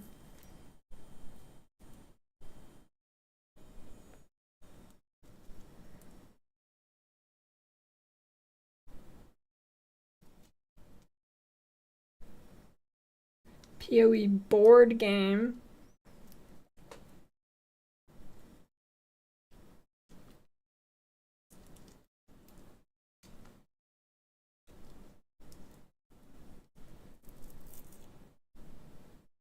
Yeah, but I don't... PoE 1 won't die if PoE 2 goes well, because it's not like... PoE 2 is not a replacement to PoE 1. Like, it is such a different game. Like, yeah, it has same systems and stuff, but the gameplay is like the antithesis of PoE 1. If it beats it, that just means it is, like... If PoE 1 dies because of PoE 2, then PoE 2 is probably the definitively best video game ever made. By a factor of like 10. There's no scenario where that happens.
Yeah, I don't see any scenario where, like, PoE 2 is not fulfilling the same market niche that PoE 1 is, so it'd be very weird to see one die because of the other.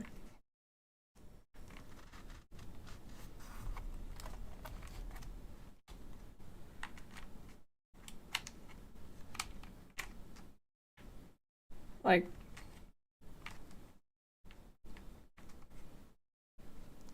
what I could see happening was PoE 1 gets similar sized updates that it's always gotten, and PoE 2 pops off and gets like ultra massive updates.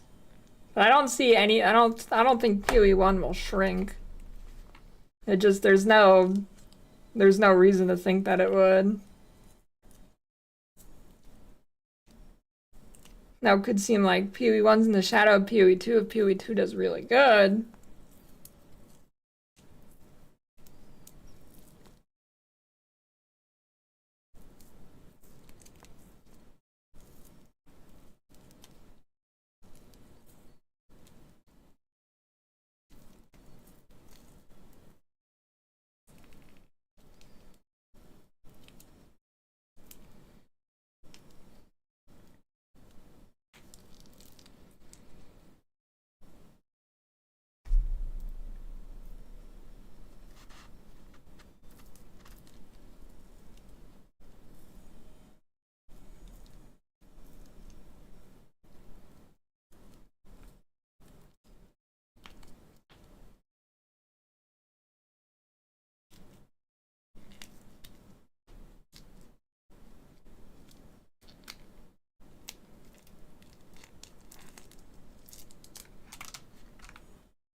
But I don't know.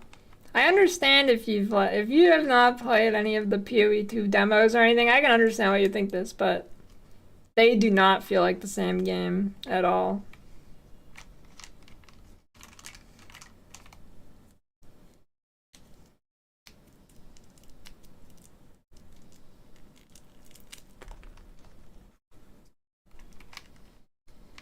Now this could change by launch, but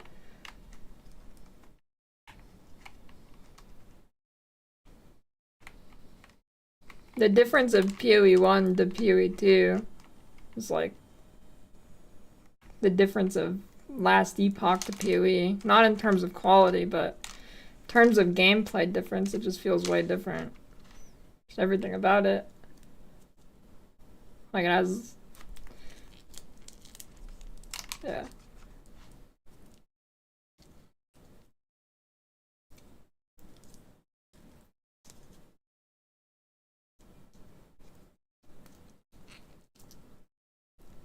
About 2013 to 2023 PoE levels of difference. Well, it's kind of a different kind of comparison. I mean, I'd say 2013 PoE compared to 2023 PoE is still the base gameplay is essentially the same. Just it got way faster, now you press more things.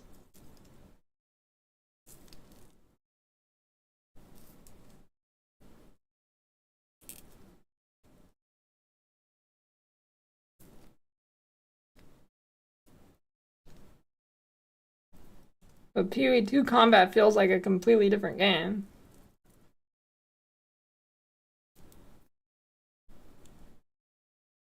I think it's a wait and see kind of scenario for most people, probably.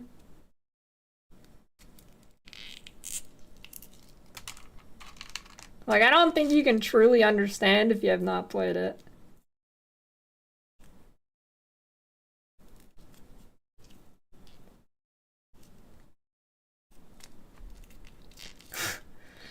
TFT for PoE 2?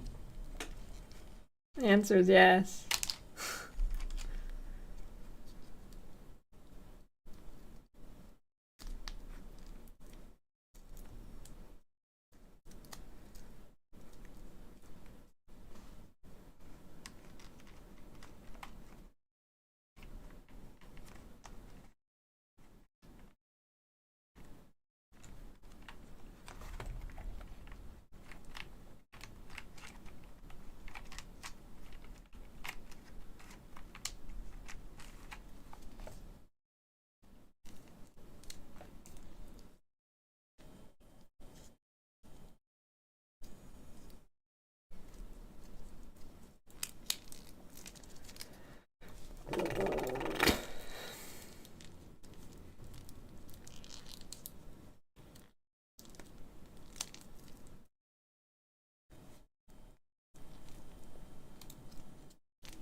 I think that's about it.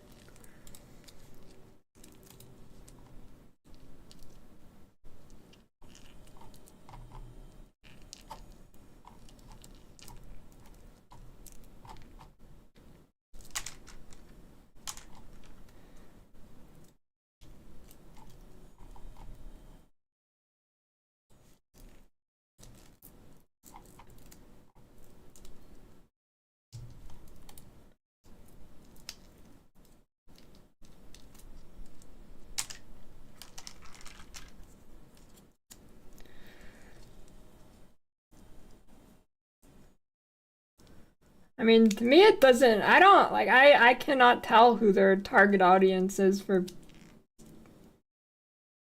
PoE 2, in terms of advertising anyways. I can tell from the game itself, but like, it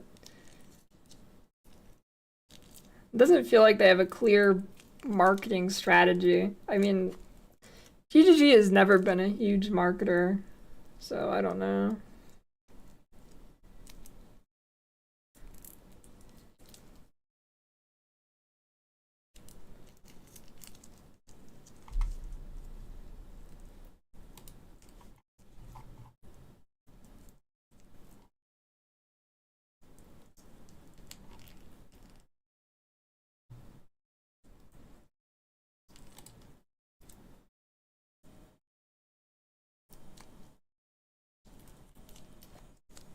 I doubt Pat the Math will be back, considering he streamed a few months ago and he was banned within minutes of going live on a new account. Let me rephrase, he was banned before he was even done patching the game.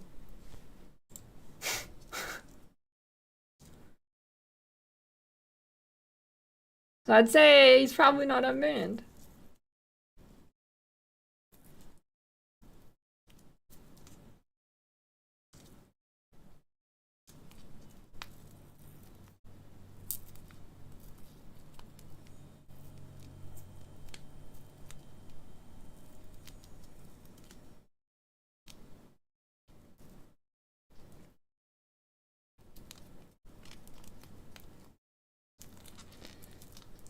Yeah, just harassing developers.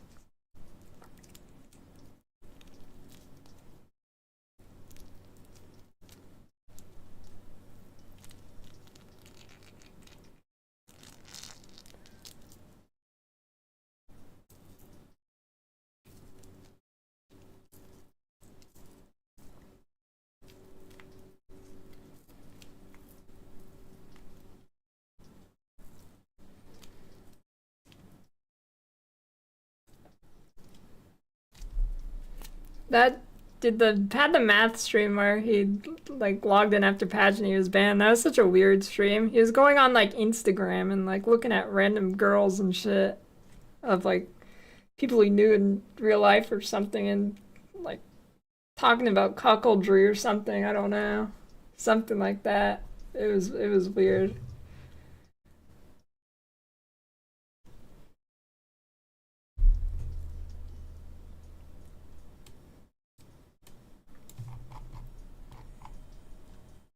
Anyways, if you want to hide from bad actors on the internet, exclamation point VPN, it's time for Surfshark. It is time to get Surfshark VPN. 3 months free with code LilyVPN. Look at this, strict no logs policy. And if you live in a state that has freshly banned certain websites that a lot of people enjoy, like in Texas, you can get around that with Surfshark. You can set your IP to somewhere in Eastern Europe or something. And then you won't get ads on Twitch either. Set your VPN to some country that doesn't get ads. Boom! You never have to worry about ad block again. That's huge. What if a game flags players as suspicious for using a VPN? Surfshark Bypasser. This is a feature that connects you straight to apps games without a VPN connection. It's easy to use, just click the button.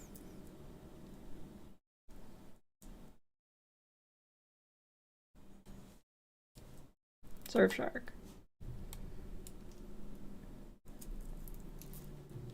Order now. Click it.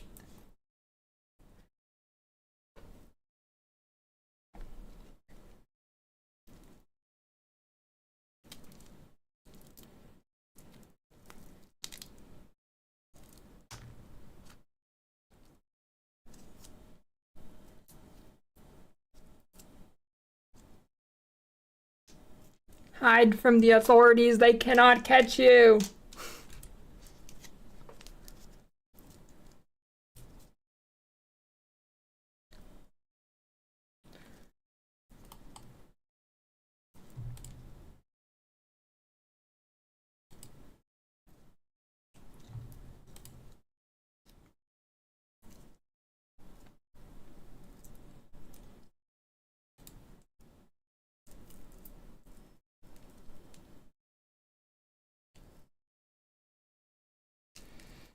I don't know about AI song stuff, but I do need to figure out AI text-to-speech stuff. I'm sure there's a better one I can use now, because before last one I used was so bad.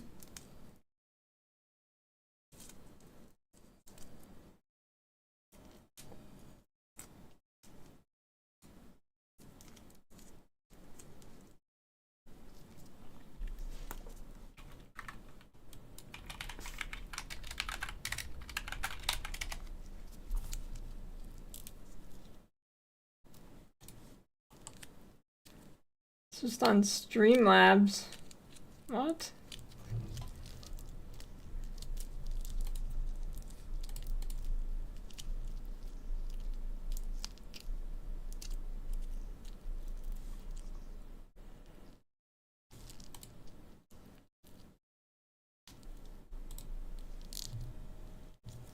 Why are you, what do you mean, why?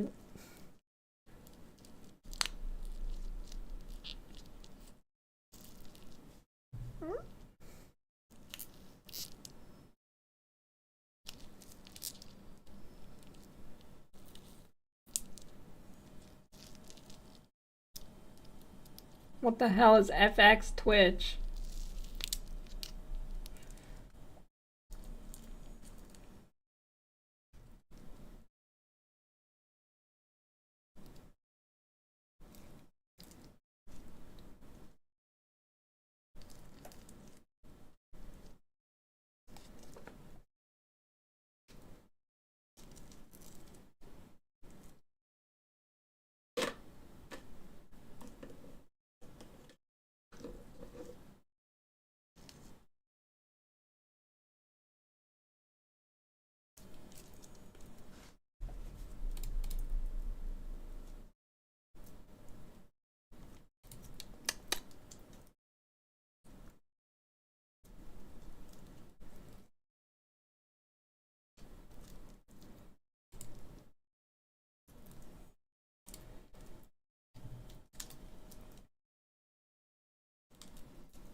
Also, the 2-week ban for what Quinn said is pretty crazy. I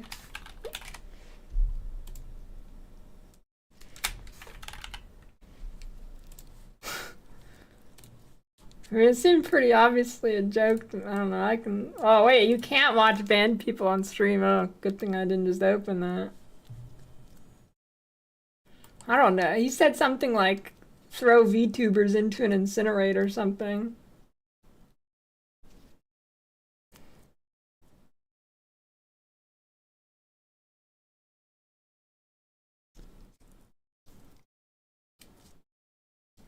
I didn't even think of it being like that.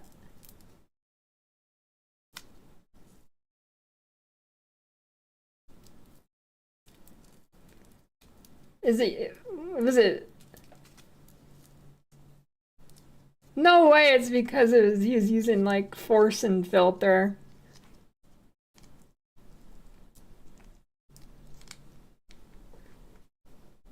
No way.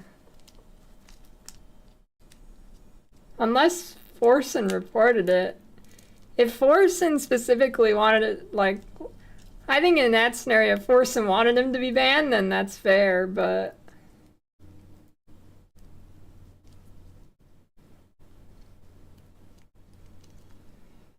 Okay, it doesn't... It took me a minute to even tell he was supposed to be Forsen. It didn't even look like him, dude. Also, yeah, they specifically said it wasn't for that.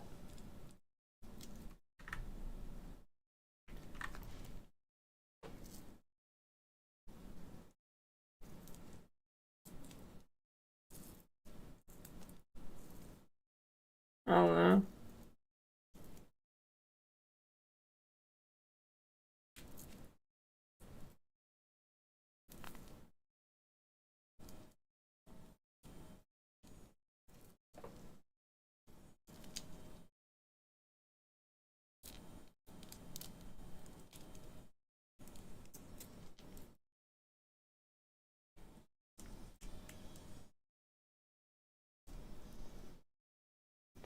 I mean, I think probably like 25% of streamers have probably said something like that.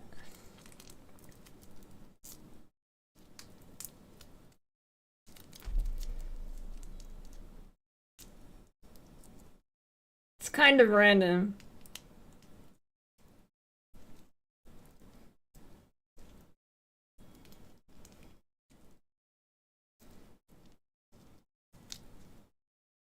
I mean, I'm sure I've said some shit about furries.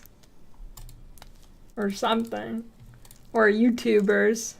But...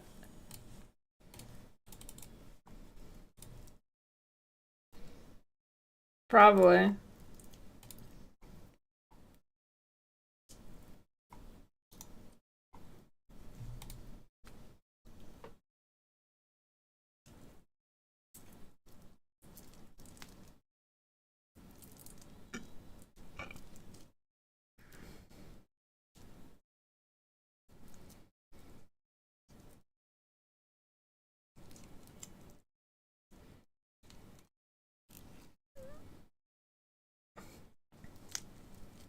I mean, the horn headband is kind of 1 or 2 steps away from a furry, to be fair.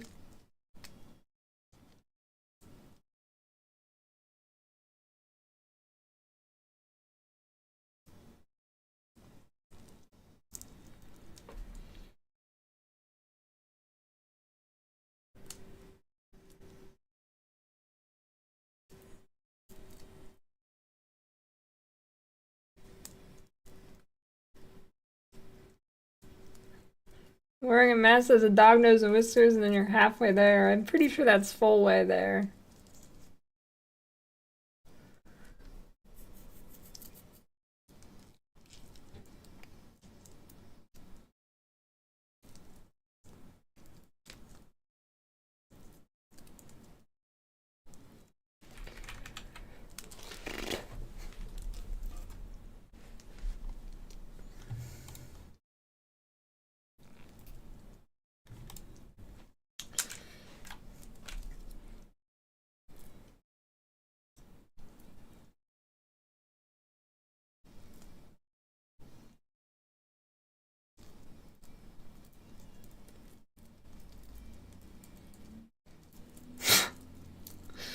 Thanks for sharing, Wemgo. Just get an extra large one. Alright.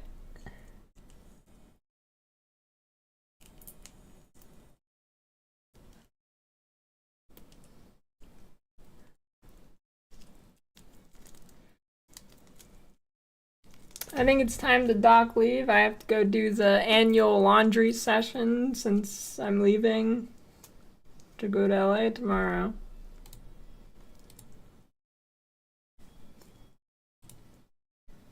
Time for the annual laundry sesh.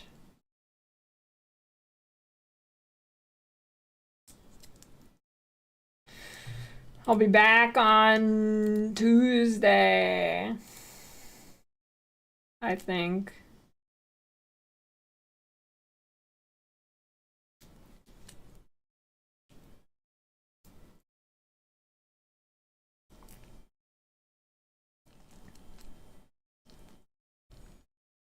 Don't fly Boeing. I don't think I've ever flown an airplane that wasn't Boeing. How the fuck do you avoid that? That's like every airplane.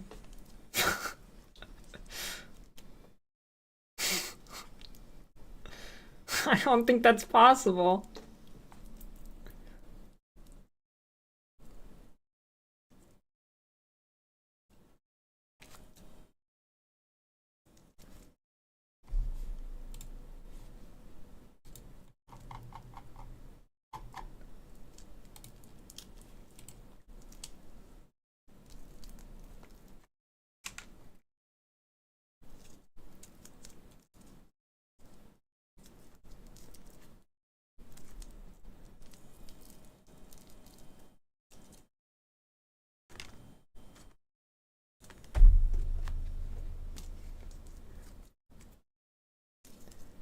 I'm gonna write this all on my back.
Oh, dude, imagine if you could get service inside of a cave. That'd be a sweet live stream.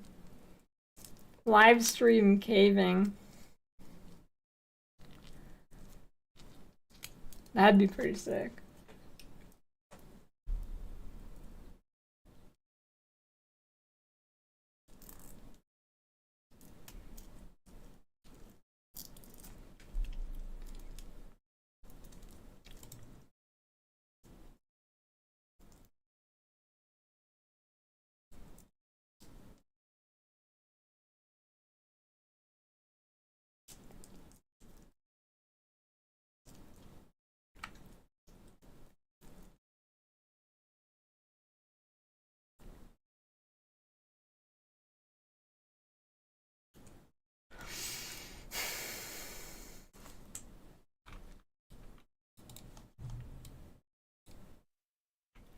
Alright. See you guys in a few days.